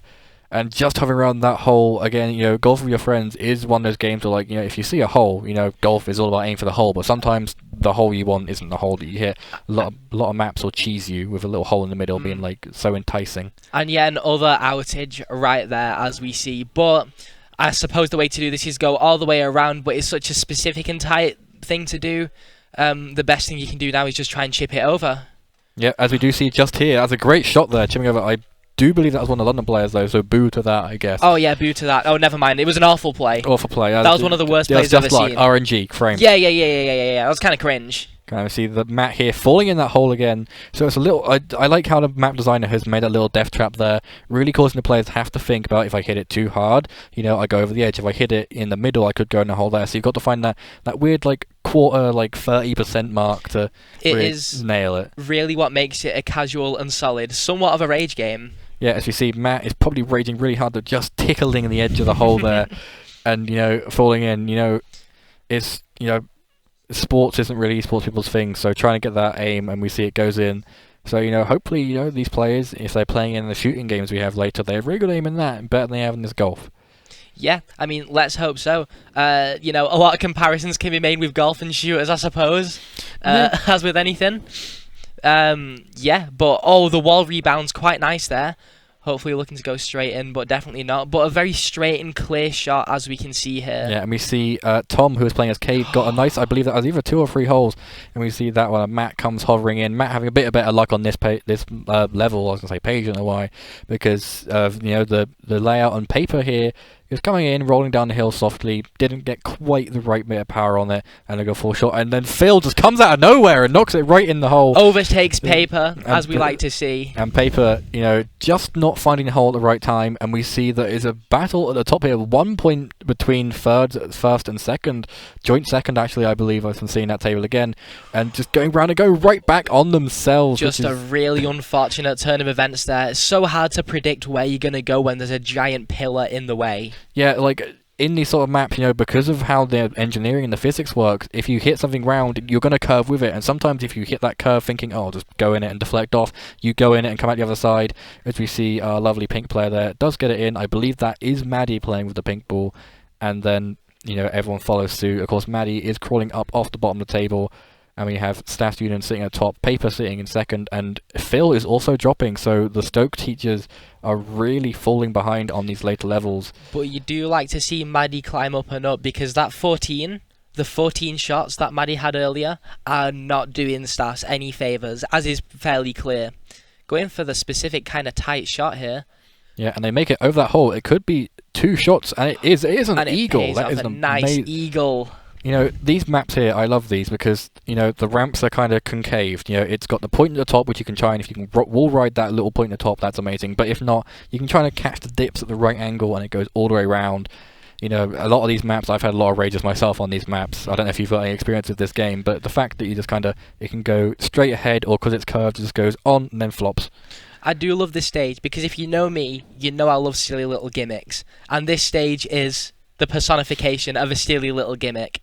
You have a stupidly tight thing to get over at first, and if you can't get that, well, look at that. You're kind of stuck on the lip there, and that's just an extra shot that you don't want to take. Yeah, and we see the Cave, Tom has gone right over the edge, so he's kind of hitting this bit of the ramp and going too far, and because he's landed on the bottom of this wooden stump, he does get it in eventually, but, really far behind there, as we see that Matt has taken place in the bottom space. Maddie's still in that 4th place position. A lot of them are tied on points because these holes are getting more and more complex. And we're now into one of these ones I love, where you can either go all the way around the map, but in these maps, if you hit the targets in the right position, you will bounce off of them and actually get a hole in one. I have seen it done before. All of our players are taking their shots, so maybe we won't be able to see it today. As you see Cave, Tom, going right over and getting to a shortcut straight to the hole there. And if he hits this right, he will get it in free, which will be on par. And it does go straight in there, so a nice little par there. Staff Uni London filling up behind. And we see Matt, following suit, trying to get their way around. And I believe that is all of our players in for this hole. So that was quite a quick one. That was one, oh, no, there are still some players who didn't quite make it. Matt and Paper falling behind. It was quick, and it was also quite safe. They played it somewhat safe. They weren't doing any elaborate bounces. They were just going straight to the hole. It's just what they needed, what they wanted, and they got it. Yeah, they got it where they wanted. Of course, this map is a bit of a trickster because, most often in Golf With Your Friends, if you see what looks like a shortcut, it actually isn't a shortcut. But, this one pulls a trick, and players were going a long way around, and others seen their peers being like, oh, they're taking a shortcut, they're now taking that shortcut, and, they're just going to be like, hey, I'll take this. I may lose some points for us, try and go the long way around, but, if my other teammates do better, we can work it out. As we see, Matt is straggling behind here, and, are you liking what you're seeing so far? Matt really struggling on these simple holes, but he's doing really well on the tactical holes. At first, trying to make it up the hill and failing, that is not good on the record. And we can see Maddie climbing up. That 14 was not doing her any favours, but slowly and slowly climbing, proving to us that 100% completionist record. Yeah, so, showing that, hey, I may have lost those 14 points at the start, but you could lose 14 points anywhere, as we follow them with the little pinata on their ball through, and we see Paper has taken a different route. Matt knocking, and, showing maybe a bit of salt here, because they're falling so far behind, or maybe helping their fellow London teammates by getting some hits. Oh, you see a nice bogey there. That was really good from how far away that was. Yeah, what you really love to see here is just the precision of some of the shots. That bump helping Maddie out quite a bit, actually, and not doing Matt too good, since they were a lot further back, behind, of course, and Cave, unfortunately, bouncing off the wall and having to take another shot there. Yeah, so Cave having to hit the wall and is falling back onto that ramp, which then causes it to fall back further and further, which is why a lot of these map builders, will have like little bumps and curves, be like, oh, you thought you got to your thing, here's a little bump. As you see, Paper does go over those bumps and uses it to his advantage to kind of slow down the ball. Cave taking the bottom spot now, but Maddie, another lecturer here at Stoke is pulling the weight and coming back up to the top of the table. Paper was struggling quite a bit there, as you could see they had a lot of outs. Of course, which in this game, having an out and resetting back to your original situation, it's devastating. It's mentally taxing because you just want to get it over with, but it never ends. It is devastating, and sometimes if you do find an out, sometimes it is if you get locked. Sometimes you get locked in a position like this, especially on a ramp map. You have to knock yourself into the right spot, and then knock yourself into another nice spot, and we fall straight in the corner here, which is really off-putting because it means that you have to take another shot. Another player, Tom, falling in the corner, but Tom is in the bottom of the table, but can pull it back as Paper is falling behind on shots here. Phil going straight down that ramp, getting a nice, comfortable pocket into that hole. Oh, and Paper taking an accidental tiny shot. And taking a tap, and that's the thing that you see in this game because it's based off of pushing your mouse back and forward and dragging it. If you accidentally knock it at the wrong time with not enough power, you will get those fake out shots. And we are on the I always get a name in this game. A little bit of pinball. It's like pachinko or something. Pachinko? I don't know. It's like it's. They used to play on like 80s TV shows, and I guess it's kind of picked up. You sometimes see it at the 2P arcades, of course, coming from the coast. I know a lot about those. This map does look very RNG. It is very RNG, so you got to pick the right slot, falling straight down that gap again and again. The downhill is absolutely brutal because it speeds up the ball no matter how slow it's going. Look at that speed it just picks up. Maddie's shot is so slowly, and then all of a sudden just smacks against it. Yeah, just completely. Oh gosh. Of course, the studs in the way don't really help, as we see. Oh no, just hitting that end stud again and falling into the devastating pit. Straight away, it's because that one right at the end, just blocking the way entirely. It's always there. Of course, it's. And we see a little sad react there from Maddie, 100% player. She is not doing too well. Of course, the physics of this is going to push you towards and down the hole again. Sadly, not the right hole, obviously. Of course, we want to have all the best holes in this game, and she's just trying to work out the right angle to go at, and she finally makes it and goes straight in. Oh no, goes over the dip and then doesn't get it. 9 strokes. Maddie is definitely falling down the table again. At least it wasn't a 14-shotter, but Maddie right on the bottom again. Phil remaining fairly good, but Staffs Uni London ultimately doing very well here. Yeah, Phil is doing very well. Only 1 point between him and the table topper. Oh, but as you can see, someone flying straight over there. Yeah, someone's going straight over the rest of the game, and Maddie stuck in a puzzle again. For someone who's got a really good ranking on this game, they're really falling behind. Maybe it's the nerves, of course, because you got the competition to it. But or it's just like a fake out, like I'm going to do very bad in the first couple goes, then when it comes to the end, bam, gonna go salty comp, gonna just knock you out of the way. And I believe the person that just flew right over was indeed Phil, who got a par. Phil got par, and Staffs Uni London is failing to get it in from here, meaning Phil can take top dog of this table, which means that the Stoke campus will be in the lead and can have more points to their name and possibly take their first win of this varsity. Oh, definitely. The more shots that Staffs Uni London take is the more dominance that we get. But with Maddie, succeeding and then failing so hard on some of these holes, it's tricky because being the most experienced player, there's a lot on the line here.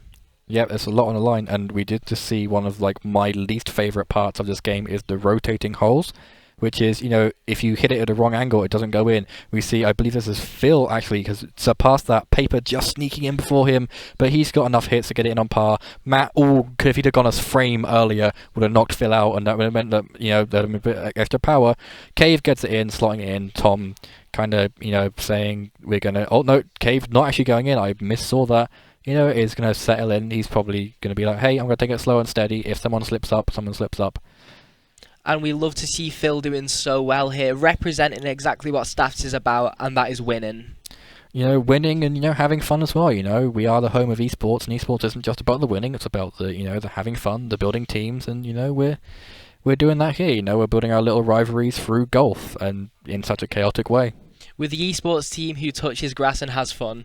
Yeah, Well, we're currently maybe this is why London. Yeah. Maybe London can only because there's digital grass. London have a bit of advantage. We're so used to that natural, fresh green grass. Yeah. Whereas like this digital, usually it's artificial grass and artificial grass in golf. That's a tongue twister if I've ever heard one. you know, maybe because we're so used to nice Hanley Park and like the Peak District not too far away. You know, we're used to that nature. And London, like artificial. We're good with this. Yeah, they're used to the AstroTurfs that they are in London. They can't replicate the real thing. Have you seen that hill they built in London where like you pay like a tenner and you walk over like just a fake hill in like the centre of London? Yeah, it's supposed to be a tenner to walk over a hill. Yeah, it's like some sort of environmental scheme. But that's enough of dissing London, obviously. But you see, we have Phil is going for a nice orange shot here, going full power just to jump over this gap, and we see he does get it, goes too far. Completely overshoots it. It was a bold tactic, but it is not gonna help in the tie with Staffs Uni London so far. Oh, and he does. He bounces off of the post. That would have been a great shot. It wouldn't have been a hole in one, but he does fall 3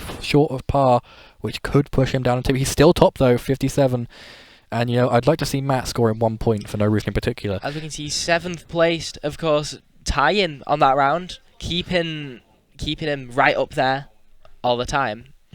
Yeah, so just these points matter, and we're going for a map with a roof here. And honestly, we can see Tom is taking a shot. Phil and Maddie are sitting back, and we could see. They're probably way out of time as Phil goes right over, but right into the lake. Could he get the jump through? He does not get a jump. This is one of those maps that resets. We touch water, it seems, which is kind of annoying because there's sometimes a situation where you can bounce off the water to ricochet in, but if some map designers don't like fun. But we see they're stuck on this little ridge here, meaning they have to go through the gutter and then down into that hole. Tom falling through. Staffs Uni London failing to get in the hole. We're seeing a spaz out here from Phil because he's not going fast enough and he's being slowed down. Not the happiest of boys. Not the happiest of boys. His ball's not going in the hole. He's not happy.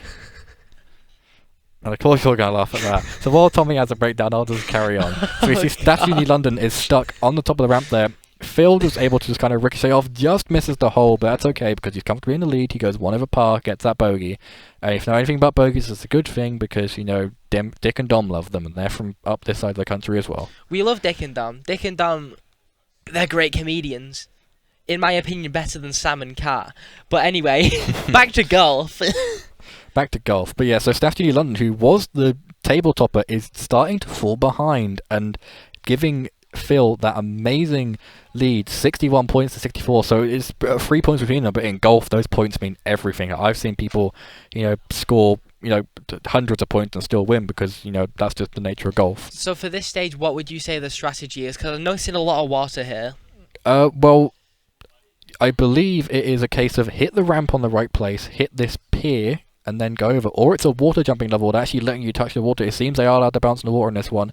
And it's a case of hit the right angle on the ramp to try and get it in. As it goes down, there's a slight incline, and Phil nearly makes it. Maddie gets it into the hole, though. And the rest of the players are stuck at weird angles. Phil might accidentally hit Tom, but Tom moves out of the way and gets a nice diagonal shot there.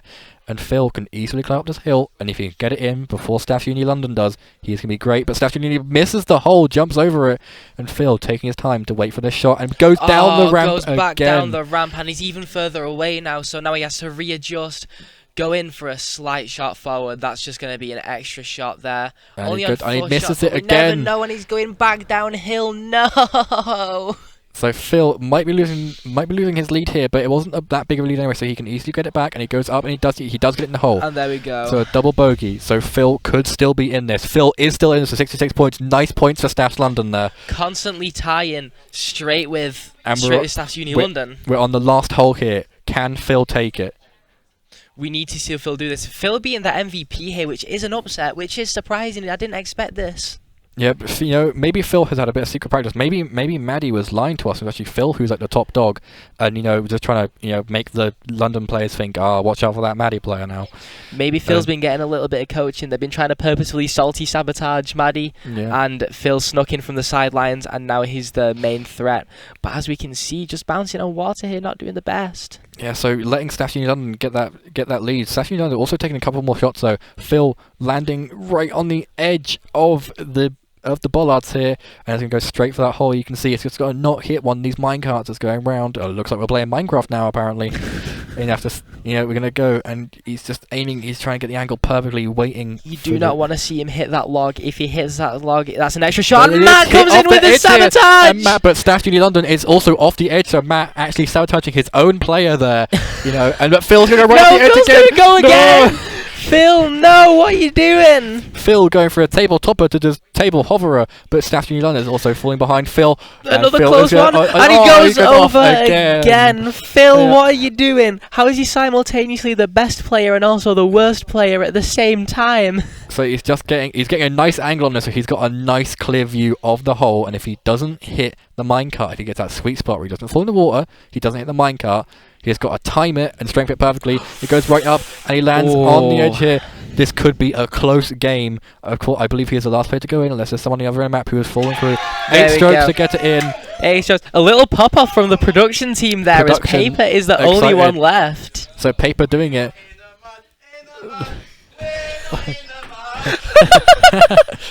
And as you can hear, we're not in the mud. Yeah, we have our good host Nathan there. And Paper's going straight back off. And Paper's going off. Paper is falling off, which could mean points-wise we are going ahead because it's a we are going for a table-based point system. And Phil takes the top of the table. There we with go. 5 You love points. to see it, baby. Oh, Phil has won. So apparently, I've heard from production. So I believe we have gone and won this round of varsity. So a little golf clap. A little golf clap for it all. Golf clap, guys. Everyone. Golf clap. Golf clap. Golf clap. We have to be sophisticated here. Golf It's clap. a gentleman's sport. We have the man. We have the man himself here. Oh, we're on camera. We're too busy cheering on Phil. But yeah, so Phil just how'd you feel, Phil? Phil, get over here. Get over here, Phil. Phil, get over here. No, we're not going He can talk on my mic. There he is. Right, Phil's going to have my mic and he can say words. There you go. Phil, Words. what was going through your head when making those shots in that last hole? That last hole. I thought I dropped it honestly. It was kind of metagaming because everyone was like, do this much, and I just. You got I kept it griefed up at a bit. one point by someone. Yeah, Paper. David or Matt. David. Yeah. They both hit me off. And then Cameron managed to absolutely fumble the bag. He really did. Yeah. It was so close. Embarrassing. For a man that does sports, that's very embarrassing. I mean, he plays rugby, so he's used to Exactly. tackling. So. Very embarrassing. Yeah. As a Big rugby player pause. myself, I feel like I would have outdone it. I feel like I would have outdone it. You say that, but the pressure was there. We were expecting Maddie to do really well. Oh, we all were. We all were. Yeah, we all were expecting that. We just I guess the pressure got to her. Yeah, I guess so. Anyway. Costa's curse, probably. Yeah. You can have the headset back now, Nathan. And we now have a very meager golf clap for Phil, just out of. Yeah, well done, Phil. Thank you for the first victory. Well done. Congratulations. No sweeps in this building. And now you're back with us. Hello. Oh, hello. Hello. Hello there. Welcome back. So what do we have coming up next? I believe, London have Wait, hold misdone their scoring. Oh. We were under the impression it was not a points-based because only it's who came golf. first. It's golf. Whoever came first wins. It's golf, my man. Intriguing, Guys, you know what? We won. You know, Okay. yeah, we won. Well done, guys. Yay! Come on. Up the skog. First point up the Dingleskog. We love the Dingleskog. Dingleskog. Dingleskog. Psyduck. The And thing for side PG tips. Crackstock. Come on, it's on the screen. You can see it there, ladies and gentlemen. Golf with friends to the mighty Stoke. Now, also, fun fact. Now, this is where we're about to get a little bit more technical. Because London have forfeited Garfield Cup as well. They have indeed. Which means that we have also got points for Garfield Cup. So Give it up, boys. For the Give it points up, on the boys. Garfield Cup. The lecturers carrying Garfield Cup. I must say, Oh, go ahead. as terrible as drivers are in Stoke, like for Garfield Kart, London is still exponentially worse. Oh yeah, like they fully get like properly stuck on that M25 Oh no, every I'm time from they London. drive. Don't you worry. I think the main thing here is that lecturers are carrying us. We're getting carried. They were scared. Definitely, of They course. were scared of the Maddie Garfield Kart. Lecturers are absolutely carrying, as they always do. So, good Thank job. you, lecturers. Very good. Exquisite Very good. taste Don't leave from it them. here. But I think with that, I think it's a lovely time for us to just calm it down, a bit mellow. Very Recollect, zen. yeah. Breathe in. Let's just, you know what? And breathe out. Are we having the flower meditation hour? Yes, of course we are. Welcome to the flower Go on then, meditation let's hour. keep it going, bro. Please breathe on in. Hold it. Breathe on out. There you go. perfect. How much calmer do you feel now? That is perfect, Elliot. And Good. now we've got some Garfield cut.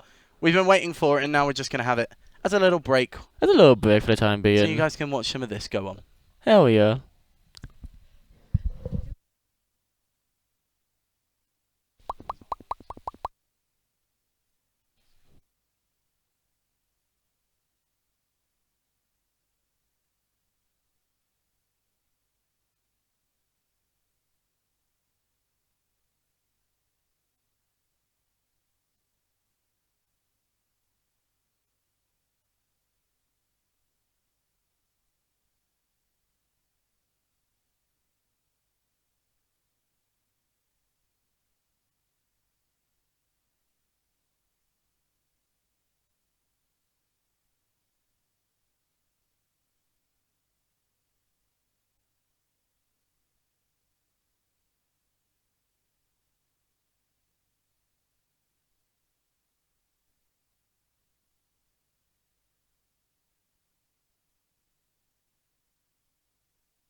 Whoa! Hello, hello. I believe we're on. And we are on indeed. Hello, hello. How are you doing? I don't know. I just love lasagna. I love lasagna. I hate love Mondays. lasagna. I hate Mondays and I love lasagna. What more could you ask for? Mondays are the worst. Mondays are the worst. Mondays are a useless day. Can we just get rid of Mondays? We could get rid of Monday. I would love to get rid of Monday. But what day is Garfield supposed to hate now? Tuesdays? That doesn't sound right. I hate Tuesdays. Yeah, actually, that doesn't actually sound that right, actually. Monday's got to be something. There's got to be some kind of bad day to balance out for Saturday. Okay, instead of getting rid of Monday, can we get rid of Tuesday? What's the point of Tuesdays? Like, it's karaoke night at Ember Lounge. Yeah, but that kind of sucks, though. Whoa! Don't you dare disgrace karaoke at Ember Lounge. I'm disrespecting it. You're hearing it right here. First ever, live footage of me saying it's kind of boring. Live footage of me first time saying I hate my co-caster. I hate my co-caster. Yeah. Who is this person? Why am I here? I hate more? Who? Mondays. Ah. I hate Mondays. You know what I'm gonna say this right now. Then I hate lasagna. What? You heard me. What? Co-powder, mold, seethe. Live feed, everyone. My co-caster hates lasagna, and I bet you love Mondays too, don't you? No, I love Mondays. Monday's the best day of the week. You're wrong. Honestly, You're wrong. I love Mondays so much. Monday is such a great day. You wake up, you go to work. What more could you ask for? What just chilling at home on a Saturday, going to going out for a nice drink with your friends. No, going to work and working an 8-hour shift. Hell yeah, yeah. There's a reason I love Monday. You wake up. And that's it. I was very concerned then. I was very concerned for a second. I didn't know if you're gonna finish that or not. No, I did finish that. That was very scary, actually. I didn't like that. No, I did finish that. You I did thought finish I'd it. Just Took you a while. menacingly stare you down. It took you a while, yeah. Well, I mean, in the meantime, we're just watching some Garfield car in the background. And There's kind of like a little like ad break for the time being. And as we can see, Maddie having some prior experience apparently as they finish the race. Kind of cracked, honestly. They're going for they're going for Garfield as the character. Who would you main as a character on Garfield Kart? Who would you main? Now you see, if I knew all the characters in Garfield, I am somewhat of a Garfield lore connoisseur. Okay, so you would pick Garfield then, I'd say. I'd pick psychopathic, murderous cat Garfield, because in the comic book Garfield's 9 Lives, Garfield actually goes feral and is owned by an old lady that isn't John, and actually mauls her to death. Yeah, Garfield's dark. Anyways, new conversation. So, you know, Garfield, am I right? I love Garfield. Oh, I'll hate Mondays. This is horrible. What's going on? I feel so bad for anyone who's like watching right now and just wondering what. I'm what sure we're they'll love talking it. About. I'm sure they'll love it. I'm just concerned for like their health, honestly. You care about the viewers? Kinda cringe. What? I care? No. To the people who are watching right now, actually, we love you. We're actually just joking about. Do not worry. I love Garfield more. I'm sorry. I'm sorry. I'm sorry. Someone save me right now, please help me. I don't like this. This is scary. But as we can see, the UFO going right ahead of Garfield, who is in the classic John's Pizzeria cap. The John's Pizzeria cap? What? Where's that from? Another fact about Garfield. Garfield was actually born in an Italian restaurant. Not John's Pizzeria, but it links. Born with a lot of stray cats. Is that actually real? That's actually real. Is that actually real? That's actually real. How do you know it's real? I watched a 47-minute long video of the Garfield iceberg. I was prepared for this. You became way too prepared. All I know for Garfield Kart is like Mario Kart, but Garfield. When I heard that I was doing Garfield Kart, I got so excited because literally the day before I watched that video. I'm very sad that it's just the staffs, who are playing this game. We get the win by default. I mean, we get the win by default. So, a much deserved do you remember? win. I hope people in chat remember that sign that we showed up. You know, it maybe said, London. London. What, the Robbie sign? I said nothing about London. I don't know what you're talking about. On my trip, I think I forgot. What are you remembering? I don't remember actually. I don't remember anything. Did you forgot? I forgot. Oh damn! I forgot. Oh hell no! What the hell? I remember it saying "Rest in peace, Robbie." Oh, bless his soul. Oh, are we picking character finally? We going right don't to have any John, more are characters. There's no Odie. Bro, I like Odie. Odie's a dumb dog. But it's a good dog. I like the dog. Popular Garfield theory. Odie is actually secretly a genius because we do see him do some very smart things. Apparently, he's purposely dumb to sabotage Garfield at times. How does that work? Well, they act dumb to sabotage Garfield. But why would you want to sabotage Garfield? Because Garfield's so rude to John. Poor John. Also, side note, the best time is 1 minute 37 seconds. I could probably get faster than that. I probably could. I reckon with my extensive law knowledge, I could do better. Oh, Jesus Christ. I could do amazing. Like, where the drift's at? Come on, you got a drift, fam. Yeah, what's going on? Whoa, now, are we playing Mario Kart Wii, but we just like, Mario Kart Wii with no drift challenge? With no drift? Impossible? Gone wrong? What, is this some kind of time trial? With a spaceship? Who's in the spaceship? Because that seems like That's a good question, yeah. Who is in that spaceship? I wonder. I don't see that as fair. I mean, if I was if I was racing around in a Ford Focus and someone came along in a spaceship, I'd be a little bit angry. I think I'd be more concerned than angry that there's a spaceship. Wouldn't you as well? For some reason, I think it'd make me more angry. I don't know why. It'd make you more angry than anxious that there's a UFO. Yeah, because I'm here trying to win this completely normal race and a UFO comes in. I'd be what? annoyed. So it's just like F1. You're watching F1. You're watching Lewis Hamilton. Race around the track, and out of nowhere, UFO comes over. So you would be angry that. I'd actually Lewis be pretty hyped at that. I mean, okay, imagine yourself as Lewis Hamilton in that situation. You're in first place. You're doing it. You know what I mean? Oh, your mechanics are there. Everything's going perfect, and then a UFO suddenly enters the race and takes it from you. You'd be annoyed. I don't even know what to say anymore. You'd be annoyed. I think I'd be terrified for my life. Realistically, what is a flying ship supposed to do to you? Actually, scratch that. There are many things. There are many things that a UFO could do to you. Have you not played any video game out there? Have you not seen the stereotypical, oh, it's got some beams under the spaceship and it lifts you up and you get taken to the aliens, ooh. I have seen Destroy All Humans. I have not. And What the hell? Oh, Destroy All Humans is a good game. The hell is Destroy All Humans? It's a game where you destroy all humans. It's just you You're destroy. an alien. You're an alien. You and you destroy all humans by very quirky methods. As we can see, a character change here. We might be going to crazy dunes here. Oh no! Oh no! Ooh, city sticker. That's a good map. I read that map. Oh, never mind. We're going to the dunes map. We're going to what's the map called again? Dry Ruins for Mario Kart Wii. There we go. Cheeseland. No, we're not playing Cheeseland. Cheeseland's so Why good. Why is there no Cheeseland map on Garfield Kart? You'd think there would should be, be a wouldn't John's there? Pizzeria land. That'd be kind of cool. No, it's Luigi's Pizzeria. What am I talking about? It's Luigi's Pizzeria, not John's Pizzeria. I was gonna say, yeah, I don't think John owns a pizzeria. That'd be very weird. I call myself a Garfield law knower, and I don't even And yet know you're the getting name it of the wrong. pizzeria. I should be ashamed of myself. You are. I'm ashamed of you. I should be ashamed of myself. I'm very ashamed of I'm you. so sorry, people at home. Please get your facts right for next time. Please, I know. fact checkers. Well, next time I'm commentating Garfield Kart, I'll make sure to Okay, thank you. get everything right. Yeah, you better. It has been absolutely disgusting and just an insult to the Garfield community that I ever did. That I formally apologise. What am I doing here?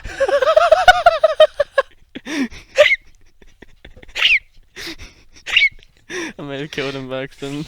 Yeah. I'm just like, we're just sitting back, we're just watching Garfield Kart. I mean, what more could you ask for right now as we wait for London campus? I mean, we're in the same seat as the viewers here. We're just having fun watching. We're having fun watching big this. Garfield Kart. What's the score right now, actually? Is it London 3, Stoke 2? I don't remember. I mean, I think it's a tie because. It might be a it tie? might be.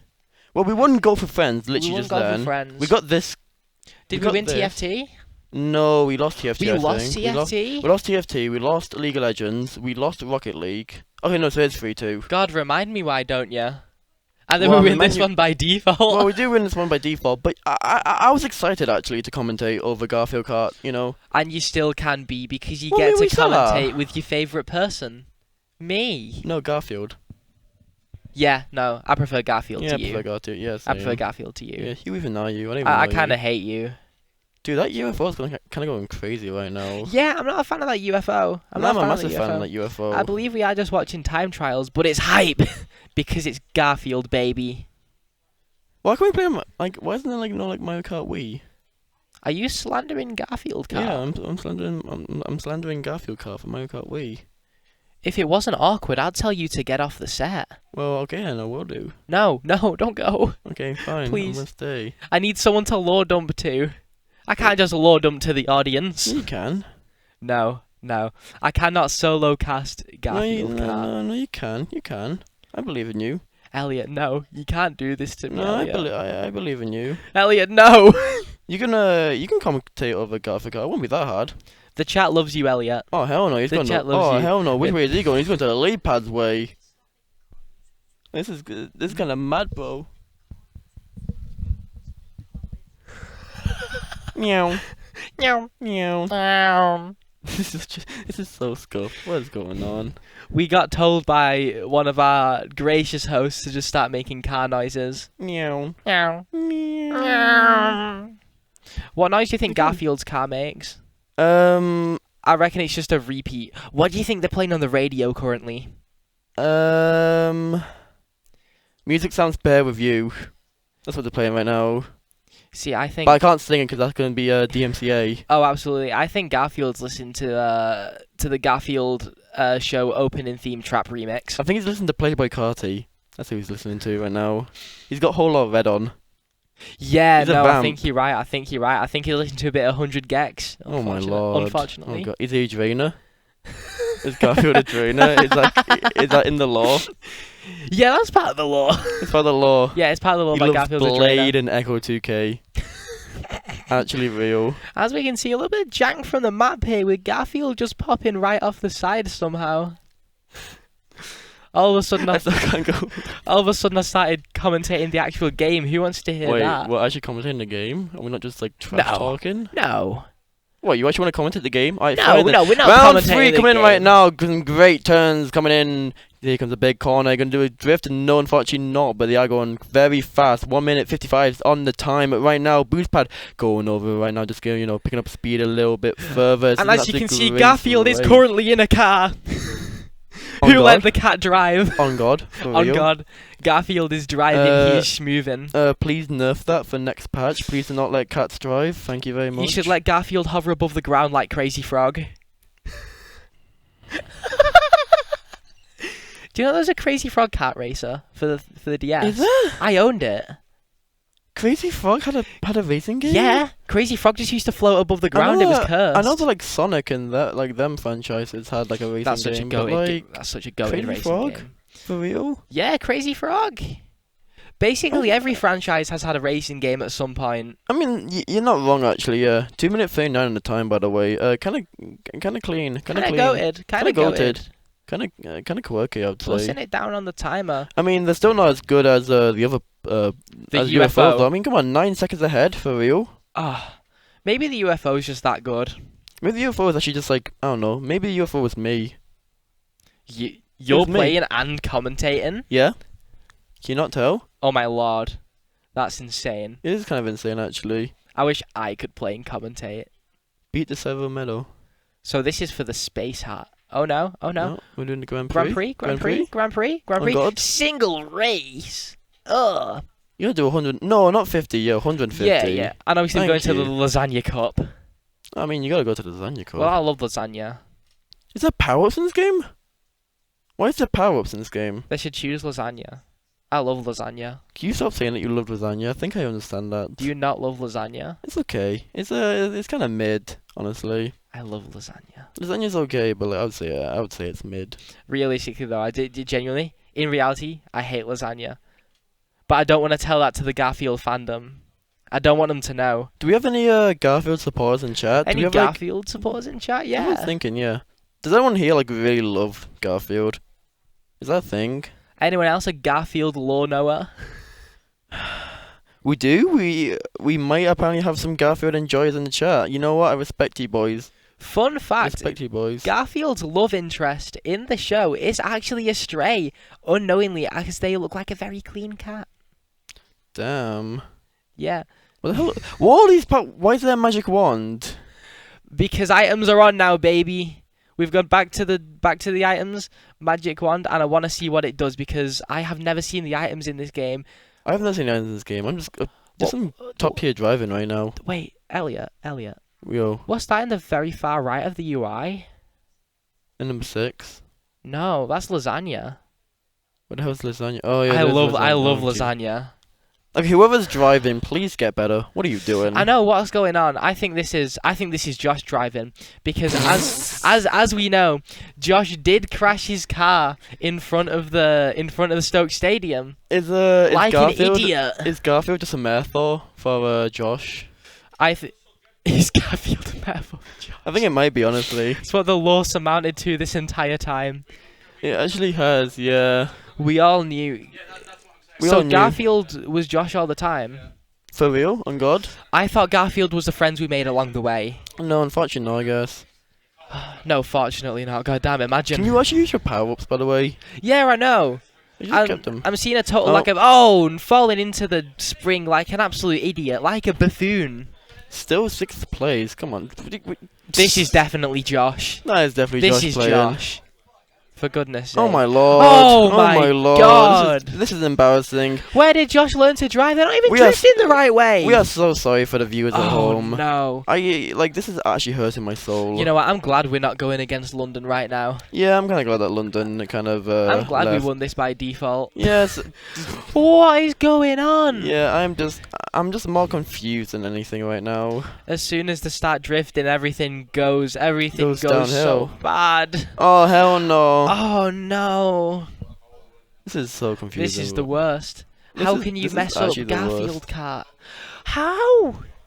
They clearly aren't, like, you're getting lapped by someone who's already finished the race. As a Garfield come on. super fan, I am triggered and insulted This by is everything that's painful. going on. This is just painful. I'm just sitting back and enjoying this race right now. But I'm not really enjoying it. I was going to say, I'm not enjoying it. I'm looking at... And Josh just failing us. 1 point only. And we know it's Josh. We know it's Josh. We It's know gotta it's be you, Josh. Josh. Josh, we know it's you. We know you're racing right now. You're not a good racer. We know how bad you are at driving. You are very bad at driving. I think. Oh, we go into the London home turf here. The city slicker, the concrete jungle. The concrete jungle. Is this London? Yeah, it Oh must my be. lord, it's London. I think we're just rubbing it in the faces that we're. I think we have them in the faces, aren't we? Yeah. Yeah, that the backs out. You know, we kind of say, Well, look at us. look We're at- playing yeah. on your turf. Yeah. Yeah. It's kind of like us driving down to London right now and just going to them saying, yeah, you're a concrete jungle. Why would you want to live in a concrete place? Yeah, as we know though. Do you like eating concrete? Do you just bend over, just grab all the rocks and pebbles and start scranning them? Is that what you do? I do. I mean, I'm not from London, but I do that. Do you not? So are you secretly from London then? Are you No, a no, spy? no, no, no. I'm a proud mank. No, I think you're a Londoner.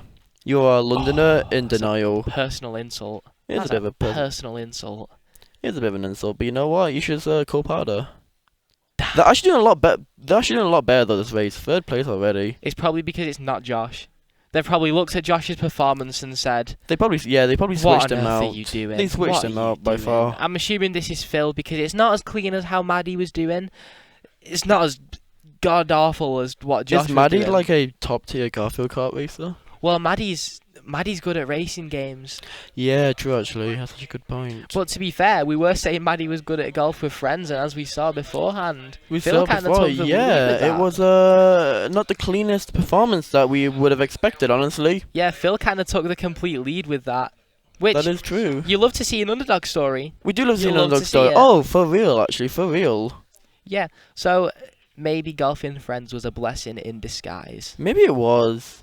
I wonder what that. I pie mean, is. you know, people at home who are watching right now, like you heard the screams from our room when we won. You heard how happy we were. We all were. At the end of the day, even if we don't win any other game apart from Golf with Friends, at least you know that we cheer on our team no matter what. Joe's quite insulting me in this What? Garfield Gar game. None of them have used items. That's a good point. Yeah. You None saw of the pie. them. You got a pie and a magic wand. One of the key functions. You have a new magic wand. What are you gonna do with it? I love pie. I don't love it as much as lasagna, but I It love depends pie. which pie we're talking about.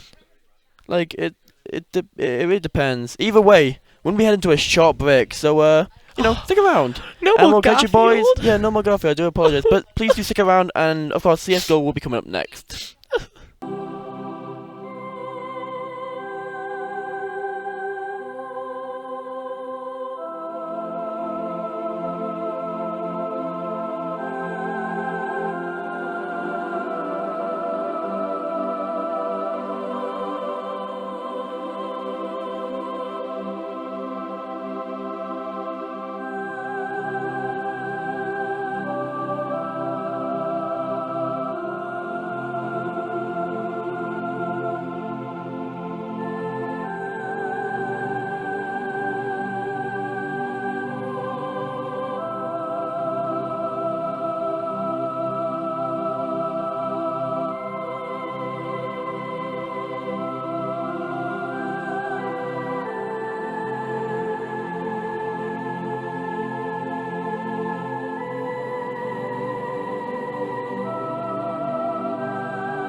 Hey, hope you're enjoying the stream. Stick around for more. Well, yeah. I mean, James, you've said it already, but I hope you enjoyed the stream. I guess. Thanks for sticking around. Obviously, I'm joined by James and Tommy. James, you me. spoke without your mouth being open. Yeah, I'm kind of magic. That's quite impressive. How did you manage that? I don't know either. Can you Don't teach ask. me your ways? I don't know how to teach you. Yeah, I am so sorry. Yeah, it's definitely an odd one for sure. Not entirely sure about that. Obviously, we'll have a look at the schedule because we have got a couple of more games on the way. Obviously, CS:GO Wingman is going to be our next title. We saw some Garfield Kart. It was apparently changed for whatever reason, but Garfield Kart. We'll say we won because we actually by default we played the game. I guess is Yeah. a way to say it. So good job, good job, lecturers, for doing that. Well done once again. We've got some points.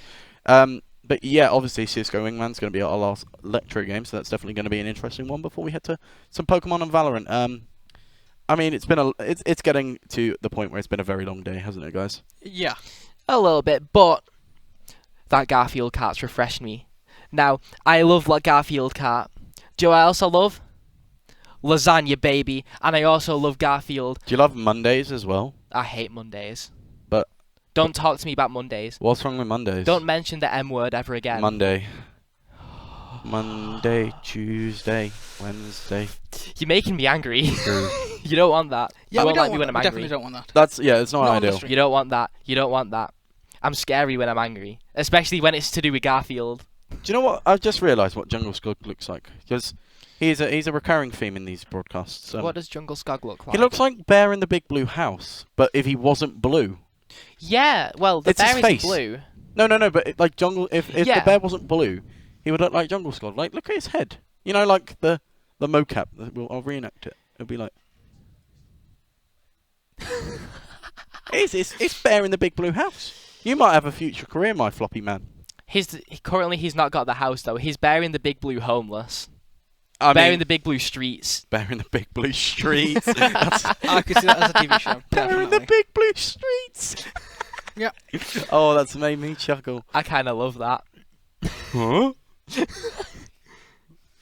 He's lost. He's trying to find his home. But yeah, we have obviously got Cisco Wingman on the way, so that'll be an interesting one. Obviously, we have got the almighty Joshua Ferguson and Josh Jarrett, the Joshes, in that for double us. Josh. The double Josh. Can they beat the Cisco Sweat Matt Huxley? And from what I've been told, I got some interesting facts. Their other player, David, when they were playing in a staff fun game for like lecturing purposes, went 0-18. Fun fact about that, I actually casted for that. So it was actually from our broadcasting assignment. I witnessed how the CS:GO team is. Now, what is your prediction then, Tommy? If you've seen how it goes, give us some info. Give me a fill in. If we're talking staffs, the most experienced player on staffs is Robbie. Well, he's not here, so that doesn't work. There we go. Well, never mind. So.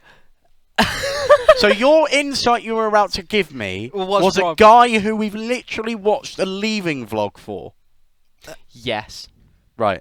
From what I know, Joshua Ferguson, he's listening to me say this as well. Although he won't admit it, he's silver. He always tells me every week that he's gone up in rank, but he never has. He's still silver. And whenever he played with Robbie, he would be throwing Robbie's game. So hashtag blame Josh. Yes. Josh Jarrett, on the other hand, is quite good at this game. So I trust him a lot. And oh, hello. What do you want? Go to. He's Five got. Nights at Fergie's. You've got a very peanutty breath. Oh right, that's what it is. Anyway, we're going to pass it over to the casters, and Josh can go back to playing the game that he's meant to play. Nice one. Hello, ladies and gentlemen, boys and girls. Hope you're having an amazing day. We know we certainly are. And welcome to CS:GO Wingmen. We just previously saw some Garfield card, as a little bit of an ad break. But now, finally, we're getting some actual proper games. And of course, I'm joined by my beautiful co-host, Cole. How you doing, my good sir? Elliot. Yeah, it's gonna be great. Gonna be great. Of course, we do love a good amount of CS:GO Wingman. So, what do you think about CS:GO to begin with? Wow, I like me FPSs for sure. You like your FPSs? Yeah, I definitely started out when I was younger, COD, and moving on, and then I got brain cells and moved on to another sign. And yeah, I agree with this statement. I do agree. Phil is our I do top winner. completely agree. We do love Phil in here, don't Phil we? is top dog.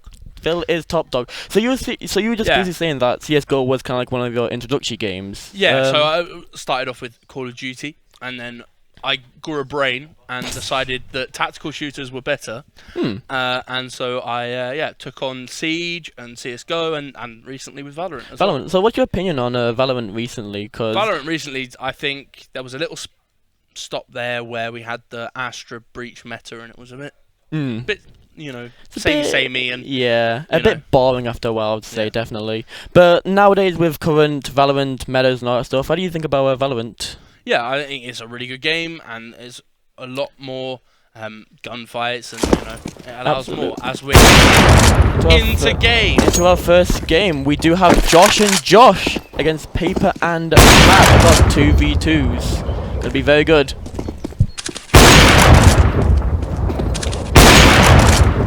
As we see the snipes coming out. Man's getting a little bit of practicing, can't blame the man. He is going for the AWP We do love seeing some good ARP gameplay. Hopefully, we see some quick shots here and there. It's the CS:GO, as we've heard from Nathan, Sweat, taking his practice there with his operator. We do love I'm the operator. About Valorant and we talk about Valorant too much. I do apologise. I've messed it up. We've messed up already. Cannot believe this. Either way, going to the first round, we are on Inferno. Probably my favourite map out of CS:GO. What do you think about this map?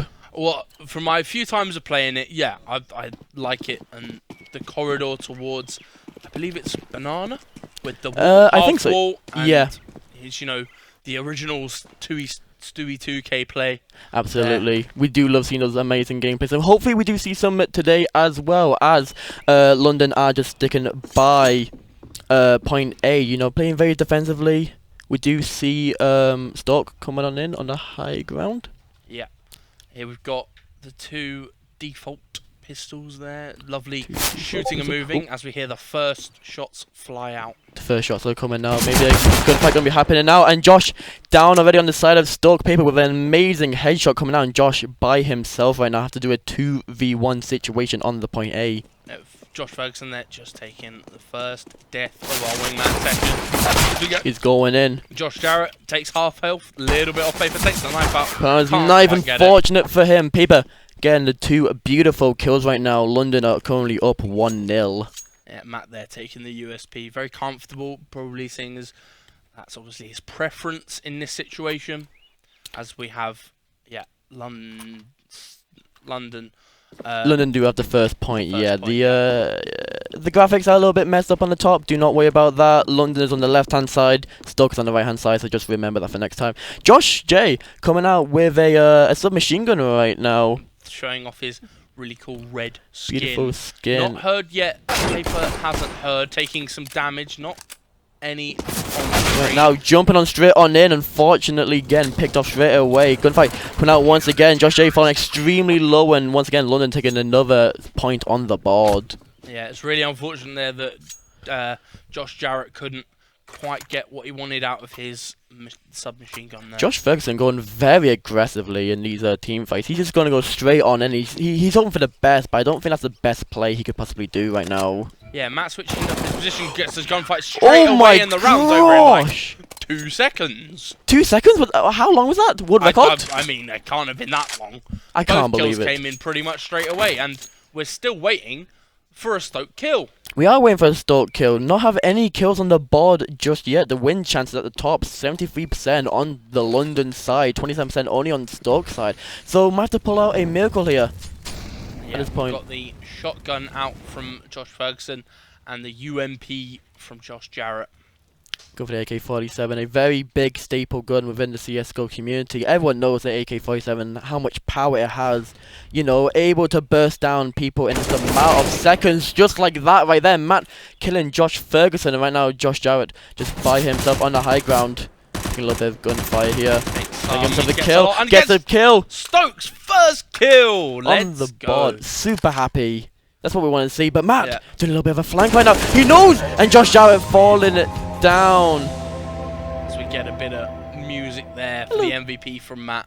Very nicely done. But we did see our first kill on the board for Stoke-on-Trent. So Josh Jarrett coming in clutch there, and from what I know of the Josh duo, the player that's had less experience. Player has less experience, yet gets the first kill. Flashbang coming instantly out. Gunfire going out right now. Matt getting a beautiful pick. And Matt still wins, but Josh Jarrett comes in with the trade. Beautiful trades on both sides. Josh Jarrett a little bit low right now, only 73 health. Going in for the gunfire, and Paper again, a beautiful kill once again with a little bit of, a little bit of BM music. That's what you want to hear. Yep. As those soundtracks do get into people's heads, as I personally They do get into people's head. The win chance is, it's decreasing a little bit here and there, but right now London with a 5-0, it's a 5-0 lead. Yeah, and full utility now coming out from Matt. Still got 2,800 left over as we hear some shots come out from short. Gunfight going on right now. Josh Ferguson getting a beautiful pick on the Paper. Maybe a little bit too aggressive on the board. Here comes another team fight going on right now. Matt having to fall back just a little bit past point A. And a beautiful pick. The first score on the board for Stoke team. That's beautifully played. I think the best strat there, or that was used there, was They paired up. They took down the slightly weaker player, I think, as Paper. I believe it's David Cummings on paper. We heard previously about the showcase match for the assignment, as we see a smoke come out on short. On short, yep, just playing a little bit more aggressively. Here comes the good fight once again. Josh falling down instantly, and it's going to be a 2v1 situation. Spoke a bit too soon. Matt falling down to 10 HP, but beautifully able to get both picks off. Yeah, I think it's just learning the positions, and it might be a little bit difficult for Josh Jarrett, as he's not really played the game that much to understand every angle or every corner. Absolutely, absolutely. I mean, it might give him it might take him a little bit of time to, fully understand the matchup right now. We are going 6-1 right now. London are clearly more dominant within this match, but maybe if you give it time, Stoke might have to pull this back, at the last second. Josh Jarrett gets taken out, but he gets some trades back onto Matt as David's taken out. David taking out Matt on extremely low HP right now. Josh Ferguson does have a little bit more HP, and there we go. Josh Ferguson gets a pick onto Matt. 6-2 on the board. So you've got a possible 3 rounds remaining as we're going to get the swap. Swap coming on the board. I mean, we might be losing, 2 points to 6 right now, but do you think that we can maybe put us back? Do you think maybe an underdog story could possibly happen? Definitely possible. I think because we're only using the A site on Inferno here, the short and long side, it's a lot easier to set up. If you don't know the map, it's definitely a lot better to just sit in a corner like we see Josh Ferguson doing here. Absolutely. Josh Jarrett hasn't yet. He takes the 1v2, Josh Ferguson gets the kill. Another gun coming out right now. Josh Ferguson, beautiful headshot onto David. Absolutely clean. And takes another board. Takes another point on the board of Stoke. As we get double shots onto the bomb there. We see Josh Ferguson picking up the main primary for the counter-terrorist side here. And the UMP for Josh Jarrett. The UMP, very good weapon. Unfortunately, I may have spoke a bit too soon. Josh Jarrett falling down straight away and back to a 2v1 situation right now. Josh Ferguson just hiding inside the house. They might not know he is there. This is a great positioning from him. Luckily enough, as a defender, you have to wait for them to come on. And as we see, shots coming out, taking down David, who had bomb. Falling down already, but I don't really think the bomb in this, in these matchups is that important. I would say I think it's just more important of getting the kills, because I don't really think that we're gonna see a bomb play coming out here. Matt falling extremely low. Josh Ferguson getting another pick on the board, and here we go. Maybe the Stoke on Trent, maybe the Stoke comeback is finally here. We have brought this back now to 6-4, so 2 rounds in it. Absolutely beautiful, doing extremely well right now. Josh Ferguson definitely showing that he is, he's a very experienced player. He did previously say that he was a go-to player, but maybe props to him. Maybe props to him. He knows what he's doing right now. He's definitely playing his best now, sitting in the hell part of the back of A. A little push here from... Good fight coming out right now. Josh Jarrett getting a pick onto David, and once again, Stoke, beautiful defense, amazingly well played. A little bit of BM here. We do love the teabags. I'm so happy to see that. Yeah, well, it's just great for Stoke here, winning their ones basically. Absolutely, we've pulled us back from a 6-2 to a 6-5 right now. Just 3-4 wins in a row coming out for us right now. Absolutely amazingly well played. Yeah, and we see the AK coming out from Matt, one of his most used guns. Definitely looking very beautiful. Just trying to shoot into the into the smoke area. Josh Ferguson gonna pick onto David. Great pick on the board already for the Stoke-on-Trent side. And Matt just by himself, the AK, just trying to play very defensively. Just trying to get on these corners and maybe try and get a pick or two right now. As we see Jarrett there sitting on site, Josh looking over towards Apps. I don't think they know where he is. Josh Jarrett now checking towards where he is. Matt gets the 1. And Matt gets the 2. 2 beautiful headshots back to back. London take around 7-5 right now on the board. That slows down the momentum a little bit, you might think, as we had a Stoke sort of comeback coming on. We did have a Stoke, but who's there to say that we don't have another comeback going on right now? Maybe London just got a little bit, maybe they got a bit of a lucky win then. Good fight coming out. Josh Ferguson gets taken out, but Josh Jarrett gets 1. Come on, Josh Jarrett. Josh Jarrett, the man, he did it! Beautifully done. Josh Jarrett just running off into the sunset. Super proud of him. Beautiful comeback. Absolutely. For someone that's not played the game very much, there's a he's very still got beautiful some double skill. kill. I mean, hey, a double kill. What more could you ask for? Who cares if you don't play the game that much? You got yourself a double kill, just on the board straight away. Absolutely beautiful. Oh! Something I seem that Stoke might have caught on to. The London side like to go from their side left, the long angle. The little long angle, yeah. But right now, map, you know, doing a little bit of map geometry right now, doing a little bit of parkour is absolutely great for the London side right now. As they're kind of cornering Josh into this corner. Spoke a bit too soon. Josh Ferguson going down 8-3. London taking back another win on the board. Yeah, as we get to match point now. London, all London need just one more win on the board, and they have won the series. But who is there to say that Stoke might be able to pull back, you know, a 2-point lead and maybe win? Yeah, well, a little bit difficult with the eco. Josh has a fused kit, I guess, with the money. Josh Ferguson. Not that it matters. Getting very aggressive on the ball and just going straight down. Josh Jarrett just in his little house. We'll see if Josh Jarrett can clutch up a little bit of damage onto Matt. Matt takes some shots. Going out. Josh on 15 HP. Here comes the Molotov coming out, and the bomb is actually going to get planted. Something I wasn't expecting. Yeah, 40 seconds on the board for Josh Jarrett right now. He has to pull back a double kill and defuse the bomb at the last second. Never mind, spoke too soon. Matt with a beautiful knife kill, and there we go. London have taken this round. Congratulations to London. Very well played. Very, very well played. And I have to say, Matt, very good player. Matt, very, clearly very the good player. MVP of this map. Just clearly knowing what he was doing, those angles that he was having, the gunfights that he was happening, just the headshots that he was getting. And I think well played. Very good leadership, probably coming from Matt. Obviously, we can't hear the comms, but as his rank is so high, I believe probably I gelled that very well. I would not be surprised. But you can't also fault our side. You know, Josh absolutely, Jarrett and yeah. Josh Ferguson getting his picks here and there, and even that little bit of a comeback that we had, the four rounds win that we were having right then. You can't fault that either way. And you always like a game that's very close. You do love a game that's very close. Like, Grand Canyon wins aren't like what everyone wants to see. So you don't want to see a game. It's good that it was close. Yeah, you don't see a game that's a complete steamroll, because at the end of the day, that's just a bit boring. You don't want to be sitting in your chair, sleeping, dozing off as there's a 16-0 victory. You want to see those close games, those close gunfights, and just what we saw right then was absolutely perfect of what we just saw. I definitely think the knowledge of Josh Jarrett not being a grind. He's not a CSGO player, but he still got well. Yeah, he still got value from it either way, and can't fault both teams. Very well done to London, extremely well played from Matt and David. But of course, at the same time, we cannot fault Stoke-on-Trent, and I think with that as well, we'll be heading back to our hosting desk. Oh, do you want to say something? Come on. I just wanted to say that London are super lucky that we have a super successful member of staff that's currently casting in America and unavailable, because otherwise we would have crushed that. True. I agree with that. Oh, thank you. Robbie being decent at CSGO, as well known, but yeah, unfortunately he is in America. But that headshot from Josh earlier.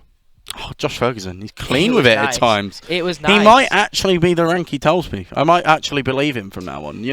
Previously I always thought he was telling me lies, because Robbie would always tell me that he was, but apparently not. He might actually be able to click heads. He has improved a lot since I last casted for him. Yeah, exactly. But yeah, unfortunate once again. Apparently we're technically losing very badly, but I'd argue we're not, because you guys agreed to schedule with me. Up the staff's in Stoke. Yes. But with that, I think it's time we just take a look. I think again we just bring it back down. We're coming back to our students. We're going back to a game which we're going to be very, very confident with our Pokemon. We have the wonderful Connor, who's been helping our team with that, and also very competent players anyway for Pokemon. So we're definitely hopeful for that at minimum, and then also for Valorant as well. We're definitely hopeful for that. But with that, we're gonna head to a small little break just to change things up, get everyone ready for Pokemon. Hey, hope you're enjoying the stream. Stick around for more epic games.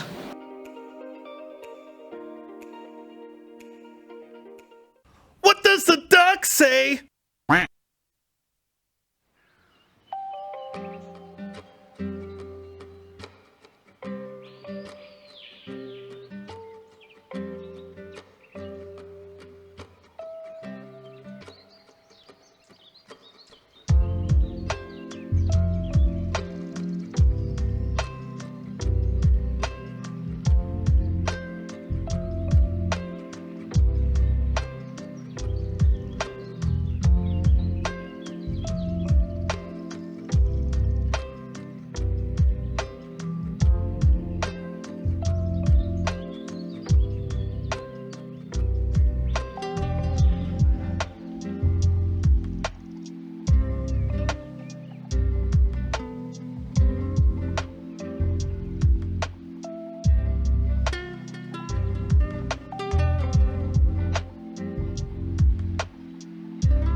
Hey London, this is something you can't do. It's touch grass.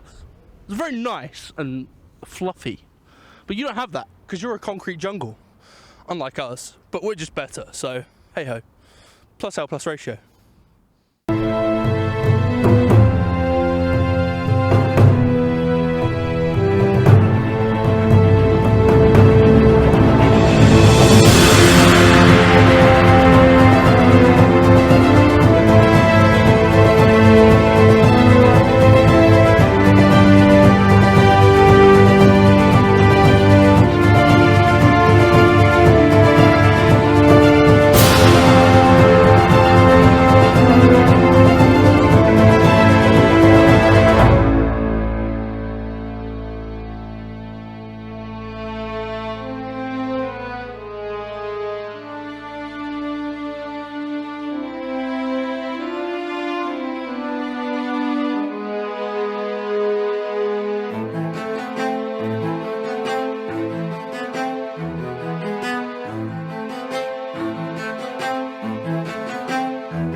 I love playing games, me honestly, but something I prefer so much more is recycling.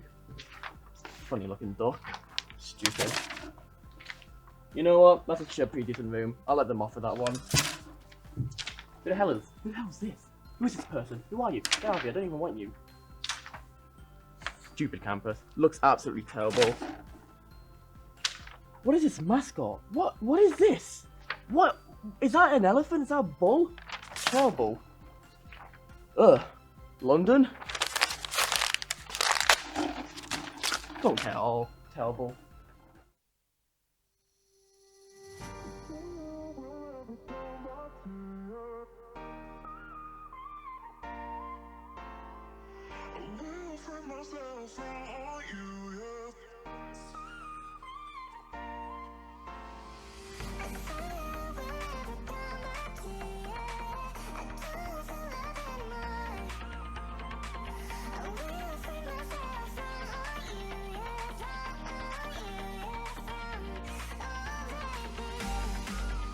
To actually have you on the casting desk because this is your specialty, isn't it? Pokemon. Yeah, Pokemon is kind of like one of my specialties anyway. Like, I kind of dabble in like a few Pokemon I've been playing.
monsters.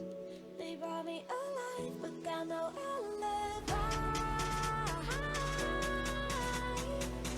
It's a rebel's fight without an alibi. Protect my innocence without an alibi.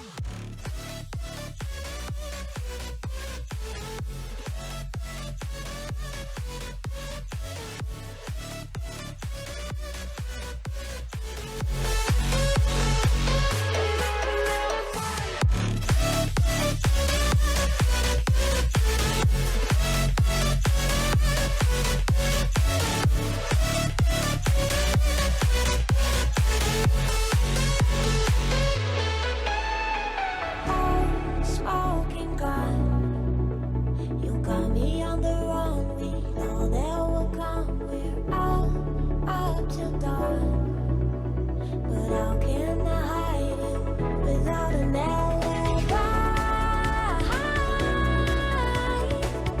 It's a rebel's fight without an alibi. Took my innocence. I can't wait no longer. I'm playing with the monsters. Everything that brought me alive. Going around like nonsense. Playing with the monsters. They brought me alive, but got no alibi. It's a rebel's fight without an alibi. Took my innocence without an alibi.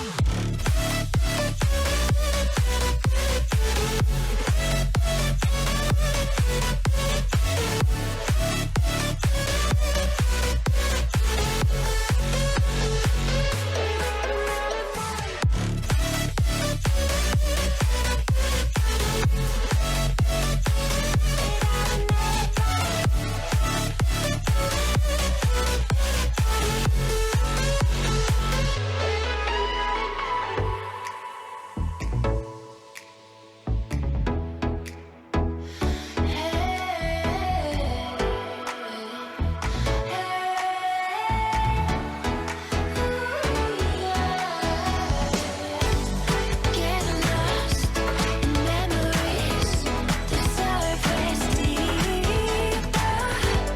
Want it all surrounding, feel it deeper.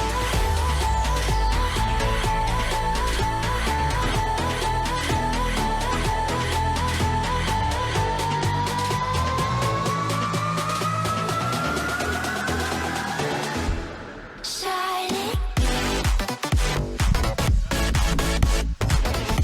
Oh, we got the music still. It's a good song. I'm enjoying this. I think we all are. Little disco party for the boys. Oh, There we go. You It's, could have faded it's gone. it out. That was a good jam though. Good bit of music. Good Well done, vibes, guys. especially with all the stuff going on. With all the complications, obviously we are back. We have got Pokemon. We have got, as you can see, they're in the background. You can, if you move out of the way, our Pokemon's getting set up because of a lovely monitor. But we're doing what we can. We're getting underway very shortly, and we're enjoying it. Obviously. Yo, it's Blazy Bard. Yo, it's Blazy Bard at Phil. Phil, well-known Blazy Bard man, but Phil, top Smite NA Procaster. It's crazy to have you here. Whoa, You've flown back in it's a matter Connor. of minutes. That is unbelievable. Hello. Big up Connor for setting this up. Hi, Phil. Um, There we go. Oh, it's me. Follow me on It's actually Twitter. right. It's Walker, Lolly, and James. We're back. Yes.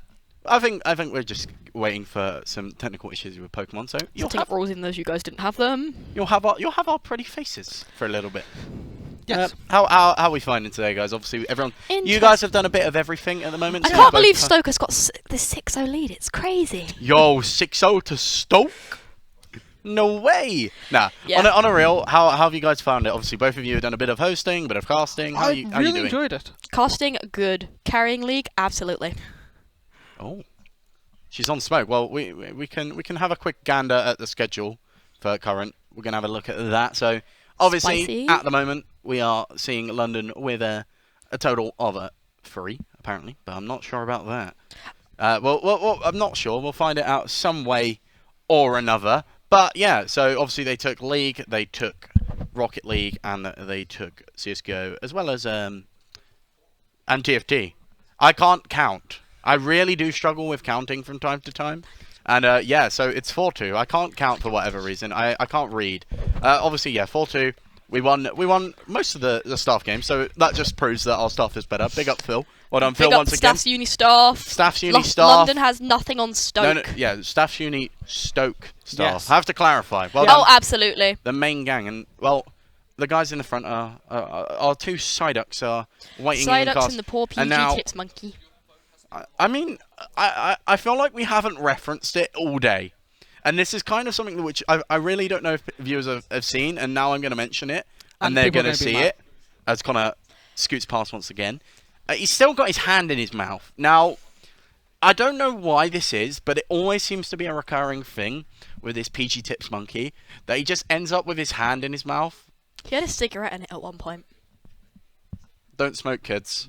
Yeah, Bad please for don't. you. If you are underage and watch this, please do not smoke. Smoking ruins No, lives even- and it's even if expensive. you're overage. Even Well, if you're that overage, also, but that as well. I'm not one to control the adults, considering I'm like barely 18 myself. That is true, but by the looks of it, we are actually ready. Ooh, battle's going to get underway, so we're going to head over there's to some our colourful wonderful player cast. cards. Indeed, but we're going to... Hello everyone, we're here for some amazing Pokemon gameplay. It's a game I'm very excited to cast over because of course it is my main esport. And I'm joined by Phil, who isn't actually Blazy Bard. He is EVU's Tackle, a very thematic name for this game. I am, yeah. I'm using the Blazy Bard tag as just a sort of stand-in, you know, seeing as the man himself can't be with us, I figured I'd bring that in to take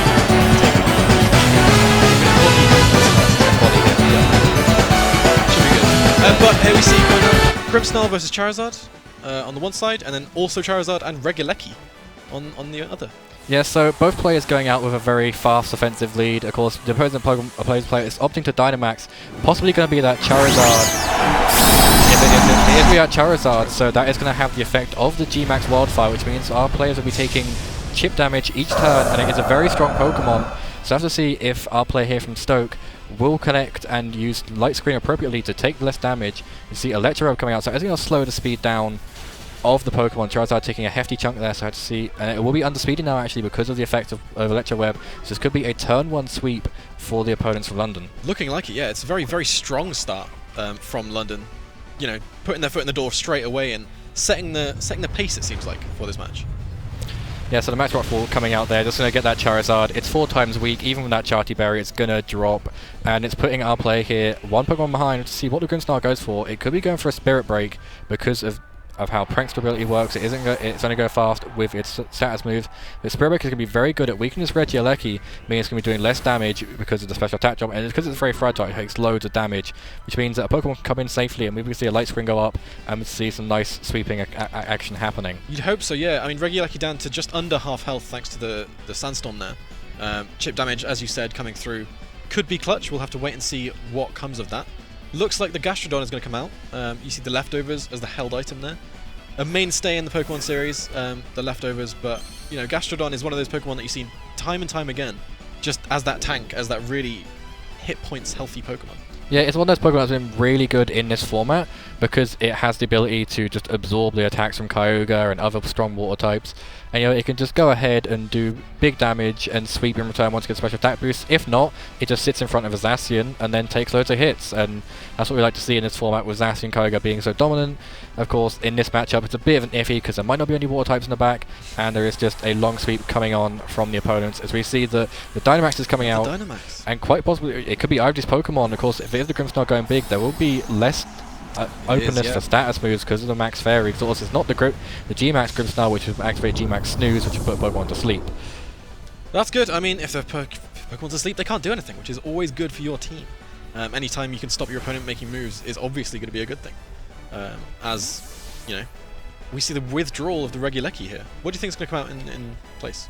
Well, I didn't get to catch the team's in-team preview, but we do see a Groudon coming in, which is going to be very beneficial for the Charizard with its solar power. Because of how it works, it'll get boosted damage whilst in the sun. Yeah, absolutely. Very, very good team working together here on the one side. Grimmsnarl, that goes down. Is that a feint? That is definitely a feint. So Grimmsnarl, even though it Dynamax this turn, it's going down straight away.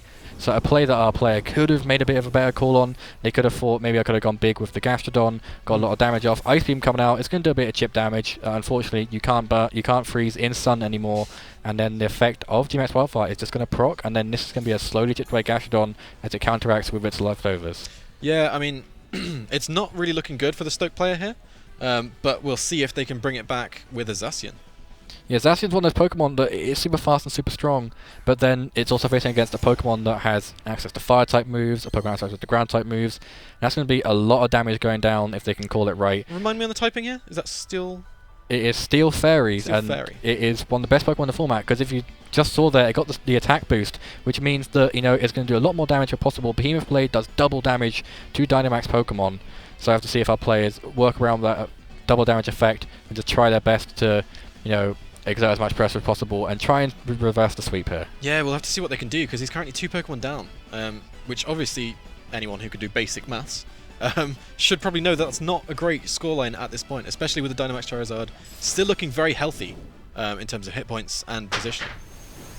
Yeah, so the Charizard is able to just sweep. It's going to go after that Zacian, knock it out because it is weak. Away. And then, you know, a critical hit just for that extra salt on the wound. You know, that roll might have mattered, we don't know. And then it's just going to be a sitting Gastrodon here, which is going to, you know, it can take some of these hits, but if we see like maybe a max overgrowth from a solar power from the Charizard, it's going to do a lot of damage. Gastrodon just holding on, and it's going for Ice Beam. If it is just Groudon, it could do a big chunk.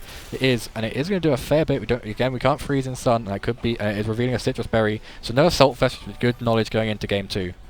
Yeah, absolutely. I mean, this Gastrodon is doing everything it can already, but it's just unfortunately being outclassed by the 2 Pokemon on the other side. 2 very strong hard hitters in Groudon and Charizard, especially when it's Dynamaxed.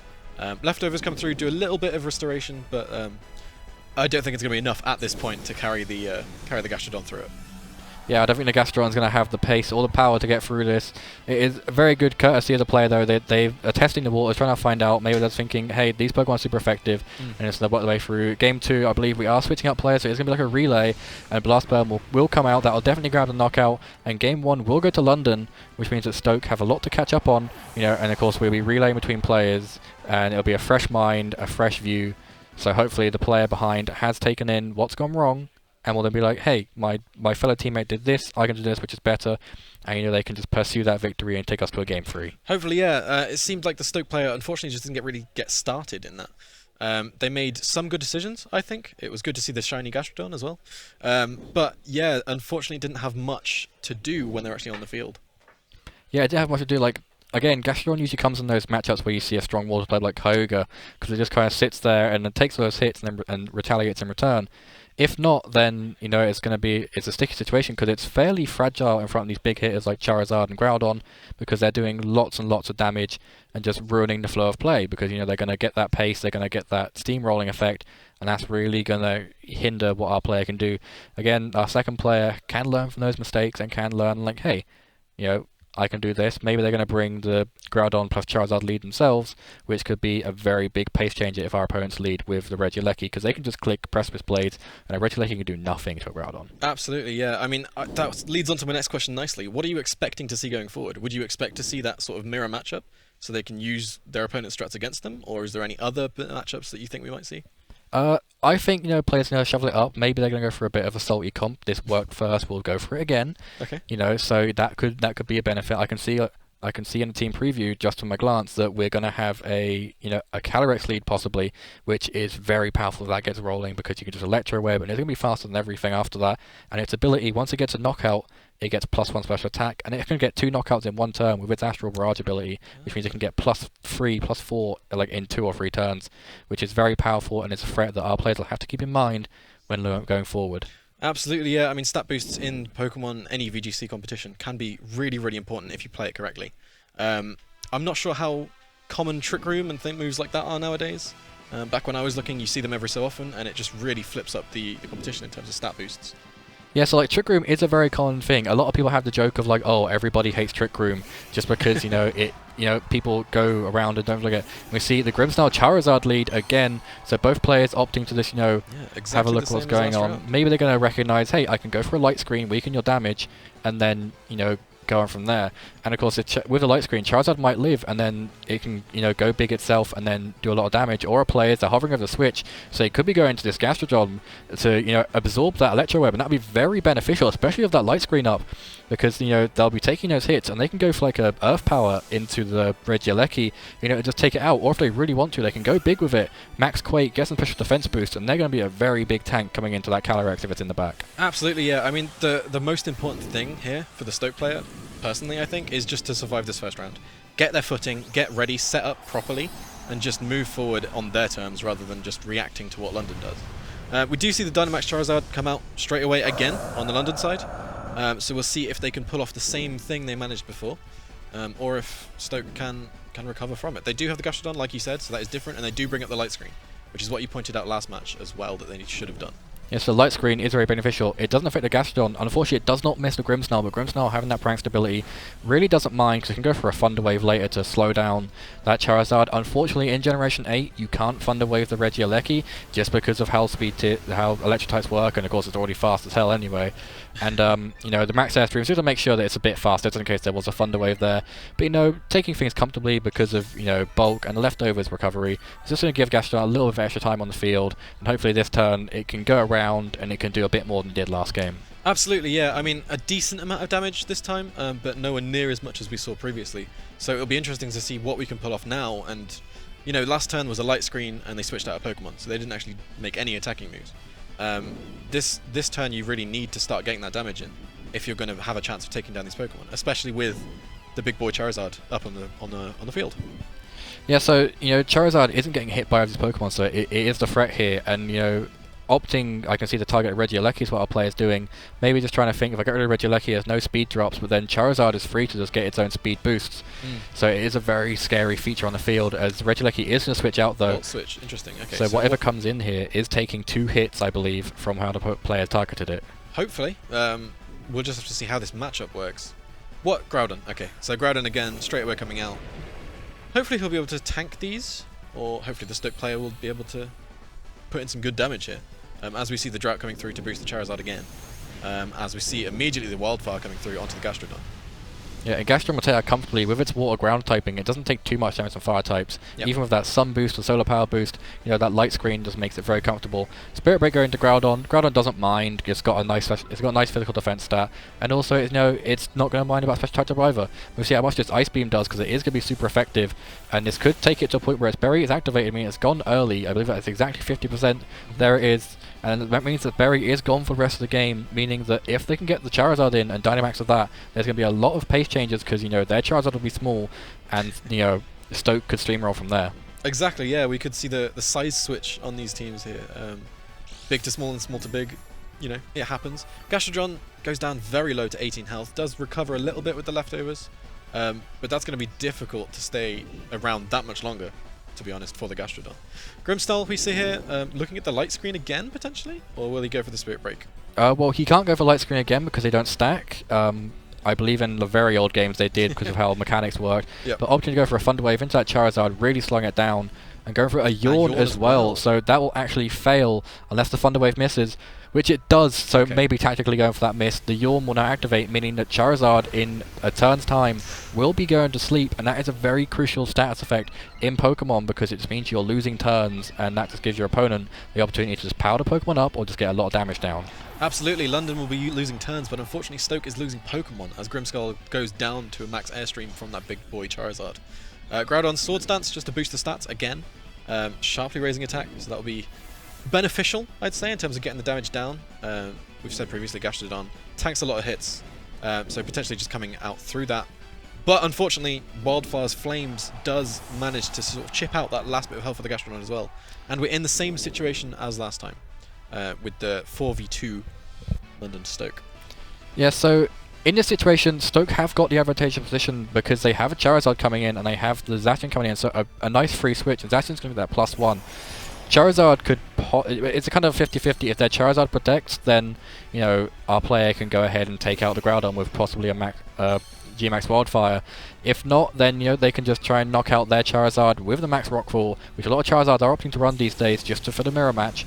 So it does come down to a lot of 50-50s here, and this is one of the things that a lot of Pokemon players come to see. Will the player get the call? In tournaments we just had gone by, it came down to a player protecting on their own Earthquake, and it was a back and forth of protect, Earthquake, until one player slipped up, and our winner was crowned, which is, this team actually was in that tournament. I believe it was, a version was in the finals. Interesting, okay. So hopefully our players can, replicate that. Hopefully, yeah. I mean, I hope we don't get the sort of protect Earthquake back and forth, because that wouldn't be the most interesting thing to watch. But I suppose it would bring the mind games into it. We see the Stoke Charizard growing massively here into Dynamax form. Yeah, a big G-Max Charizard there, nice and shiny as well, showing off its nice black scales. Yeah. Adding a little bit of dominance. Where we might not be winning in the numbers game, we're winning in the swag game. Absolutely, yeah. It's the Goth Charizard, Emo Charizard. This one. The Goth Charizard, and we are going to see that the Ancient Power coming out. This should do. It doesn't even do that much because of the Charty Berry. We could see a Max Rockfall in return. A Rock Slide as well, though, and it is going to protect Zacian. We have to see if there's a miss on the Charizard. There is not, and at +2, that is likely going to grab the KO, which means that it's down to this one Zacian. I've seen it happen before, but will we see it happen again? Zacian taking a sweep of the 1 versus 4. Based on what we've seen previously in this matchup, I'm going to go with no. But you never know, as you said. There's a little bit of damage done through Wildfire, and the Charizard does finally fall asleep. Seems like ages since that yawn came through, but it does eventually have an effect. So, Zacian, not in a terrible place. Obviously, you'd prefer to have more Pokemon in the bank, but he does have the opportunity to hit Groudon. Only one attack coming back. Yeah, so Charizard revealing it's going for that sleep means that it was trying to protect, maybe thinking there'd be a target there. Zacian can take out Groudons. I've seen it before. Would it happen at this range? It does get the knockout. Wow. So that is one step in this reverse sweep from the Zacian. Just has to hope that we get the 3-turn sleep on the Charizard, which is also slowly being chipped away by its Wildfire. Solar Power, sorry. Which means that, Zacian can probably knock it out from there. And depending on what's in the back, Zacian can take this. Maybe, yeah. I feel bad now. I said that Stoke might not have a chance coming back at this as we see the Calyrex coming out. But he made a statement taking out that Groudon very quickly. Yeah, taking out the Groudon, Zacian just shows a Pokemon that once was very threatening is now being knocked out by, an even more threatening presence. Zacian is just swept through the meta these days. And of course, our player here is opting to attack into the Calyrex 2-turn sleep on Charizard. We can only hope for all 3, which could be a nice win. Astro Barrage coming out, this could, if it's a bulky Zacian, might not take it out. We'll have to see. And that does very little damage because that light screen, and if it's a Sash on this Calyrex, it means it's staying around for another turn. If not, this is another knockout for Zacian. Hopefully, we have our fingers crossed in this. Yeah, it does have the Sash. Yeah, it does have the Focus Sash. So it sticks around at 1 HP. Charizard, thankfully, it's making like most of the production team here in the studio, and it's staying asleep for another turn, which I'm sure they'll be doing as well tomorrow. They've been working hard behind the scenes. But I wonder what we'll see here. Looks like the Play Rough is going to come through. Potentially against the Calyrex, I would imagine. Just to get that off the field, and he's going to hope that the Charizard, like you said, gets the 3-turn sleep just to keep out of the action a bit longer. Well, we have to see what it goes, because Calyrex is naturally faster, and that will just kind of say, I'm going to go for an Astral Barrage and get the knockout.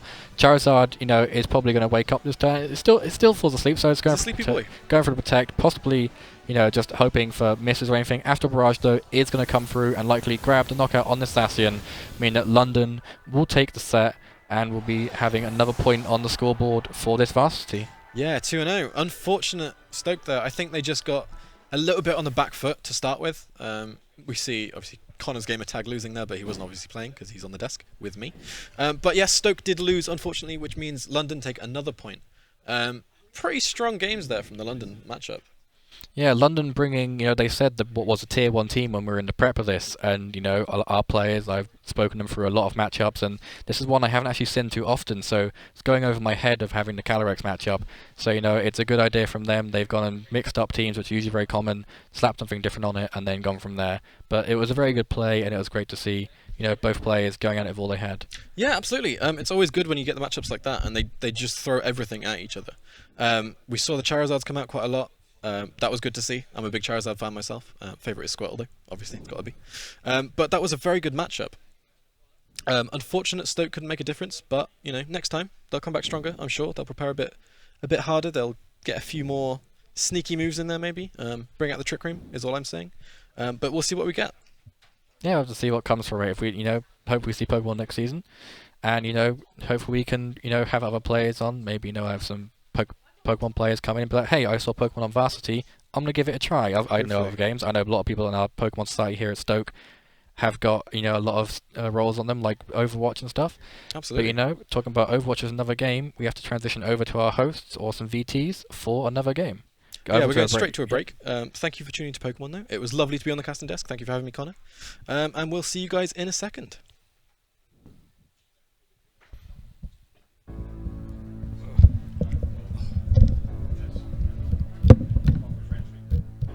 Serious.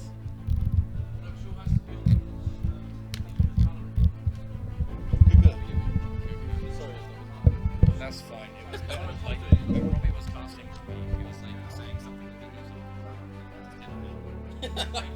That's always good.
Jongo. Jongo.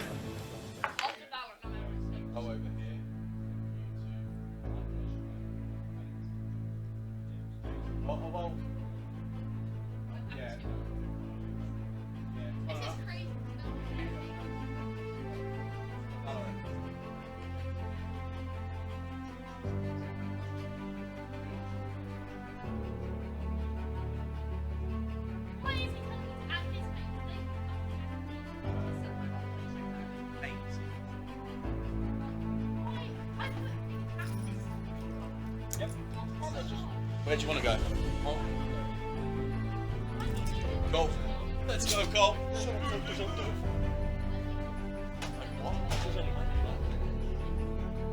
Boys, the mics.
No, you end it with me. Yeah. So it'll be me, you, and Elliot to end it. Cool.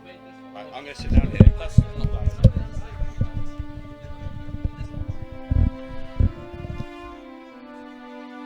Oh fuck! I'm on the cable. Yeah, Phil. When are? Did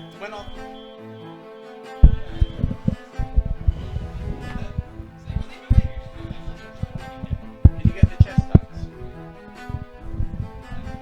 Want to do it with Mike? What do you that's a problem. Oh. Tom's gonna do it. That's cool. What a guy.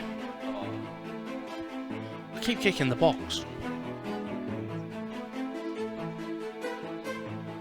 and then it keeps changing my headset because it's in one ear and it's not. I can't hear any.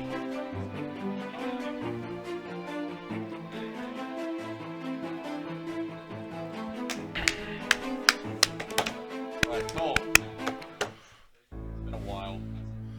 Valorante. Valorante. It's been a while with my Valorant, but I'll do my best. Gongo pew pew. Gongo pew pew, pretty much. Yeah, Neon gets annoyed, runs, and goes. They ain't playing the finger guns. No, they won't be playing the finger guns. But they might use the shop boom and the knives. I heard they're definitely playing Arena. Yeah, we are. Oh, yeah. Because Rockcaster's going to play it, but then there's also someone on the team from the original lot that was going to play Arena, so.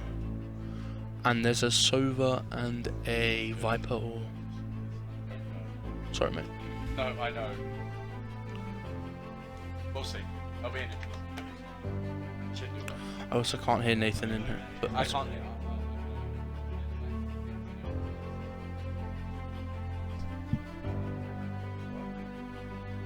My mic is live. Needs it turning up.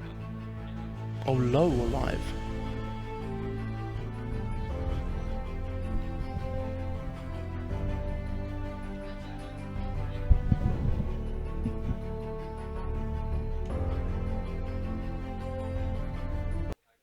Go. Mic is on now. Welcome back, everyone, to this campus clash. I am again Connor Cashable Johnston, and Nathan's going to do a bit of casting, so I'm now joined by Phil and Josh. Whichever way round you want to know them as, you can work out yourself. We'll just assume that's right on the bottom. So we just saw some Pokemon gameplay, and now we're going to change up the genres a bit, and we're going to go into Valorant in a minute. So how did you guys feel about what we've seen before this match?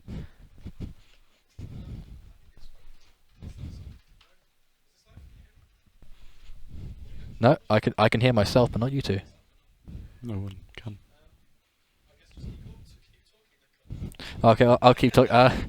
So we just saw the Pokemon. It was, it was a matchup. It was essentially a mirror match. So it would have always been a 50-50. It is always in those cases. It was fun to just see the game that I grew up with. Came into this sort of course with, get some nourishment from the university. We had some a couple months ago with one of the UK's biggest draft tournaments. Hosted here, which got a fair few views, got a fair few popularity from a lot of the students here at the in like our unions across Pokemon Society and other affiliated societies, which is always great to see. Which means esports can continue to grow, which means we'll have more and more attribution to the wider university realm, and and all the other games as well. That really helped out with building up, because we've got that. Pokemon is about rivalries, and that really helped, build our rivalry of London. We're always a back and forth, and I know we've had some issues off screen, but we'll leave those to off screen things, and hopefully it all works out in the near future. Our microphones are not working yet. No.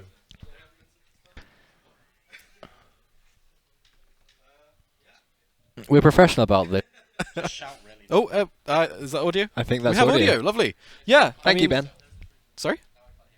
Now Connor's gone. Yeah. Right, we'll have a conversation. We'll have a conversation now. So yeah, this is like Connor said, Josh and Phil. this is all about Josh and Phil and Josh. Johnny Depp. Yes, Johnny, I've got a man bun. It's Yep. great. Connor was saying about the relationships between Stoke and London. This is what we're trying to do with this. This is what the students are trying to do. We're just trying to get that relationship working better, and it's really good now. We've had some really good collaborations. If it doesn't deteriorate more after the competitiveness. I won golf. Don't take this away from me. We're having a replay. Cameron. We're having a replay? Yeah. Ooh, I can defend my very short-lived title. Lovely. Yep. I'll take the bear. I'll take Maddie's place as well, which means we've got a better chance. So Maddie doesn't throw again. Maddie, who practiced last night and all this morning, most of the other games were going on, absolutely sandbagged us into She death. did, yeah. She's gone home now, so We could say that. yeah. The performance in golf with friends just threw her off, and she had to get some time out, I think. But it's all in good fun. We had a great time. I won golf. I took like 5 rounds. No, I took 6 rounds of CS golf. You did really well in CS, yeah. Which is quite impressive, because I'm a gold 2 and Matt's meant to be really good. So if anything, that's just embarrassing for him. I thought you were silver, Josh. Yeah, exactly. Something like that. Yeah, I mean, Matt really didn't live up to the hype. He didn't in the It's CS matchup. Really distressing. Sorry, Matt. I thought you were going to be better. Yeah. I mean, David actually improved, I think, from broadcasting. David's always had some scary innate skill, even if he doesn't know what he's doing. Yeah. Taken from that one game of Hive where he one-tapped us both with about true. 10 minutes in the game. Yeah, absolutely. I mean, he had that one game, and we recorded a bunch of footage for one of the level 4 modules. He had one game where he went 0-18. Sorry to out you like this, David, but it did happen. You got a lot better, though. You really took it to Josh and Josh. Josh and Josh. Josh and Josh. Yeah, Josh didn't do too bad either, to be He fair. didn't, no. For someone who hasn't played the game in like a couple of years. We just had like a mountain graph style curve of performance where really, really bad. Wow, we might win. No, we are actually just bad. Exactly. And then we had the Pokemon, which, you know, me and Connor obviously casted. Not too... well, it was very one-sided, to be perfectly honest. But, I mean, it was a good matchup. Like you said, it was good to see Pokemon making an appearance here. It's something that we see quite a lot. I believe we're going to be switching over to our casters for Valorant in a minute. But in the meanwhile, we've got a nice little trio here. I like what we've got going here. Yeah, I mean, what do you want to talk about now? We've talked about the game. Can we hear Connie yet? No, we No, can't we hear can't Connie hear yet. Connie. It's just us still. It's Okay. just us still. Lecturer couch. What do you want to talk about? Why have we got two side ducks? Sai, says Nathan. Could we not afford any different Pokemon? Is that... yeah, the PG Tips monkey has managed to get his hand out of his mouth at this point. Character not evolution. right. Character evolution, we might call it. As Josh decides to just Josh has undo just, all of his wait, progress. No, I Ooh, came up for a second. We've got Yeah, Connor. you're still there. Yeah, Oh, hello, great. Connor. Yeah, so Josh just decimated the side on display He here. really you know. did. Well, this I'm not going to say the name of that one. It's probably not in TOS. Oh dear. Whose hat is this, by the way? That's my hat. That's your hat? Yeah, it's my comically small froggy hat. Because the story behind it is when I bought it, it had like different numbers on it, Right. and I thought it was sizes, but it turns out it was age. So that's actually supposed to fit the head of a 5 to 8 year old. Lovely. And I know Josh was wearing that a lot this morning, so that means he has the size of a head of a 5 to 8 year old. Make of that what you will, but it does suit him, I suppose. Well, he does wear a lot of bucket hats, you know. Both in age and fashion. But yeah, I believe I'm hearing from the voice in my head, which is talking to me very nicely, that we're going to throw it over to the casters because we are into the picks and bans round. So see you on the other side. Hello, it is me. I've finally escaped the hosting desk. I'm now doing a bit of casting, and while we're looking at the map bans, I'm obviously joined by Cole. How you doing today, man? We're finally doing a bit of casting together. Finally doing a bit together. It's been a long time coming. Yeah, so, you know, we ain't really done too much. You know, our genres cross every now and then, so it's definitely an interesting one. But yeah, you briefly saw us there. You can see us on the Twitters. I love how your name ends in an underscore. Your name ends in an underscore. Mine starts in an underscore. It's just like really pretty. Yeah, I think it it's just perfect. works really well. I like it. Yeah, just start and end perfectly with nothing needed in the middle. It's great. Of course, and well, as they previously said, we are going to get into those pretty map bans in just a short moment, and we're going to find out where we're going to be taking place in this Valorant game, and can we, in London's eyes, get our first win, I guess is what we're going to go for, but we're going to have a look at them now. So, straight off the bat, we're saying goodbye to Fracture. I'm very happy about this one. Who isn't? I'm not going to lie. Fracture is a map with a lot of different takes. You can play a lot of different styles, but most people don't enjoy it, and we see Split going quite early on. Well, I don't know, the ins and outs of what a player's like between both teams, but Split being a very defender-sided map, maybe they think if they can get both sides going and there's no real favour to either, then they could maybe take the ban, and Stoke coming in with an Icebox. I mean, yeah, Icebox is one of those maps where it's very, obviously, we've seen in pro play, it can be so defender-sided that you are at such a disadvantage if you don't win your defenders round. So it's a clear choice for Stoke, and also with the playstyle that we have with a lot of those smoke-centric players, Icebox doesn't really make sense as a pick. Yeah, and I'm hearing that we possibly have a Sova player, and so, Icebox being very open, it's a little bit odd to see the ban, but it's obviously works better on a very open map like Breeze, and now we have Haven banned out by London. Haven is definitely one of my favourite maps. I really love Haven and the diversity of composition which you can bring out. My main is a Killjoy, so you can lock down pretty much all of C and C Garage pretty easily. So Yeah. I'm a little bit sad to see Haven gone, but I know for Stoke as well, they don't really have that well-known Sentinel player who's able to play across that Sentinel class. So it's definitely an interesting pick to see London ban that out when they could have played around that quite well, but it's going to be interesting where we are going to end up for this map, as we are looking at Bind going straight away. So we're going to not one of the maps that we first had added in. We're going to one of the latter maps of Ascent or Breeze. I do have to say my preference would be Ascent. I have a slight distaste for Breeze. I think being a smoke player, there's a lot of open angles that I have to cover. I think Breeze is very heavily dominated by certain characters, and one of the key ones as a smoke player is Viper. You can see the prowess that Viper offers you on this map. Wall lineups, your molly lineups, your grenade lineup. It's crazy in London. Do ban Breeze, so we are heading to Ascent. I'm very glad.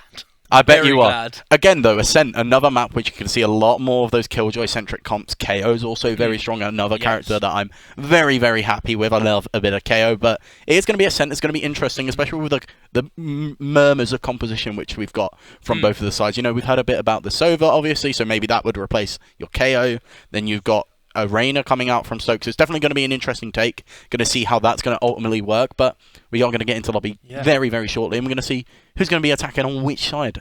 What do you think is the best way to start, Cole? You know, it's always the key in the key question. Is it better to start on attack or defense? Funny for Ascent is that if depending on the comp, it can be either side. Yeah. I definitely have my preference towards the defenders, as it's a very chokehold map, but a lot of the ways attackers use mid to break that down, split the map in half and take control and stop rotates, it can be very good for both the attack as well. Yeah, it's all down to that mid play when you're on that attack. That mid control is the key part of Ascent. That's why it's so open. You know, you can break into a site from different angles. You know, with these tight chokes that we see on Ascent, especially on B and A, you know, it doesn't offer you that opportunity, so you have to get mid control and take that duel in mid. So it's definitely going to come down to that duel in mid for most part, especially on the attack. But as you say, I think it's ultimately important that whichever team starts on the defense gets that momentum early, and having that will set them up for success. Definitely, and I think with the Sova and the possible Sova we might have, it can also help with the mid play in the fact that getting information can get quite deep, but also can get just behind that half wall with the door and the bench, the Kench bench. The Kench bench. What a great word. It's a shout out to my league guys from the start of the stream. Oh, okay. There's a little Easter Are we, egg. are we plugging people? Do you know what? I used to want to shout out at home, Oh, Cole. goodness. Whilst you're doing Oh, it, no, are you you going can't to do shout this out to at me. home, Cole? Come on, give us Mum, if you're watching, shout out to you. Shout out to Best mum. Mumsy. Shout out to Mumsy as well from my side. Obviously, Mum, I know you're watching this, so thank you. But yeah, shout out to the Mumsies who are, you know, apparently a lot of people's mums are watching this from what I've heard. Apparently, fun fact, Aaron, our graphics operator, his mum has actually tuned in from hospital, so we wish her the best in her recovery, of course. Absolutely. So thank you, Aaron. Ooh, Much big up appreciated, Aaron. bro. And Aaron's mum. also Lottie's mum. We know you're watching and enjoying what's going on here. But yeah, hopefully we're going to get into some Valorant very soon. What is the likely composition we're going to see here, Cole, on Ascent? Oh, goodness. Well, like you said, the KO is a massive part of Ascent, and with the knife that uses, it's very helpful for information. And like you said, could be swapped out for the Sova. We had the possible Viper player, so Viper can break down sites very easily. It's really useful to have that wall because in old meta, when you had Astra, she would divide with her ultimate, and you could plant, and well, you get those cheeky knife kills through the wall as well. But yeah, it breaks down the site very easily and it allows for players to get on. Yeah, you've got that smoke play opportunity with characters like Viper. You know, you can also see a bit of Brimstone and Omen. Both have seen some pretty good pick rate in recent tournaments. So definitely going to be an interesting way to take it. Obviously, we've heard a little bit about our Stoke composition, not so much on London. So if we knew a little bit about that, we could maybe weigh between the two. But from what we know with Stoke, especially if they're going to be opting for the Reina as one of their main duelists, who's definitely in an interesting place at the moment. She's definitely strong. Yeah. It's just how strong is the question. Like, does she outweigh New Jet? Is she better than the Chamber? Is the Chamber better on this? It's a very interesting way to play it with the Reina.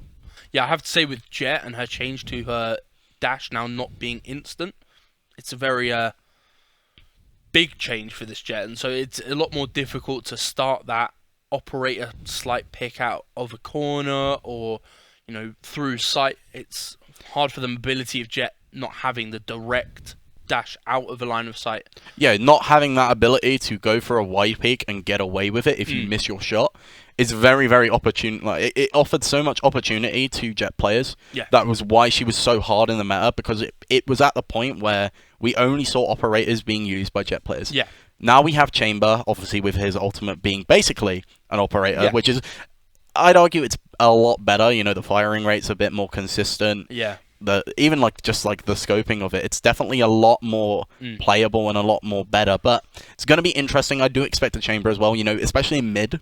That early round option of using your pistol, obviously, everyone said it. Yeah. It's like a handheld Guardian. You Yeah, just aim down pretty sights, much. kill them with that, and I mean, there's your pick. Yeah, On pistol round, it's a free kill.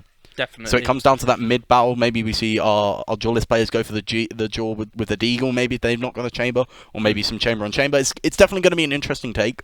Yeah. It's not something you often see on Ascent, but it's an option. It's definitely something that we've seen come into the meta when he first came out, and we were all debating whether he was going to be that extra new factor in meta or strats and things like that. Definitely something we have to look out for. I mean, yeah, it's definitely something that you've got to consider and worry about for the most part. You know, things are getting there eventually. You'll get to see our pretty faces for just a touch longer, which is nice. You know, look at Cole. He's a handsome chap. Look, I'm getting Just for you, mate. Just for you. There's goosebumps for me arm right now. He's a pretty fellow. What a Thank beautiful boy. Obviously, you've seen some... you know what, whilst we're here, Cole, we'll have a little natter about everything that's gone on. You know? I think that's not a bad idea. I think we say some thank yous. Obviously... definitely. Just to reiterate, because I don't remember if we did completely, but obviously we are going to redo Golf with Friends, so Yes. you'll see one more game after this. Originally, it would be Valorant to end the day, but Golf with Friends, it's about the same scale, isn't it? Yeah, I think, you know... There's the same level of competition between the two, so... Definitely going to be an interesting one. But yeah, as we said, we'll say a few thank yous now. We'll save a few more for later on. But obviously, we want to thank everyone who's tuned in. Yeah, of course, absolutely. you lovely folks at home, whether you're watching it on your phone, on your tablet, on your telly, whatever you're watching it on. All those who are watching it in our local Ember Lounge, you know, that's on there. Thank you to Choto and the SU for that bit of advertising and getting that around the campus. So yeah, maybe you're just a student passing by an Ember and you're watching some esports because it's something we haven't seen in quite. You know, it's nice to get esports in the norm. It's always good to get it and get everyone watching because it's something we all love. And yeah. And now we're sort of getting towards more of what we picked. Get back towards Ascent. Yeah, there is a bit of a discussion going on between the players. Apparently, there may have been an issue during the ban phase. Potentially, maybe Ascent wasn't what the pick was coming through. Maybe they were trying to ban Ascent, and maybe we would have been heading over to Breeze, which could have been the option made, but we're not entirely sure. We will find that out very shortly. But it's definitely an interesting one, and we have had confirmation that it is going to be Breeze. So all this talk about Ascent that we've done, Cole. Well, look, There's a window right here. No. What we're gonna do? We're gonna try and travel backwards about 5 minutes. Right. You ready? We're gonna reenact it. Ready? Okay. Yeah. We're on Breeze now, Cole. Why don't you tell me about Breeze? Well, from previous statements, I said I haven't liked Breeze. Hello. Our curtains just made an absolute big shake. Hello. I think Hello. Oh no, we are on Ascent. Okay, now do the. All right, we're gonna go back 10 seconds. You ready? We're on Ascent. Yeah. Right. So all that stuff we did say. Yeah. So it's actually what we're doing. So all this talk about Ascent and all the KOs and the Killjoys and every character, because apparently I believe we pretty much mentioned every character apart from Probably Yoru Fade. and Yoru and do you know what? We didn't talk about it. We haven't talked about Valorant's newest agent, but Cole, give a little insight. Okay, well, so you know, KO and Sky, it's kind of like that together. Pretty strong composition, and well, we're gonna see the picks coming through for the characters, and there is the Sova, which we were teased with earlier on. They hinted towards it. Obviously, Sage, a bit of a different pick. We haven't seen too much Sage on this map lately, but it's definitely an interesting one. And I'm trying to work out that bottom I character. believe it was Brim, but it's now Cypher. It looks the hat. You've got it spot on. The rim of the hat. Now we got the bandana. So Bandana that's Sky. So now we're on Sky. We're just guessing Valorant characters I mean, now. I like it. New game show. New game show. Anyone? New No. game show of Guess Who. What a fun one. And a very strong comp here. They're going for that double flash, maybe even technically triple flash. And something very different from what we've seen. The meta shift from what used to be Astra is now changed to Brimstone when he got the buffs, and now it seems we've got an Astra again. I think one of the key things here is obviously Echo Boy is very strong on this Astra. It's a character which he did get into Immortal with, so it's something he's very comfortable playing. It's definitely his main character, so it's definitely an interesting pick. But one of the key things with Ascent is Astra's versatility. One of the things that got nerfed when Astra was nerfed was her ability to use that pull, that suction, and also her concuss at the same time, because of how the width duration that came from it. But because of the small size of Ascent as a map, they're able to pick, and we are going to see confirmation of compositions for the most part. So we're going double smokes for London. Something I didn't see coming. I mean, obviously with Jet, the smokes don't last that long, so even though they are available, they're not necessarily to be relied on. But we also have the Omen and Astra, which I hadn't noticed. But yes, now we do have the double smoke. I think the double smoke is very, very important here, actually, for London. You can play around that if you want to utilise that. They are opting for the Sage, something which doesn't make sense, and we are going to see some Valorant played finally, and we're going to head into the first round and see how both teams are opting. Obviously going to have Stoke on the attack side first here. So no, we're not. We're going to have Stoke on the defending side here first. We'll get there eventually. Yeah. One way or another, we'll work Give it a out. few more tries. We'll get there one way or another. But yeah, and they have gone for the Killjoy, a character which I did reckon we'd see because of her strength on this map, but going to be an interesting one. We're just flying through the roofs at this point, having a cheeky gander. Yeah, definitely. And we see the Killjoy here setting up on A with all of her utility. So I assume from the mini map, she's got the classic as her gun of choice. We are going to get underway. T-Burke now peeking into mid with Sova Arrow to try and clear him out if he was close. Not going to find anything, and it's looking like a default push onto A for the side of London here. Taking it slow, trying to bait out U2, using Astra and her ability with those stars to smoke off Heaven. Now entrance smoked off. Jess dashes in. Killjoy utility pushing them out, but there goes Wiggy. He goes down, but Visor finds one. Wiggy gets one with his nade as well. Plant is going to come through, though, for London. 3 versus 4 in favour of Stoke. Now, Breach with the flash. Double flash. Sage will to try and slow them down, so they have got sight potential here. But this flank from the side of the Omen here, going to try and get rid of Visor, but he gets a pick with the Deagle. He gets one. T-Burke gets the other. Just Zephyr under the point here. Half HP Zephyr trying to clutch it. Now just going to be the Breach. Breach versus Zephyr. Can he do much here? Baiting the defuse. Both very, very low, but Rocky cleans it up. Very clean there. And that's going to be the defuse going through for the side of Stoke. And Rocky with that final pick. Very low there at the end. Sage nearly catching him out at the end there. Picking up the Sheriff for the next round as well. Very good, clean recovery there after the wall went down. Taking out that one segment. Jet couldn't get the kills and just allowed Stoke to push on, clear out, and take the defuse. Yeah, now it's important for them to play this advantage. You know, everyone always sort of questioned whether it was important to buy on second round. There was a lot of debate about it, but it seems like it's the way forward for them, and it seems how we're going to see Stoke opting for, you know, sort the Reyna there with the Vandal. So it's definitely going to be interesting. They are going to try and sort of force it here. You know, they've got some Sheriffs, they've got armor as well, but definitely going to be an eco push for the side of London as they go for this nice dart to try and catch them out. But Echo Boy just waiting around mid, trying to get space. Now Emswu in the mid, walking up towards Pizza. Can he catch T-Burke? He gets T-Burke with a deagle. Great shot there from M. Can they take this advantage though? Slowing it down, pushing through onto site. Zephyr's going to find his life taken from him with Echo Boy finding 2, but he goes in trade. Once again, Ems with that pick. Push onto B site. Taking it now for the side of London, but tags on to both sides. Breach flash to try and get space, but not going to find anything, and they are set up with the plant coming through, but Visor going to get one in the back now in Boathouse as Ems gets a pick onto Wolgi. He needs to get something, but Ems incredibly low, just playing their time, slowing it down with Haribo in the corner. Just then, double Visor, push. can he find someone? He gets the heal over, but a nice pick from Emswu, and that's going to be the win coming through for London on that eco round, which is very, very crucial for them. And they are going to pick up the Vandal there from Visor. Just at the end, seeing that Vandal get picked up, and not a normal thing to do, doing the Vandal by second round. It could be quite costly if you lost a round, as Stoke did, and so it's now a freer buy for one player on the London side. Yeah, and now Stoke have to play that eco round, and this is definitely going to be a map, or this round especially going to be favouring the side of London. They are going to have full shields and the Vandals. Most of them opting for the Vandal. You know, the great debate that many people see is Vandal or Phantom, and London, they favour the Vandal. Yeah, I definitely have the preference towards the Vandal, with the first couple of shots being very, very accurate in those mags. Nice as we see pick. Risen getting one through the wall. Risen on that pick onto Rocky. Now pushing into the smoke is Echo Boy. Can he find anything in the mid, trying to bait them out? He has got the Stinger gun, which we saw heavy nerfs come through to in recent patches, but not seeing much utilization of late.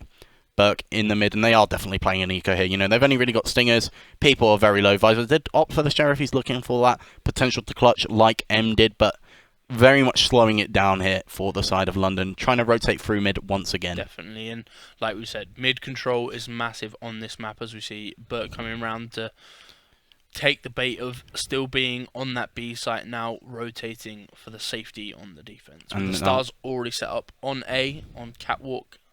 Yeah, they've got that smoke onto A. They got the Omen smoke as well. That will help Zephyr cross if he needs to, but will he get caught by Wargi? Wargi gets him and he gets a pick. That will opt for them, the Vandal, if they need it, but there is the cross from Risen. He puts down the Killjoy bot. That's going to detect him. Can he catch him out in the chaos? Going to lose his life, but a nice pick onto one of them. Now only Echo Boy and Burke alive to try and do something here. There's the Sova Dart. Now Echo Boy getting low, 32 HP. Still forced out by these Sova Darts. He has to clutch this for his team. But with just a Stinger, there's not much he can really do. Very, very low though. There goes Echo Boy. There's a pick as well from Zen. And it's going to be another round going in favour of London. And that's a lovely clean-up, to be honest. It's a shame, obviously, the Sage getting caught there just in jungle. But a good recovery from London to clean up the round, with obviously the double smokes helping to set up one at the same time and be able to for a free push. Yeah, the double smokes is definitely a way to get that entry onto site for the side of London. Now we are going to see the buys coming through for Stoke, so it's going to be interesting. Both teams finally going to be on full rifle round, so going to see how that plays out, who's favouring themselves, and we are going to see the Phantom come through. So first Phantom on the page for the side of London. Zephyr going to opt for that, but M's already into sight. They've already got pressure onto it. They've already got it locked down for the most part. Tom trying to do something, but not able to do anything as of yet, and they're just going to give it up straight away and play for the recontest Stoke. Absolutely. We see M's here sitting on stairs, ready just before the door, waiting for possible push from Elk Boy. There's two people watching this angle. The plant has now gone fully down. They smoked off CT. We've got a trade here from Elk Boy and Mzu with a double. Now setting up to dash away and watching CT again, possibly in the breach. Damage there. Can't quite catch as we traded once again. Smoke now over the door. We see Rocky pushing, waiting as Mzu gets another. That's 3 for Mzu here on the jet and 4 for the Quadra. Yeah, cleaning it up. A tasteful teabag we did see come through there from them. So we'll call it tasteful. We won't call it BM, but yeah, London definitely executing these sites really well. I think that's what they have to do. On this attack, they have to play for executes. You've got the double smoke to set you up. That locks it down site really easily. Combo in Astra with Omen. Then you've got your jet to entry. You've got your Sova for intel. And you have that Sage as just a backup if you need it. So definitely a smart play from London to keep playing the way that they are. But it's going to have to come down to Stoke to find something here, as they are going to try and force it just a little bit. You know, seeing Spectre come through from Tom as he tries to take mid-control aggressively. Yeah, and like we said before, it's a defender-sided map to a certain extent. And so when you do get that site control and you can hold it, it's very hard to retake as Ems sets up her dash. M's dashing already onto site, but they get caught by the Leer of Visor. He gives his life, though. There's going to be a trade back, but Walty going to get that pick onto Zephyr. Despite it being an eco round, they have got the numbers advantage. Walty only going to have that frenzy to try and do something. There's a Killjoy ult, and this is why Killjoy is so strong. You're basically able to lock down this entire site with it, but they do get the pick from Haribo there onto Burke. Walty with another Echo Boy going to get Risen. They get the Omen as well, and they are going to clutch it up on this eco round. So that's going to help them heading into the next few. Just to whittle down that money just a touch. They are going to split the fuse, get the ultimate for Echo Boy as well. Walking going to be closer to getting his back as well. 100% great thrifty round there to stop the bonus from going much further to, you know, allow London to pick up more money and just continue winning those rounds, right? Yeah, and that's what they have to do. They have to try and break momentum where they can, and that was the perfect time to do it. You're on an eco, so you've not committed too much money. You've then got the option to get any guns you do, and then they drop guns as well. It's a perfect play from Stoke there, and using that Killjoy ult, which is so impactful on this site of A, but it's going to be a very heavy ult fight potentially here. 5 ultimates online for the side of London. They need to use them sooner rather than later, and it might be the time to use them early on in this fight potentially. They are going to stun up Mzu early on. Mzu getting sprayed down incredibly low, just about staying alive for now though. Astral Divide coming through for the side of London, but Rocky gets one. They do trade out though. Burt going to lose his life. They already have sight set up, but the flank on through from Visor. He might catch Ems in the process, but he's going to hide in that very back corner. Visor needs to find something. They need to get anything, but he's not going to get anything as of yet. 2 in CT spawn. Needs to find anything for his team, but nothing. But Rocky gets 1. There's the one he needs.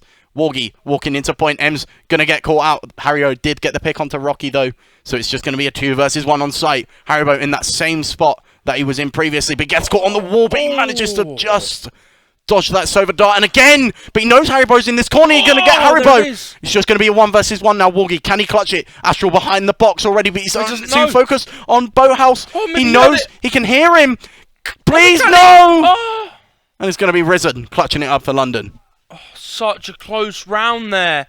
It just wonder, could the player hear the 1v1 there with that play?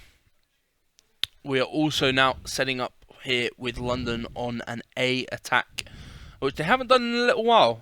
No, they haven't. They haven't gone for this just hard A push, but it's definitely an option, you know, with Stoke on an eco buy once again. But there is a couple of forces coming through. We see Wargy going with the Vandals, so definitely going to be an interesting option, but they have to find something. If he's going to commit and try and force this here, he has to find any pick that he can. But Ultimates are online again, going to be pretty much everything apart from the Astral, and he's already going for the Blades here. Ems needs to find something, using that Sova drone to get some intel. Now Astral smokes from both sides to split down sight. Can he find anything? Ems dashes in to the smoke already set up on site. Echo Boy now rotating to try and help Wargy. They've actually decided to force it as a team. Everyone going for their guns here, but they get the stun onto Ems. Wargy gets the pick onto Zen as well. Plant going to come through, but Ems going to get another. Ems getting low, but there's the pick from Echo Boy and Visor. They're going to find them on the trade. Echo Boy gets Zephyr as well. There goes Ems. Maybe another eco round could be one, which it is. Diffuse comes through. And another round for Stoke. Absolutely clean retake there. Great use of the Rolling Thunder. Such a small, compact site where there's not really many places to sit. Just allows those concussions to come through and allowed Stoke to push on and win. Yeah, there's not really any place where London can go to actually dodge it. You know, Rocky's in the perfect angle there to isolate them with it and then allow his team to push in. And it's just the ability that Breach offers you as a character. You know, you've got multiple stuns, you've got multiple flashes. It's a great character and a great way to build it. A lot of people don't really like Breach, but I think he's a very interesting character, and if you know how to utilize him well, he's definitely one of the best. Definitely. Now with the Elk Boy on Astra as well, it's a great combination. It's what used to run the meta. The way you'd set up any sort of concussion line or fault line, or damage to, you know, push someone out of a certain area as we get plays in mid. Visor with 3. He's going to get picked off, though, by Haribo, but they have the numbers advantage. But there's Ems. Ems getting 2, making it a 2 versus 2 in mid already. They had the guns advantage as well. Ems only going to have the Sheriff, but Rocky on the flank here trying to catch him off with the flash. He knows how low Ems is. Has to isolate the Sova here from London to try and get anything done, but he's going to back off, give some space, and allow Wargy to try and catch them off in the rotate. Ems sneaking through mid, though, slowing down that tempo. Wargy now walking. Can he catch him on catwalk? But they get the pick onto Haribo. Wargy with 2 to clean it up for Stoke, and they're going to tie it up. Win that round. And that's a full house round. 2 from the Killjoy and 3 from Visor there. Cleaning up both halves of the round there. Yeah, now we're going to see the buy come through from London. Definitely what they needed to do, but tying it up Stoke. They are going to have that money advantage as well. Don't think Burke... Oh, Burke opping in mid here with the Sky. Something which we don't see too often. You know, Sky not a character well suited for the operator. You know, you want to use your flashes to set someone else up, not yourself, because you aren't able to bring the op out quick enough in Valorant. You know, if it was in CS:GO and you threw a flashbang and then went for the op shot, it might be a bit different. But in Valorant, very different. Visor, will he swing this smoke? That's a question. No one's looking at him. Can he get Ems? He gets Ems. There's the pick from Visor, what he so desperately needed. But he gets traded. But Rocky with 1. Now the rest through. Haribo going to find it now in a 3 versus 4. Going to get picked off though. Zephyr, nice pick with the Vandal, and it's a 2 versus 4. Slowing it down. Wargy going to get 1. Can he get another pick? Not going to find anything. Just Rocky in mid. Brings out his knife. Might miss the kill, and he does. Needs to find something. Now the Omen TP to try and get through, but he gets Haribo. 2 versus 1 on A site. Ems already so far back in the spawn if he came through mid, but nothing as of yet, and the plant comes through. Still got the utility to clutch this up as Omen sets up a smoke or a paranoia through jungle check where he is. He's now set the smoke on door, but Emzu takes the kill through jungle. Didn't clear that angle fully, and that's so important there. You needed to clear that angle to get him that advantage. It's going to be 5-4 to London, and very, very close series. In this one, you know, at the start of the day, we saw Valorant as a game where we would be pushed to our limits, but now it's definitely not. We are matching them as much as we can here. I mean, we're definitely taking it to this London side, but they do have the eco as well here to buy, which is quite nice. You know, a lot of people, other than T-Burke, are going to be going for a full buy. T-Burke going to be opting for the... I believe he's going for the light shields and the Vandal, but was opting for the Spectre heavy shields. It's always an interesting way. Do you want to play with that slightly weaker gun or a little bit less armor? But it's something to think about, absolutely, especially in the way that T-Burke's playing. Rocky... just gets caught there outside of garage as we see shots from Connector coming through, smoked off as well. Yeah, and now M's going to get healed up, but Eccleboy's so low, and now they are going to have sight for free. Eccleboy just waiting for his team to be able to rotate, which they are. It's where they want to peek from. Do they want to peek from mid? T-Burke already going to have that dog to try and push through garage, maybe setting himself up for some success, but he's got his bird stuck, but they get a pick onto Zephyr there from Visor. Eccleboy goes down in return, though, from Zen. Can they get anything here? Flash now from T-Burke round the corner. Did isolate one, but he's going to go down from Risen 4 versus 2. Visor going to get one. Woogie going to get the other. Now just going to be Woogie alive. 2 versus 1 here. Trying to rotate through. He knows where Haribo is. He knows he's in that boathouse, but he's been caught by the Sova dart. Can he rotate, or is he just going to give? He's going to give. He knows he needs to keep that gun for their economy, and he's just going to give it up, and that's going to be another round going in favour of London. Yeah, and possibly the timing there on the spike not giving him enough time to kill the 2 players and then get back and defuse that spike. Yeah, they needed that time just to be at least 10 seconds longer. Absolutely. They needed that plant to just come through a little bit later, give them that opportunity to play it as slow as they were. You know, when they went for that re-engage, they didn't just rush in, get overcommitted and get caught out. They played it smart enough where they were able to do something, and it looks like we're going to see an eco come through from Stoke. Yeah, I think it's a good plan here, only being able to get the Killjoy to save at the end there of that round and make sure that their economy's good for the final round. Looking like an A-site rotation.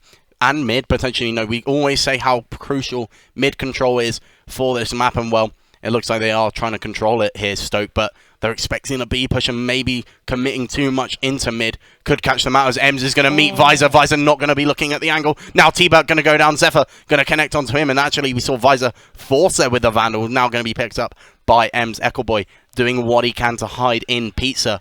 Allowing him maybe to push up a little bit more for this mid and maybe catch a different angle that they're not checked yet. Eccleboy catches Ems though. That could be the trade that they need. You know, just getting any advantage in the economy is so important. And now going to be Rocky trying to hold this site as long as he can. Gets the blind off onto the Omen. The Omen's going to go down. They do connect onto Zen. Walgie now rotating through spawn. Can he get anything? They did get the pick, so it's going to be a 3 versus 1, but he needs to do something as they do pick up the spike, and the Sage Wall comes through. Now Walgie forced to rotate away, but he is going to get just about away from that Sova bar, and he is actually going to get caught by it by accident, so they know exactly where he is. As we see the Astra there setting up more stars ready for any push, as we see Zephyr take the final kill of that round. Yeah, Zephyr aggressively pushing the wall that he placed down. He was the one to actually break that then. You know, he's trying to lock him off site, and he goes, no, I'm just going to run it down, I'm going to break my own wall and just run at you and catch you out. And that's what happened, and now we're going to see a nice lead, finally, for one of these teams. Is London taking a comfortable one. But we are heading into the last round. As we get back to economy, like you said, making sure they can buy for this round and contest and make sure that it's the best possible score at 7-5.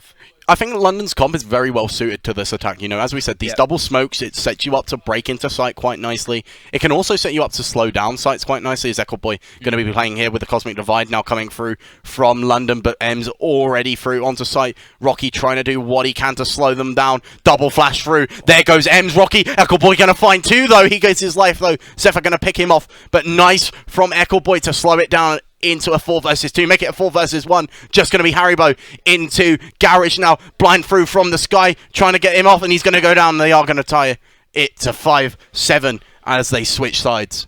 That's a very good half from the Stoke team here. We have said defenders are more likely to win on this side, but if you could take control of mid and the site, it's easy to hold, and you can keep that rolling, keep the momentum, and keep it steady. I think one of the key things with the Stoke composition is that they actually do want to play for this attack. You know, you've got all the blinds, you've got all the flashes to get into sight. Similar to how London, you know, they were opting for more of a smoke site, split off angles. They want to push it aggressively now. Whereas Stoke, they want to be the ones aggressing more often than not. And using that abilities that they actually have to break it down. But it's definitely going to be an interesting one as we are going to head into the first round of this half. Yeah, it's very interesting as well because we haven't seen London take the Sentinel, so control of Slight might be slightly more difficult. They haven't opted for anyone mid, and they've got 3 on this A site. The dog has seen Omen behind Generator as Visor gets 1. Visor does get the pick onto Zephyr, but Burke's going to give his life for the cause. Rocky also incredibly low, but they haven't got the heal as Zen's going to find 2. M's going to find another, and they're just going to clean it up here for the side of London. M's and Zen on this A site, getting all the picks. Very, very clean there. And obviously, the dog wasn't used well enough to see M's round that corner, and it just allowed her to, you know, sit, wait, and predict when the push was going to come, keep getting those kills. Yeah, that dog there from Burke is so important to gain any intel, and that smoke that we see Zen do in the doorway as you enter into sight, by having that there, it isolates Ems to the point where it's very difficult for the dog to actually see him. So it's just really smart play there from Zen to help his teammate out. Absolutely. As we see the wall instantly come down on the jungle part of Cubby, and Sova setting himself up for the drone into Garage, does see 3 and gets a tag possibly on one of them.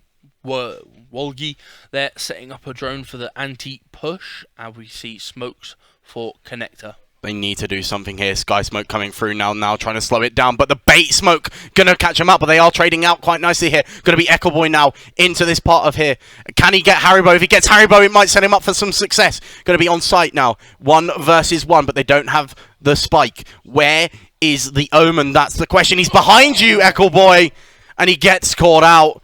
And Zen clutching it for his side, but they did force and they did lose a lot of that money that they so desperately had from buying there. So they are going to have to kind of play it as their bonus round. Definitely. It's something that they thought, well, we're down 3 rounds here. We're going to have to come back and force this to really bring it back tighter. And unfortunately couldn't catch the win, but maybe this time with a push onto what looks to be A might work out for them.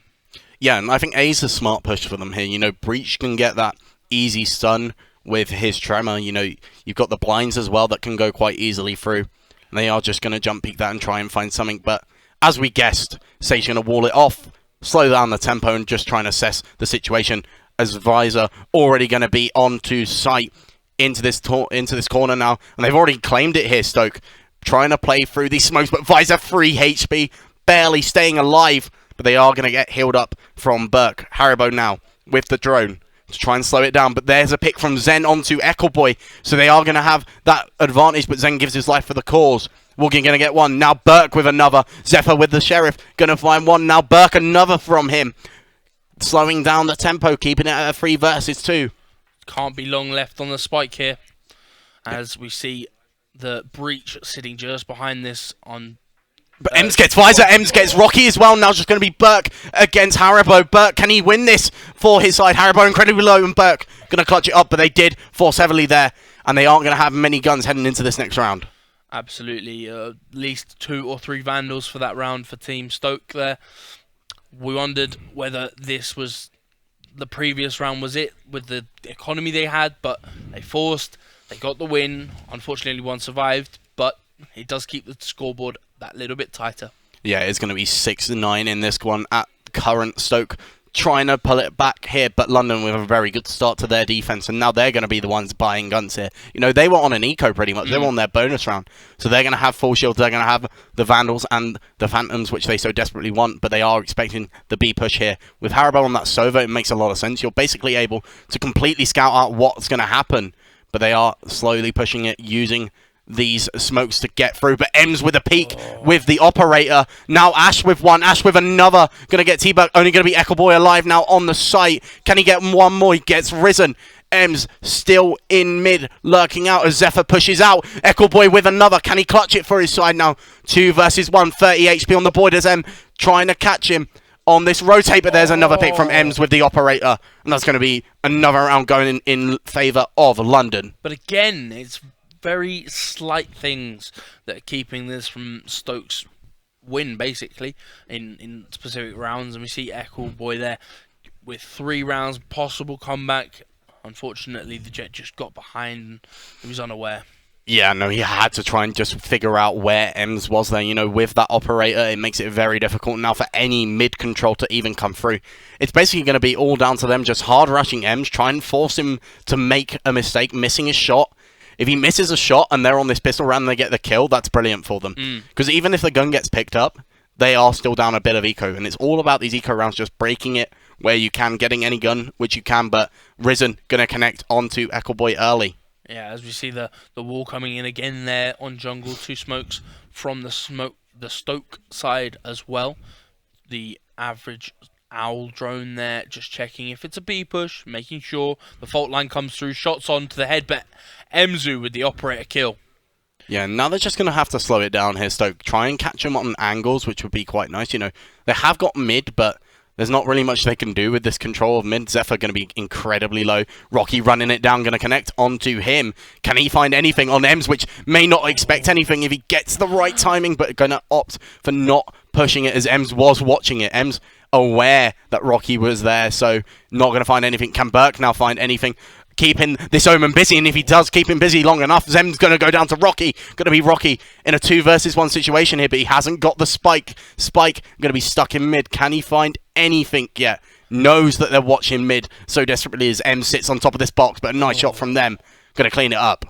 Very clean there from Ems, and it's just the timing of how Rocky pushed through the zigzag of A side, and then we see Ems setting up, ready for the B hold, possibly a dash coming in. Like we said, even though there is a delay on the wide swing of the dash, it's still possible if you preset that you can just do it anyway. Yeah, you have to pretty much preset it every time. So it still works the same way. It's just adding an extra mechanic. And I actually think it adds a layer of difficulty to Jet. And offers you new opportunities, you know. It allows you to wait a little bit longer and have a bit of a time duration where you don't always have to hard commit. So it's an interesting way to play it, as they are going to slow it down straight away here for the side of London, as Echo Boy goes into that astral form and tries and sets his team up for any success, but he's waiting in mid, trying to see if he can catch anybody out, but nothing as of yet. It's the doppelgangers watching each side of mid, and we'll see who gets the peak first. At the minute, London, they're just sat round. London goes into astral form, possibly to use some smokes, and same with Echo Boy. Who's going to be the greedy one? And there's the attacking Killjoy ult going to come through now for the side of Stoke. This is a way to engage the site. You know, Killjoy ult, we saw it on the defense. The attack, it works the exact same as there's the Astral Blind now. Echo Boy did find Risen in mid. They did detain one, and there goes Zephyr. Now they're onto site with 3, but a big blind through from the Omen on Heaven here with Zen. Isn't going to get anything, and they are in a 3 versus 5 situation here, London. But they can afford to lose a couple of rounds. You know, they have got that economy advantage. They can play around this quite nicely. Rocky's just going to chill, waiting if he can catch Zen off at any point, but they're going to get under here, under this high ground, force them out with that barrage, but nothing as of yet, and they're just going to play site. Zen going to peek it, try and find something. Just very slow, though, from London. Yeah, as we see Elk Boy covering the side approach there from Visor, getting that kill as Elk Boy goes down with one Simple on Catwalk. Gunfight traded back, but Simple's just going to walk away, make sure he keeps his gun, as they've lost this round. Spike. Yeah, Zen's going to retreat there, but Burke loses his gun just before, and he's going to catch off Zyzer as well. Oh no, Zen. Stoke, what are you doing, guys? You can't do that. That's not allowed. You can't waste your eco like that. You need to keep it on this attack when you're down so badly. You know, you can only afford to lose 2 more rounds. You have to make the comeback. You have to use your economy well, and losing guns sillily like that isn't going to put you in a good position. Absolutely not, and they've got to get back 4 rounds as well, so it's going to be tough We'll have to see what happens. Yeah, now like Burke isn't really going to be able to buy it. Eccleboy's going to be on the Bulldog. It's going to be a very, very awkward push here for the side of Stoke as Zen's pushing aggressively here. Going to get stunned up though. He needs to go down, which he does. Rocky going to connect onto him now. They do trade out Zephyr. Going to get that pick onto Visor, but gives his life once again for that Burke now. They are going to have A pretty easily though here, Stoke. And now Haribo onto Catwalk. Try and find something here. But he has scouted out one. He does know just about where Burke is, but he opts to stay away from under Catwalk, and they can just play it and slow it down. They shut that door, but they get the pick there from Ems onto Walgie, 2 under now, forcing them out, but Ash going to connect as well onto Eckleboy, 2 versus 3 situation once again, breaks the door, trying to slow it down, but a big pick from Burke here. Now with the Astral Radiance wall through. Now Rocky to stun up Ems. Ems is in that corner. He knows he's there. There goes Ems. Rocky trying to clutch it once again, pulling it back to a 2 versus 1 situation for Stoke. And they can slow it down and play around it. Risen only going to have the Bulldog, but he gets a pick onto Burke. 70 HP for him. Can he find anything? Now Rocky to swing, cleaning it up. And that's going to be 8-11. The gun throw there to fake any possible abilities. Unfortunately, Rocky does go down in wine and possibly take his economy away as they again set up for this possible B fake to A with Eckleboy moving towards mid and B as well. I think one of the things that Eckleboy keeps opting to do is lurk in mid and play around that. You know, you don't have to be involved in the fight that heavily when you're on Astra, you know. You can just opt to play your smokes, lurk around in mid, which seems to be the way he's playing it as we see the eco coming through from London. They have got Sheriffs though, so that half-buy sort of style that Stoke are opting for here with that advantage, you know, Visor only going to have the Vandal with the light shields, and a couple of them only really going to have that as well. They can play around that. This is a good time to eco, but Eckleboy going to find 2 with the Bulldog now. Will help them get some success. He does lose his life though from Risen. Now Burke lurking in mid. Can he catch Risen on the rotate? 3 versus 4 here with Zen on Catwalk, slowing down the tempo just a little bit, once again waiting for his team to rejoin him, and it is going to look like a mid meetup here between Risen and Burke, but Burke walking away. He might get caught on the rotate if he's not too careful, which he is going to do just about. There goes Burke. Can they get the pick? Visor does connect onto Asho. He's going to get the hill, so it is going to be a 3 versus 2 once again, and they have got the gun advantage as well. Haribo lurking around, trying to find something as he opts to walk through mid here, trying to get some knowledge. He does get the pick onto Rocky, but he did lose Zen in the process. They know exactly where he is. Only got the Ghost, and he needs to clean it up, and Visor does. And that's going to be 9-11 in the scoreboard. And that brings that gap just that little bit closer. We said before, 4 rounds. Well, that's 3. That's 2. And it's just that little bit closer. And we're only going to 13. So, difference of this 2 is not a problem for the Stoke team, as they've now found a little bit of rhythm, and they're pushing towards the B side. Yeah, they need to play around that that momentum. I will be able to speak English one day this year, I promise. At some point we all will, hey? At some point we'll all be able to actually speak the language which we are meant to speak. But yeah, I mean, they have got that advantage now. They have got the momentum. If they can break the money bank that London have now heading into this round, so if they win here, that's really going to help them out, as they are lurking around the entrance to B main into this small little choke, and they're just trying to bait out any utility. You know, they forced out the Sova darts early on, and hello, that's a super cool spam there from someone. Thank you for that. Super Idol, very, very cool song. Have you heard that one? I haven't personally, as we've got the push Visor now. already going to find a pick onto Haribo. There's another one from Burke, so maybe they are going to use this advantage that they so desperately needed. They are going to shut the door, and they aren't going to be able to pick up the gun. It's just behind the door. I'm so sorry, Burke. It's just going to sit there as both of them push through CT for the side of London. Bird now through, going to double blind up. Ems trying to find something in this as he dashes into their smoke. Gonna get the pick onto Visor. Now the dog through. Gonna connect onto Zen. 2 versus 4 here for Stoke. Slowing it down. Have the numbers advantage, but there goes Walgie. Risen gonna connect onto him. Both of them now low for the side of London. Slowing it down just a little bit, but another pick from Ems. Eckleboy gonna connect onto Risen. 1 versus 1. Needs to do something here. Rocky trying to slow it down. 1 versus 1 against Ems, but Ems gonna win that.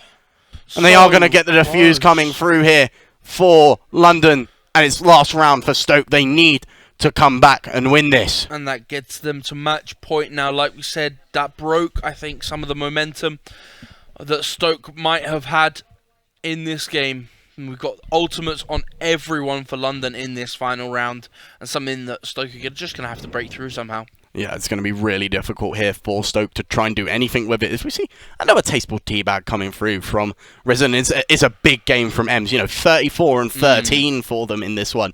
It's the show that they have to put on to be able to do that, and it's definitely an interesting one. And we are going to see both teams once again going for the Vandals. So they have got that option. They have got the guns at least, which is definitely important for the side of Stoke. But with all these ultimates online that London are able to use, if they really do want to try and clean it out quickly, they need to utilize them, as we see Ems on this top box, which will be very difficult to scout out for the side of Stoke without the Sova or even the KO. You can use that KO knife to try and scope it out just a little bit, but slowing down the tempo here, Stoke, and playing slowly. As London have seemed to have got the number, but Visor with one. Smoke now over towards the arch. They haven't found M, but they do. They get the blind onto Ems though, but they do get traded out. 3 versus 2 now for the side of Stoke. Simple gonna find 2 in that fight, but only going to be the Sova and the Sage as they opt to use the Sova ult, but they got the plant through just before Hunter's Fury. Not going to get anything from that, but they get the res onto Risen. 3 versus 3 now. Risen with his wall if he wants to utilize that Astral Wall, but Zephyr pushing onto site. Can he find one? He finds Eccleboy. He does go down though. Burt going to get that pick. Now the Astral Divide once again for them. 2 versus 2. Can Stoke clutch it? They know where he is. They're trying to find Rocky. They got the pick onto T-Burt though. Rocky still hiding. It's going to be Visor. Visor going to find one. Visor finds 2! And he clutches it for Stoke. Clutch. And it's just 2 more rounds for Stoke. Can they clutch this? That's an ace there for Visor. Such a good play for him in the end to clutch up that round and keep the game going. So important there from Visor to get those picks. There's a very high chance that that might set up the tempo that they so desperately need. It's looking unlikely that London can be able to buy some. We might see last round territory heading into the next round, as they actually don't have any eco at all. Eco around for London. Stoke with the weapons. Not full buying though. We see the Bulldog coming through from Eccleboy, but it is a gun he favours quite heavily. He likes the Bulldog. Yeah, and we see Rocky there with money left over as well. So there's at least a buy for himself and another player in the next round. Yeah, guaranteed. If things go wrong and they do have to keep trading out here for Stoke, they have got that option of a little bit of leeway with the money, but they have to play this advantage. They've got the ult advantage as well. We saw 3 ults utilised there in that fight from London. They are going to see the blades come out from Ems, which could clutch it. We see Jet Blade so impactful in many team fights here, but Zephyr swinging, trying to find Visor. They do get the dink onto Visor though. Only 5 HP, very lucky to be out of that range. Now T-Burk got mid control. Can he find the pick onto Risen into Garage? But there's a pick from Eccleboy. Now Walgie with another onto Risen. They can take B site now. Going to close that one up. Going to get that plant coming through early as well as they make their way on. And there goes Ems as well. Now another from T-Burk. Just going to be the Omen on the side of London. And can we see the clutch come through? But there's a pick from Simple onto Visor. But he had the money bonus on his side, so that could help them slow it down just a little bit and play the numbers. Simple, gonna pick up the Vandal and probably just run away with it. Yeah, 100%. It's definitely getting that kill on the Rainer there. 5 HP left over from the peak onto the A site. See, he might go for something here in the connector. See if he can maybe pick off a few more people like he did that one round. He's looking for that lurk pick. If he can get the pick onto T-Burk here, which he does, that won't help the eco for Stoke as he peeks Eccleboy, but Eccleboy gonna clean him up.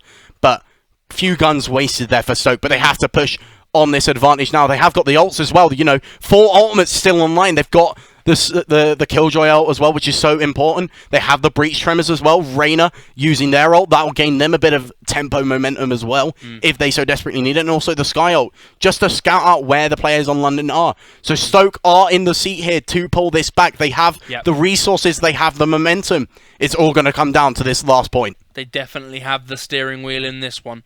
And we noticed that there's full buys throughout for the whole of Stoke. And we just see their setup with the Jet on top of the wall through jungle, like the start of the defending side, with a 5-man push through Arch onto A.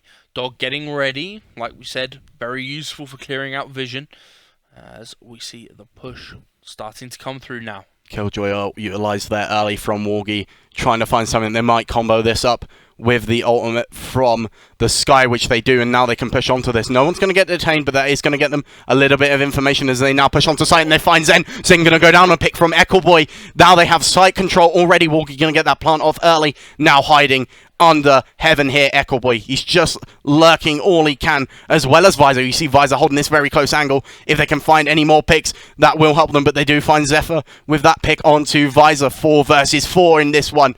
Tremor through into tree is Ems trying to slow it down now with the Sova dart, but there's a pick from Walgie. Can he clutch it? Risen gonna find one more. Tremor's coming through to just slow it down a little bit for them. Here's Stoke. Another pick from Rocky. 3 versus 2 in this team fight. They have got the numbers advantage and a little bit of the health advantage as well, but can they find anything here, London? Can they get the pick onto them? And they're gonna clutch it up, and we're going to overtime. That's what we'd like to see for games like this. Close and overtime and to the wire, tooth to nail. And I can't believe we've made it. There's such a big discrepancy in that middle part of the second half. Yeah, big comeback there from Stoke to clutch it up and take us to overtime. But now it's back and forth in this overtime. You know, both teams going to get an attack and a defence each. And whoever gets the 2-point lead is going to be our winner. We know Stoke can play this defence well. If they do what they did previously on a couple of their defensive, they cannot win this because they also look so strong in their attack. But so have London, and Ems is putting on a show for us on that jet, dropping almost pretty much a 40 bomb. Actually, they haven't actually got a kill since we last mentioned it. That's insane. So maybe that was the plan. Maybe we just keep mentioning Ems' kill count, yes, and they won't get any kills. So Ems, you know, you're still on 34 kills. You're going to get another one anytime soon? No, that would be bad if you did, but good if you didn't. T-Burk hiding here with the Odin. He might be able to catch them off, which he is going to be able to. There's a pick onto Zephyr.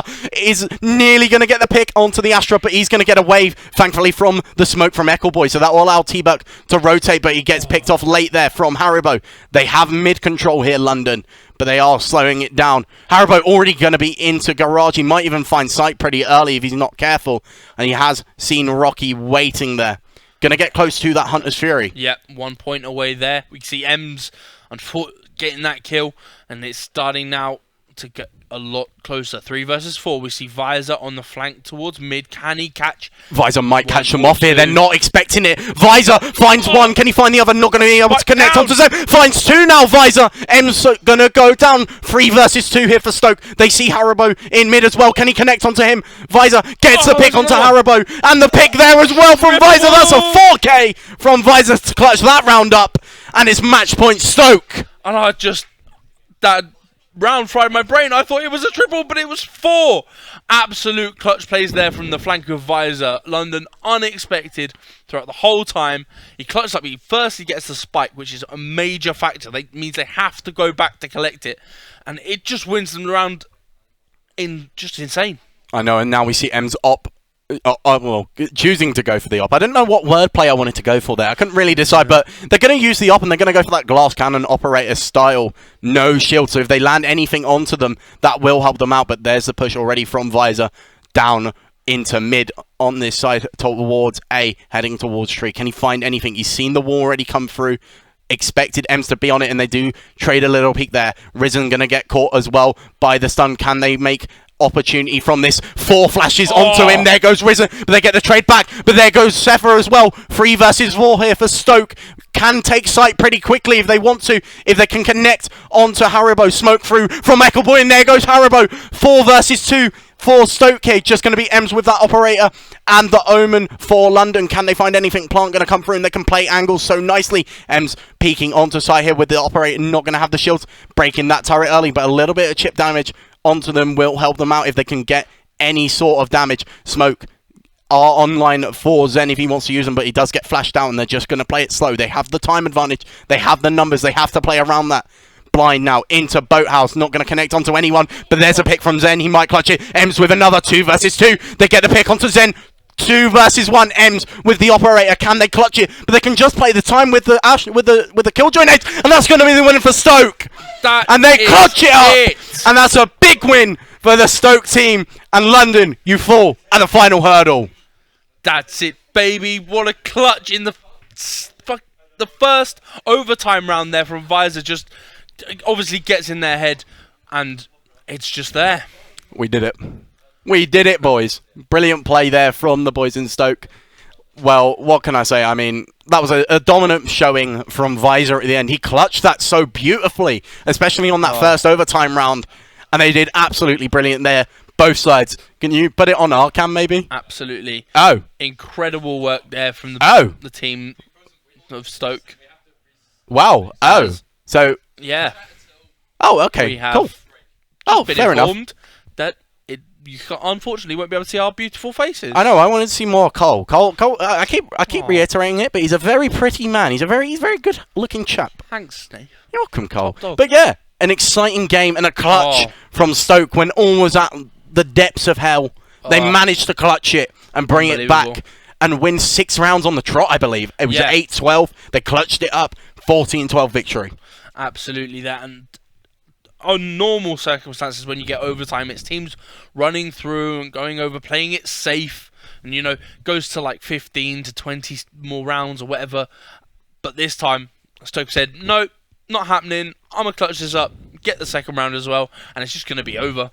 They do their job when they so desperately needed it. And it looked so lost at one point. We really did see them struggle to get into that attack, but they found that opportunity to make success from it. And that's what they have to do. And that's what they did so well.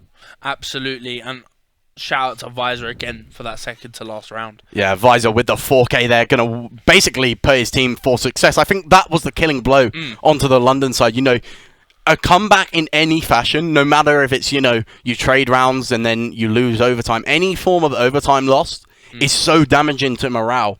And if you lose that first round, it can hurt even more. But when you've done it in a way where you've basically brought it back 4 rounds already, and then be in that losing seat, that's a lot of pressure on those London players, and they fall at the final hurdle. And well, like we were saying, Ems, we first mentioned it on 34. She finished on 36 kills, so 2 kills in the last 5 or 6 rounds. It's that mental warfare. We've cast a curse them on accident. Accident, people. Remember, it was on accident. We didn't mean to do this, but Ems was doing so well on that jet. It's definitely easily an agent that they're so easily comfortable on. It's looks so natural playing it, as well, comfortable using the operator, so it makes a lot of sense for them to be able to play jet.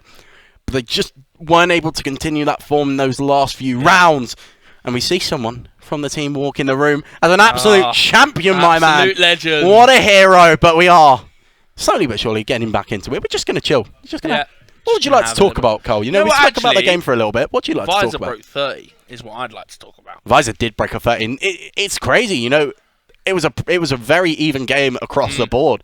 Eckelboy also dropping a 23, Walgie with 20, Rocky with 18, and, Burke pulling up the rear with 14. But that doesn't matter. 15 assists for him. But it's all about the levels. So your bottom players, it's all about winning those sort of 1v1s in a sense. You always, what you're aiming for, your top players to win the duel events, their top players and your bottom fraggers to win against their bottom fraggers. But the key thing with Burke here is 15 assists. Yeah, that's massive. That's huge. And also Rocky, 15 assists. So although they're not leading the kill count, they're cleaning up for their side, and it's so great for them. It's so key to do. And it's just so impressive, and that's what ultimately gave Stoke the victory. Yeah, unbelievable, and I'm so glad I got to cast it, especially with you, boy. Indeed, bro. You know what? We haven't done too much together, but we might be a little dynamic duo at this rate. We're getting sorted. Possibly. You might hear a little bit more of mine and Carl's voice in the future. Who knows? Maybe we might set something up. Who knows? Maybe. That'll be soon. TM. We'll keep that one coming. But yeah, we're just having a little break. Everyone's having a little chit chat. Yeah. Recuperating after that big victory there for Stoke.